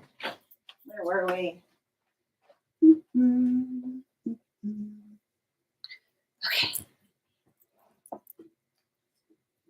Let's see. The list is open. All right. Bear with me a minute.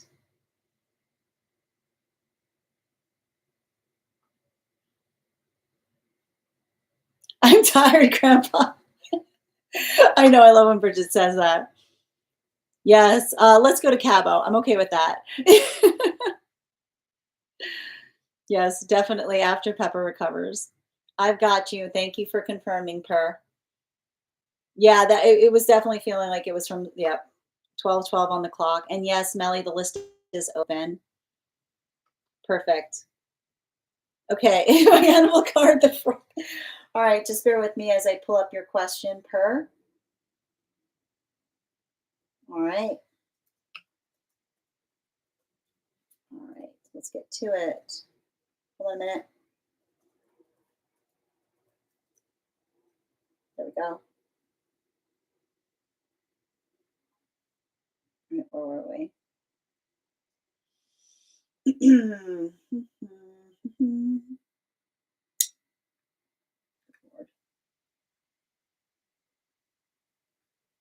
And just a reminder, friends, we are at 82K likes. When we get to 100K, I will be gifting a reading back to the collective. So make sure you're tapping that screen, and we will get to 100K in no time.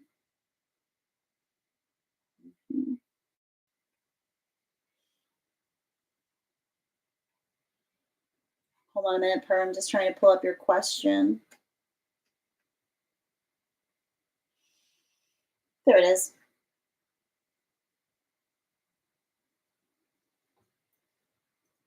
Ooh. Is this inside tea or outside tea? Per is fearless, is what I'm seeing. Per is like absolutely fearless. I love it. You want an ugly truth reading. You want an ugly truth reading during a retrograde season. You want an ugly truth reading during retrograde season. We're just gonna go full shadow work right now. Okay. You know what? I appreciate that level. I appreciate that level of just like give it to me straight. Okay. Can I please have, all right. So basically, so Per said, we did an ugly truth blind spots reading about half a year ago. It's time for another one. The ugly truth on current blind spots. Okay. I love that. All right. But before we continue, let's do an intuition check. It's basically it's just shots. It's a shots reading. All right. We're going to do an intuition check. I've got the animal spirit guide card here. We're going to count back from 10. When I get to 1, I will reveal the card. 10, 9, 8, 7, 6, 5, 4, 3, 2, 1. The wren. All right, we'll do that again after the next reading. And I'm going to pin up, hold on a minute. I'm going to pin up, where'd you go? I'm going to pin up Per. Okay. Thank you. All right, can I get 4 cards, please? 4 cards. Thank you. Oh, okay. And 1 more. Okay.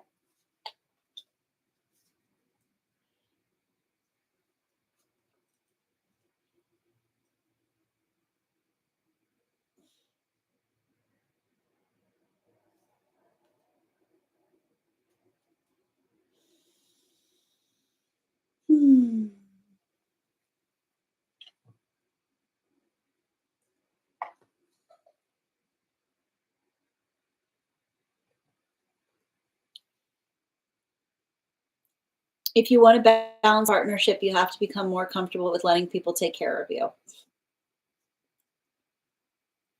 You asked for the reading, not me.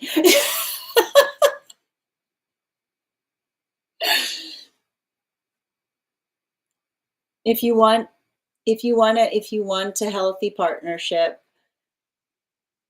you have to become more comfortable with allowing others to care for you, and it's not patronizing. I see you like I see this I can and I can see you working through it being like, I don't need to be cared of for. Nobody needs to be cared for. The desire to care is not based upon need. It's based upon desire, is what I keep on seeing. And I've got I've got some kind of energy around you.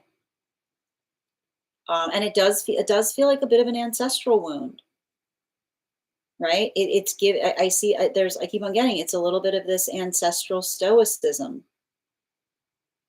is what I'm getting.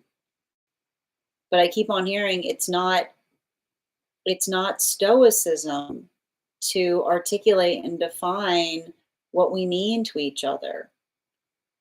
Um, I feel like, hmm,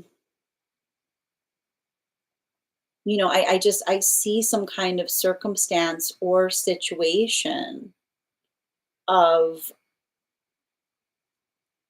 and I just keep on seeing this and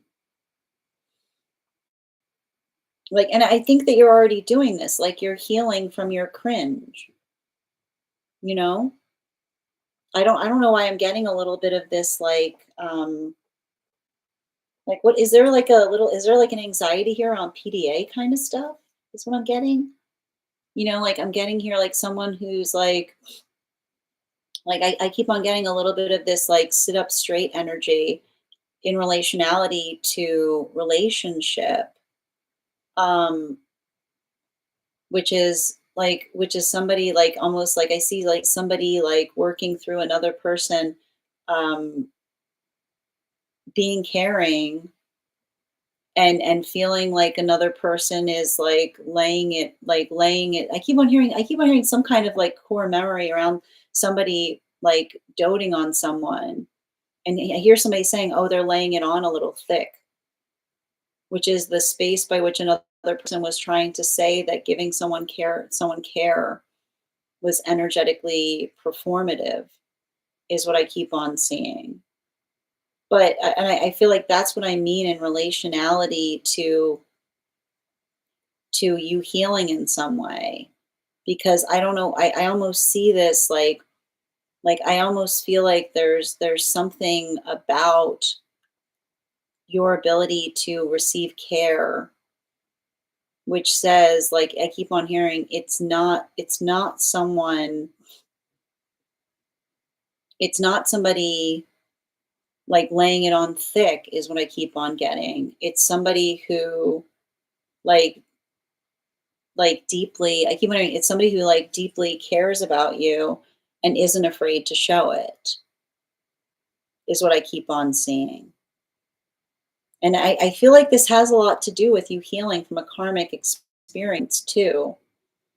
Because I keep on seeing some kind of situation of someone like I keep on hearing like some kind of situation of you having to go through experiences of someone saying like, I'm only mean to you because I like you, which is the space by which another person was trying to articulate that the reason that they tease you or the reason that they poke at you was because they energetically care about you. Um, but that's what I mean, and that's why I keep on getting the sense. That's why these dreams keep coming towards you. Is what I keep on saying. Like this is why I feel like a lot of those dreams um, are coming towards you in the space of the guides, giving you indications of what it's going to feel like to be in healthy counterpart energy. Because I keep on hearing it's a tease free zone. It's not the space by which another person articulates and says, I only put you through the ringer because I care about you. It's a space by which another person says, I work on myself so I don't have to do that to you. Like I work on my own internal self so that I can help you navigate something, um, like so that we can navigate something together. Um, I think that I feel like I already see you doing this work. So I don't really think, I think it's interesting because it's like the guides are even saying to me it's not so much of a blind spot, but something that I keep on hearing it's deeper than that is what I keep on getting. It's like it's working through the space of navigating something that's energetically deeper than that. But I keep on seeing that in of the context of you being able to, I keep on hearing like the ability that you're going to be able to, I keep on seeing like navigate that in the same capacity without, I keep on seeing like without feeling, I feel like there it's something, keep on hearing that a lot of this work is going to be unlocked when you're building into counterpart connection, because I keep on seeing that like your own ability to internalize or work through something, or even potentially like tending to go into like hermit mode as opposed to communicating to another person how you're feeling. I feel like there's something significant about that, specifically because I see you like like, I almost see you like helping another person like get closer to you by being able to articulate and identify what those needs are. And I keep on hearing it's hard because it says to me like it's the space by which you're learning to be able to articulate a need, is okay to be able to have it met. Bottom of the deck, especially with the Eight of Pentacles, I feel like there's something that you're healing as it relates to not being able to ask for something, is what I keep on seeing. Like your own ability, I keep on hearing needs needs don't break relationships. They fortify them. Articulating our needs does not break relationship. It fortifies them because it doesn't create the space that another person has to anticipate them, so much as it gives someone what they need to be able to build towards us more effectively. And I feel like that's important because I keep on seeing that you're healing from some kind of past karmic experience that feels like, I keep on hearing like this is really hard for those of us who've been in experiences where, I keep on hearing like, the unhealthy karmic relationship where it feels like our needs are evil genies, which is like the space by which we articulate something and someone like makes us regret ever asking for it in the first place, because like I keep on hearing because they bungle it so severely that we never ask for anything again, is what I keep on hearing. Like I feel like there's some kind of trauma that you're working through and understanding the intention behind asking for something and someone else delivering it in such a way that, it almost makes you feel energetically, like makes you feel almost apologetic for asking for something in the first place. Unhealthy energy I keep on hearing, will create the space by which, I keep on seeing like it's like the energy by which, and I feel like there's something heavy about this, like there's some shadow work, like this is like that's what I meant, in the space of another person causing you some real harm by asking for something simple and then making you regret ever asking for something in the first place, because they made it seem like they were having to go so far out of their way in order to give you something that was so energetically simple, is what I keep on seeing. That type of wound is really really hard to heal from. um that is not, like I keep on hearing, that is not your fault. Having needs is not your fault. Having needs is not your fault. That is what I keep wondering. That is what relationship is. It's not that relationships do not break under the weight of need. They're energetically fortified by them.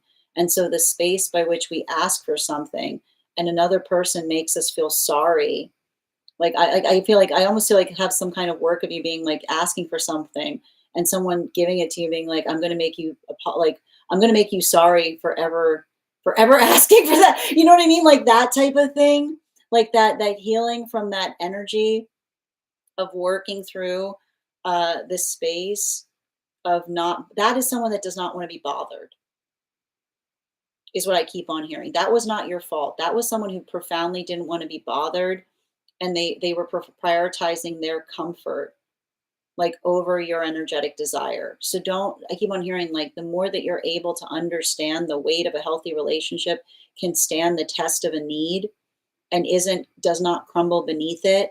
I feel like this is something that you're doing in terms of being able to restore yourself, but also building into healthy relationship as you move forward. Thank you so much. And I mean, again, these cards right now are really beautiful in that context too, right? I keep on hearing it's not like a healthy relationship is not going to like, I keep on hearing like a healthy energy is not going to celebrate your self-sufficiency, is what I keep on hearing. It's nice, but I keep on seeing the energy saying it's nice, but not necessary, is what I keep on getting.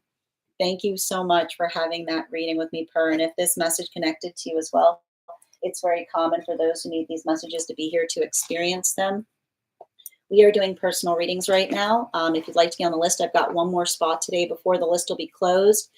3 cards for a donation of 29 or more, 4 cards for donation of 23 or more for my subscribers. Binks in my Lio. Please keep in mind there are 2 things I do not read for across these apps, pregnancy and medical. Happy to give insight on anything in private readings, and you can book private readings on my site. All right. And we are also at 87.2K likes. When we get to 100K, I'll be gifting a reading back to the collective. So make sure you're tapping that screen. We'll get to 100K in no time. And Nina, your subscription's ending soon if you'd like to renew.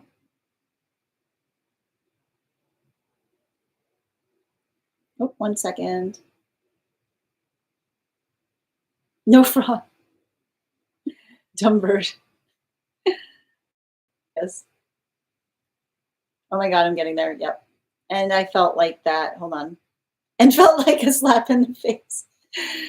Absolutely. I need to become a princess.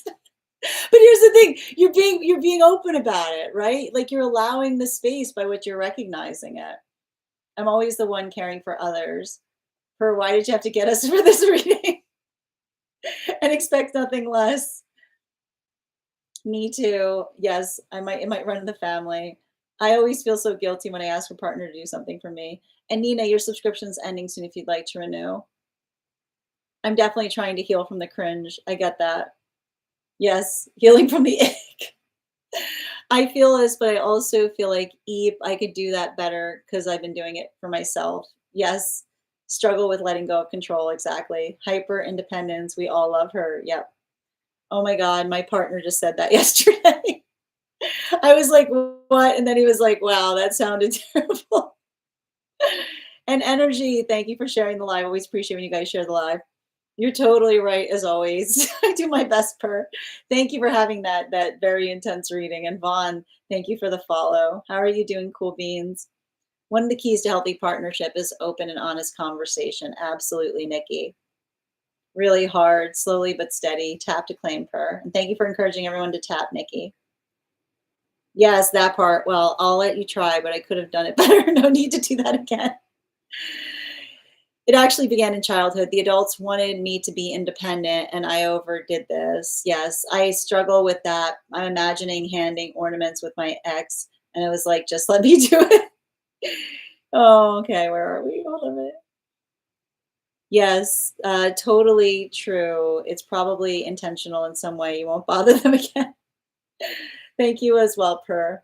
My ex used to be super affectionate in public, and that was a struggle for me. Oh, interesting.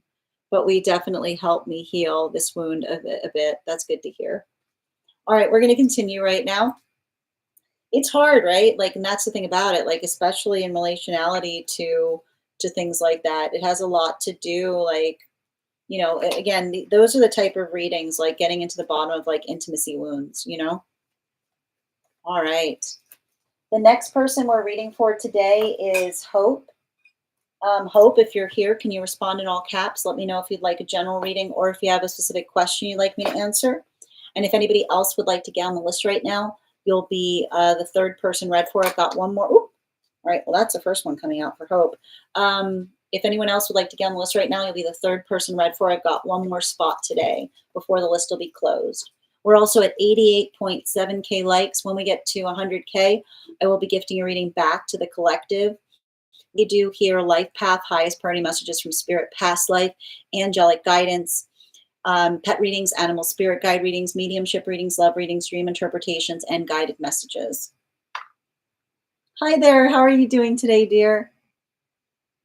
I'm glad that there's nothing wrong with the way any of us, and we're all perfect. I mean, I like your sarcasm, Nikki. I like your sarcasm. Oh, what message does Spirit want to send my way? I got you, dear. And I'm gonna pin up. Hold on a minute.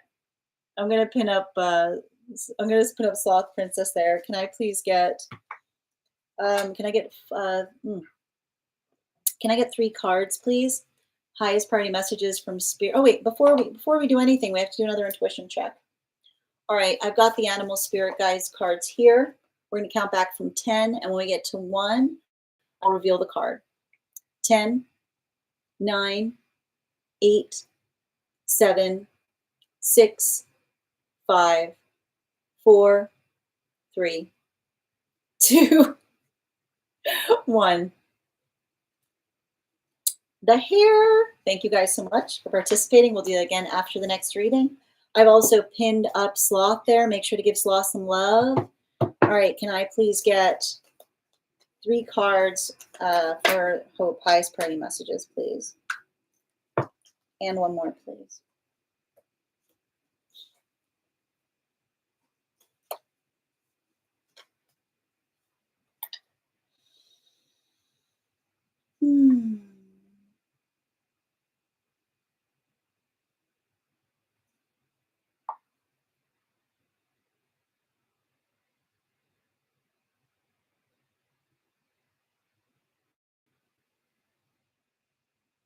I feel like I see you.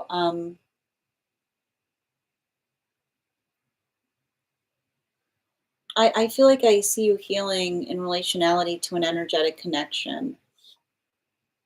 And I keep on hearing the same messages coming through. Healthy relationship does not require perfection. Healthy relationship does not require perfection. And I also keep on getting the message that I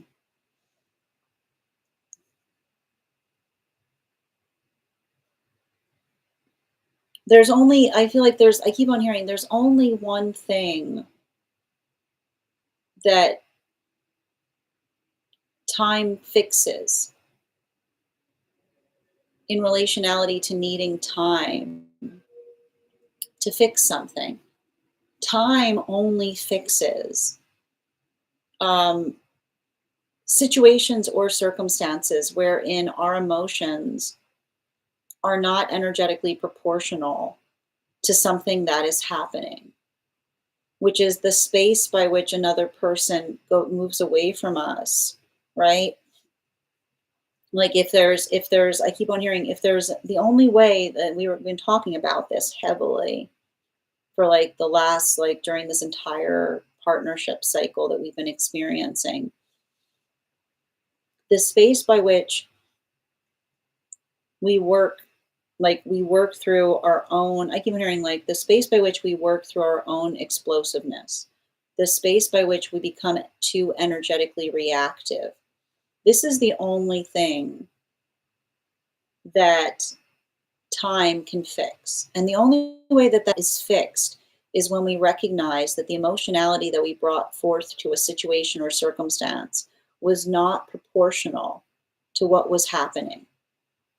What does not get fixed in time is the space by which we feel emotional because there's an energetic standard that we're holding, because there's something energetically important that we're working through or working upon. Um, so I'm saying this right now because, especially in relationality to, like, I feel like I see you doing a lot of shadow work right now. And I don't like the term shadow work because I often feel like it puts too much of a spooky name on something. It's working through, it's healing from aversion is what I keep on getting. And the space by which we heal from aversion is the space by which we heal from rejection. Like the space by which we stop worrying so much about energetic rejection, but we understand and we hold our energetic standards. It's the observation of what we bring forth to something.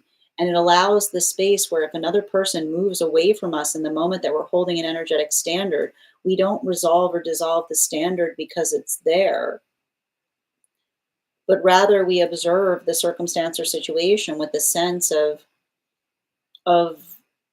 disappointment, or with a sense of like, yeah, I keep on hearing like the difference between devastation and disappointment is the observation of the fact that we energetic respect and hold our standards for what they are. And I feel like there's something I'm seeing in relationality, some work that I see that you are effectively navigating right now. Um, so I keep on hearing if this is some kind of situation where um, someone is trying to articulate to you, like, in the I keep on hearing, like, and I feel like a lot of it has to do with like the space of a relationship. If there's an energetic relationship where another person is trying to demand trust from you, I keep on seeing that trust is not something that's demanded. It's something that is energetically earned. It's not the space by which I keep on hearing, we don't, I keep on hearing you can't hand over the keys of trust to anyone. And often those that like want to eradicate our own standards will try to articulate the fact that they're moving away from us because we're not trusting them enough. But I keep on hearing, like, if there's a modality where someone's trying to move away from you because you're not trusting them enough, that's usually exactly the reason why you shouldn't. Is what I keep on, like, that is literally the space by which you feel energetically affirmed in recognizing and identifying the point of caution in the first place. So I feel like there's something significant and important about that. And I keep on hearing if there's a situation or circumstance where you are in the middle of like having an argumentation point with someone and they moved away from you and then they energetically come back to you, that is not a chalkboard erase moment. That is not a moment where you kind of like can just like start anew.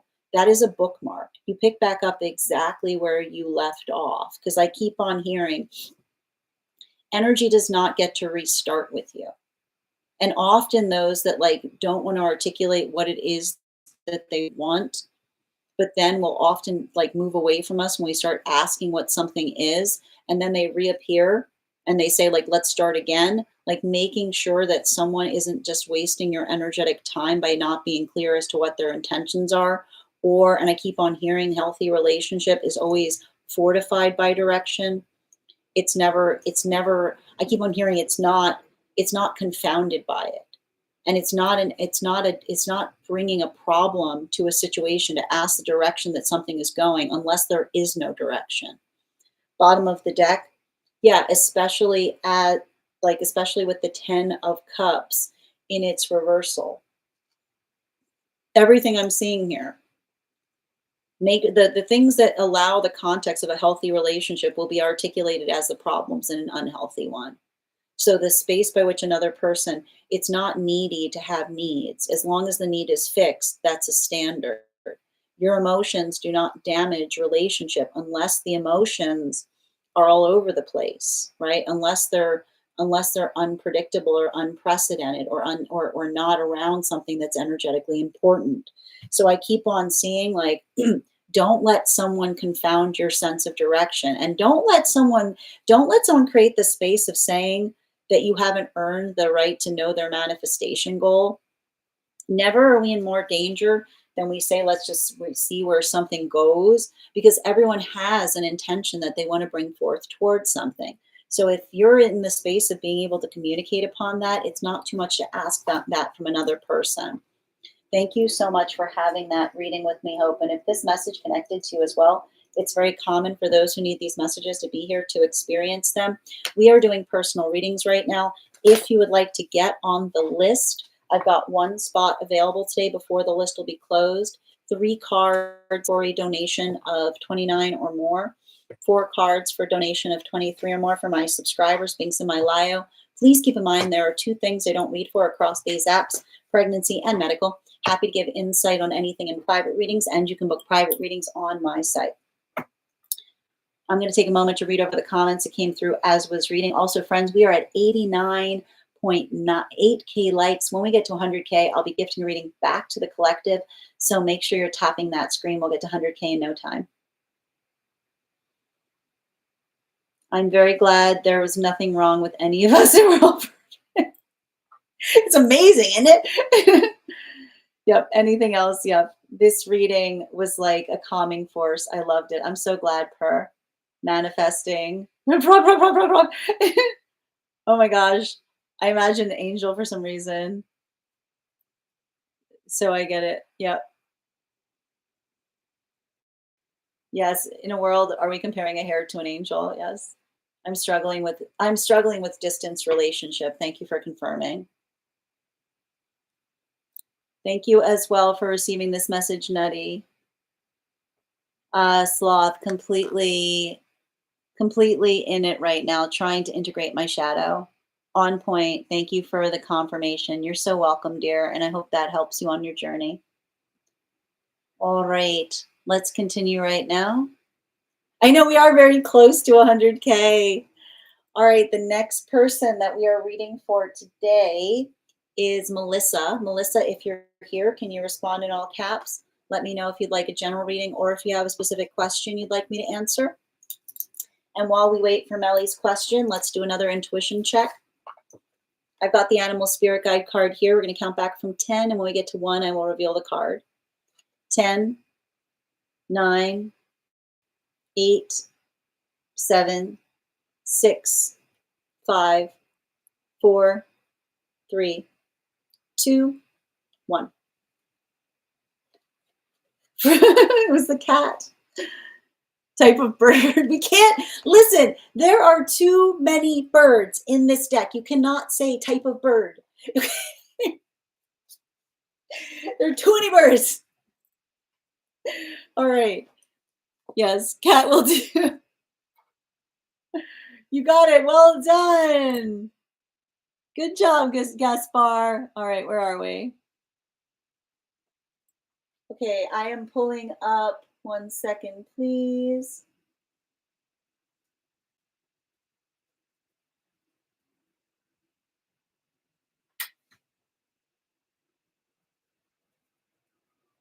There we go. There we are. I got you, Mel. Is this inside tea or outside tea, dear? I don't know the deck at all. It's okay. We'll share. We need to announce to make it. Yes. I'm really annoyed with all my meetings keeping you from you this week. No, you haven't had. I mean, I haven't been here. This is my first day back. It wasn't your meetings. I was away. All right, there we go.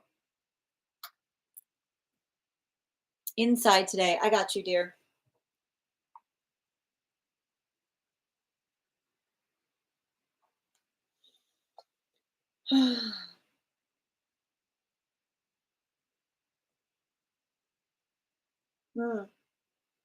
I got you, dear. All right, let me pin up Melly. 1 second, guys. Make sure to give Melly some love. All right, we're going to do highest priority messages from spirit and sending you so much support, dear. Yep.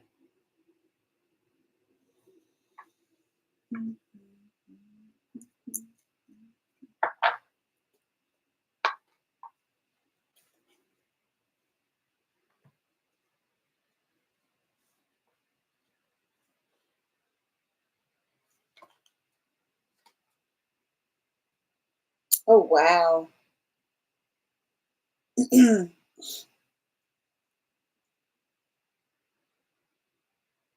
Yeah, I feel like there's something important that I see that you're navigating. Hmm. I keep on like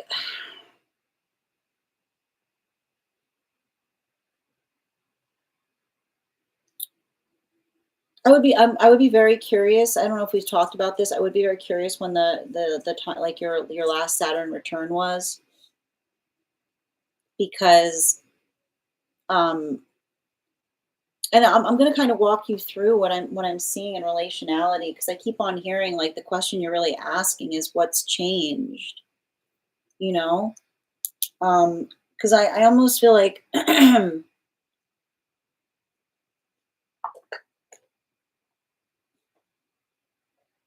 I see some kind of space of hold on a moment. I just want to make sure you're still there. Okay. So I see some kind of space of energetic contentment that I see that you've been navigating in relationality to like I see a lot of these priorities that are changing around you. And I think it's interesting too, because I feel like a lot of it, I keep on hearing like the desire to pursue, I keep on hearing the desire to pursue the interest that becomes the passion is what I keep on seeing upon something. And I think that that's really interesting because um, I feel like in a way, this is like the sound of you finding your higher purpose. And I know it's frustrating, but I almost see it like you finding your higher purpose is coming through in relationality of you. Like I keep on hearing like working through like a case. I keep on hearing like working through a case of the blahs, right? And I keep on seeing, and what's funny about it is like I almost see the energy, or like I see you like navigating something and being like, it's fine. You know what I mean? Like, I feel like I see you being like, it's fine.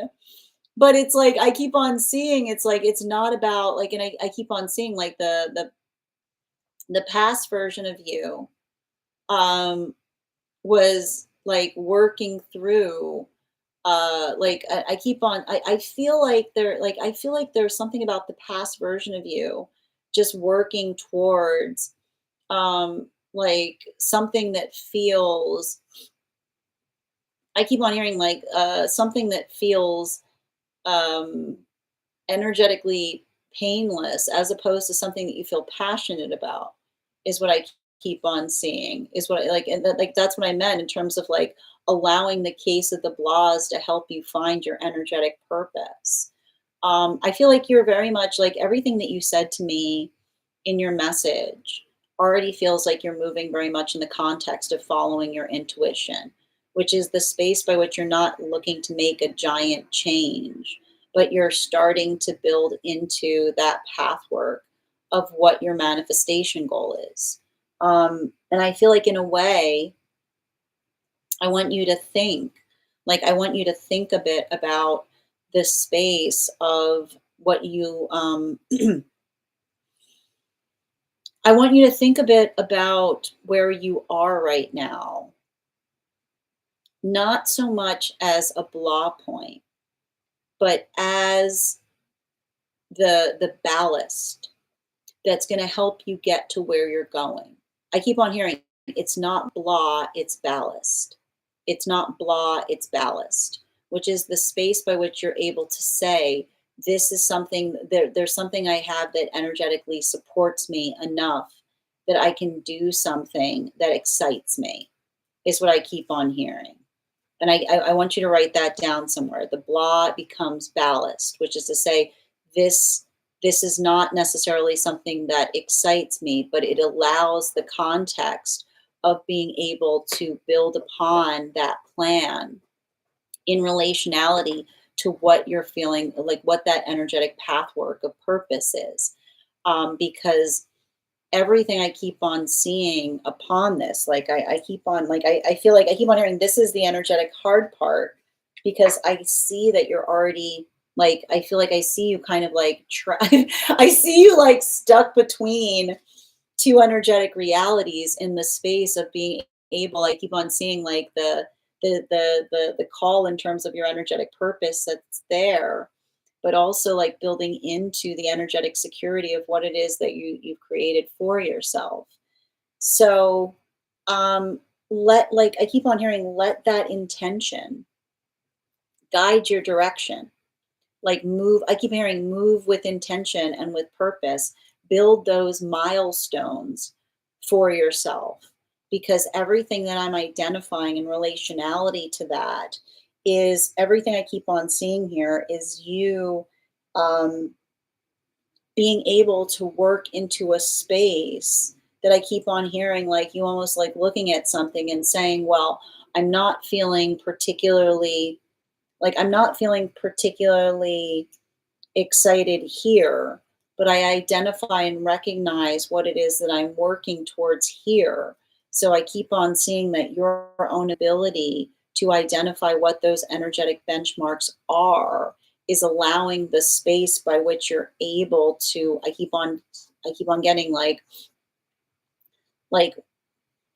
um like it's, how do I describe this? It's helping you reach like the next space by which you're able to like build into that pathwork of purpose even more.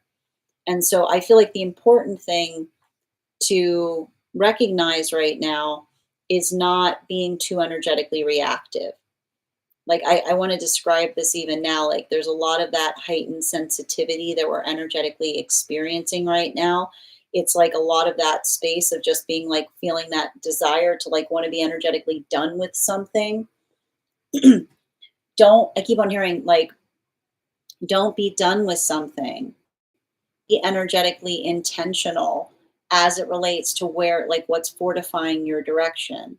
So I keep on seeing like I keep on hearing it's not blah, it's ballast, right? It's taking the frustration and moving it into a space that helps you identify and recognize what it is that you're trying to do in a better way. And I feel like even now, like the one thing I'm noticing about this energy, particularly in relationality to you, is like it's having an even more sensitive impact because you're already very much in a sensitive space. So I keep on seeing that, like I feel like the ability for you to, I keep on hearing like you are a sacred space right now, and your ability of not having to deal. I feel like, what is a sacred space if not the space of having to say like I don't have time for this, or I don't have the bandwidth for that, which is the space by which you have to say that you are a sacred space. Because a sacred space, what is the most important thing about a sacred space? You don't bring your problems to it. You leave the problems at the door, is what I keep on seeing. So I also feel like something that might help you through some of this energy right now is writing down like I am a sacred space, like and the ability of another person to identify that, like let that, I keep wondering, let that help you navigate conversations, which is why if someone comes towards you and isn't in the space by which they're like meeting you, like I keep on seeing like you don't have to match them, you just have to say like you got to take that somewhere else. Like you can't, I can't help you with that right now, is what I keep on seeing. Like there's a little bit of that energy there. Thank you so much for having that reading with me, Mel. And if this message connected to you as well, it's very common for those who need these messages to be here to experience them. We are doing personal readings right now. If you would like to get on the list is open. We've got one spot available for today before the list will be closed. It's 3 cards for a donation of 29 or more, 4 cards for a donation of 23 or more for my subscribers.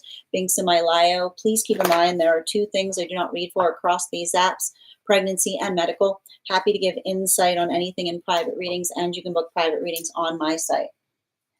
We've got one more spot available today. If there's anyone else who would like to claim that spot, and I'm going to take a moment to read over some of the comments that came through as I was reading.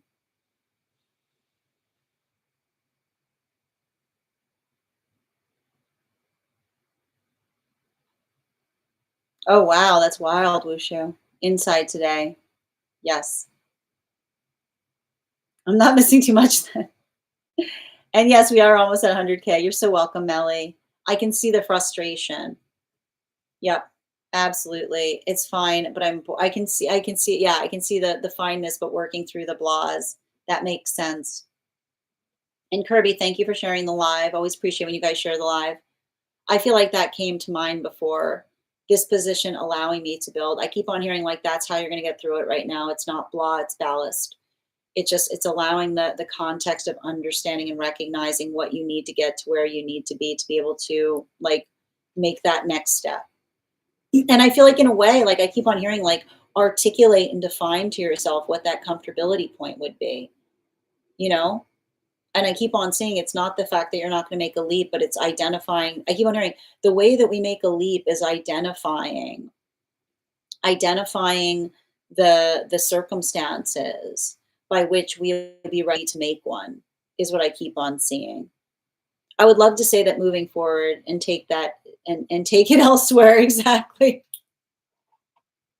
And I feel like you're allowed to say that right now. Like that's the thing about it. Like you can say to someone being like respect, you can say like respectfully, I'm a sacred space, which is the context by which you have to say like you can't, like I'm not here to be articulated to that way, or the ability of helping to identify and recognize.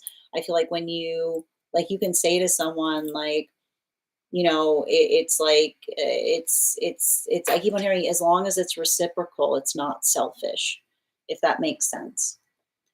And thank you again, Melly. All right. Final call right now for anyone who has not had a card pulled, who is a subscriber, or anyone else who would like a personal reading today. I want to thank you guys so much for being here today and sharing in these messages. I will be back on to wait. What am I waiting for? Wait, what? Hmm? Oh, wait. Oh, friends, I want to thank you guys so much. I want to thank you guys so much for being here today and sharing in these messages. We will be back on tomorrow at 8 a.m. PST, 9 p.m. Eastern. I mean, if you guys got me all twisted up. We'll be back here tomorrow at 8 a.m. PST, 11 a.m. Eastern. If you would like to be notified as to when I've gone live, you can head over to my profile. There is a little bell there. Activating that bell will turn on notifications. If you became a subscriber today, also though, register directly for the event tomorrow, because sometimes this app doesn't push out when I've gone live. If you became a subscriber today, welcome. I would encourage you to head over to our subscriber only Discord channel to introduce yourself to the collective. You'll also find in the, what's my favorite color? Alexandra. You'll also find in the perk section a special coupon code that will give you a discount to our tarot class subscription program. Our next class will be held on Wednesday, September 17th at 6 p.m. PST, 9 p.m. Eastern. We'll be studying the star card. I'm so excited. It's going to be a wonderful class. I want to thank you guys. Alexandra's a genius. I want to thank you guys so much today for being here and receiving these messages. Huge thank you to my followers, old and new. Thank you for being here today and sharing in these messages. Huge thank you to my subscribers. Your ongoing support means the absolute world to me. And the biggest thank you to my mods. Thank you so much, Kay, for all of your help. I want to thank you guys so much for being here today. All right, come on, we'll do it. We're at night. Okay, so here's what we're gonna do. I'm gonna do the night. We're gonna do the 100K giveaway if we get to 100K, and whoever gets the giveaway, we will have the reading tomorrow. Okay, I can't. I mean, we're so close at this point. I'm gonna do it. I appreciate. I'm not like gonna let you guys down that way because we're at 99.9. Thank you guys so much for tapping the screen. Absolutely, and we got to 100K. Congratulations. All right, friends. Thank you guys so much for tapping the screen. It does mean the world to me. I'm going to think of a number right now between 1 and I'm thinking of a number right now between 1 and 24. First person I see that posts the number will get the reading. Just got to tilt it because the sun's in the way. No. No. No. Oh, Ella, you got it, dear. Congratulations. All right, and we will thank you guys so much. And thank you guys for helping us get to the 100K milestone today. I want to thank you guys so much for being here today and sharing in these messages. Huge thank you to my followers, old and new. Thank you for being here today and sharing in these messages. Huge thank you to my subscribers. Your ongoing support means the absolute world to me. And the biggest thank you to my mods. K. Megan, thank you for all you do. I hope you guys have an absolutely beautiful day. Please take care of yourselves. Please take care of one another. And we'll do this again tomorrow. Have a great day, everyone.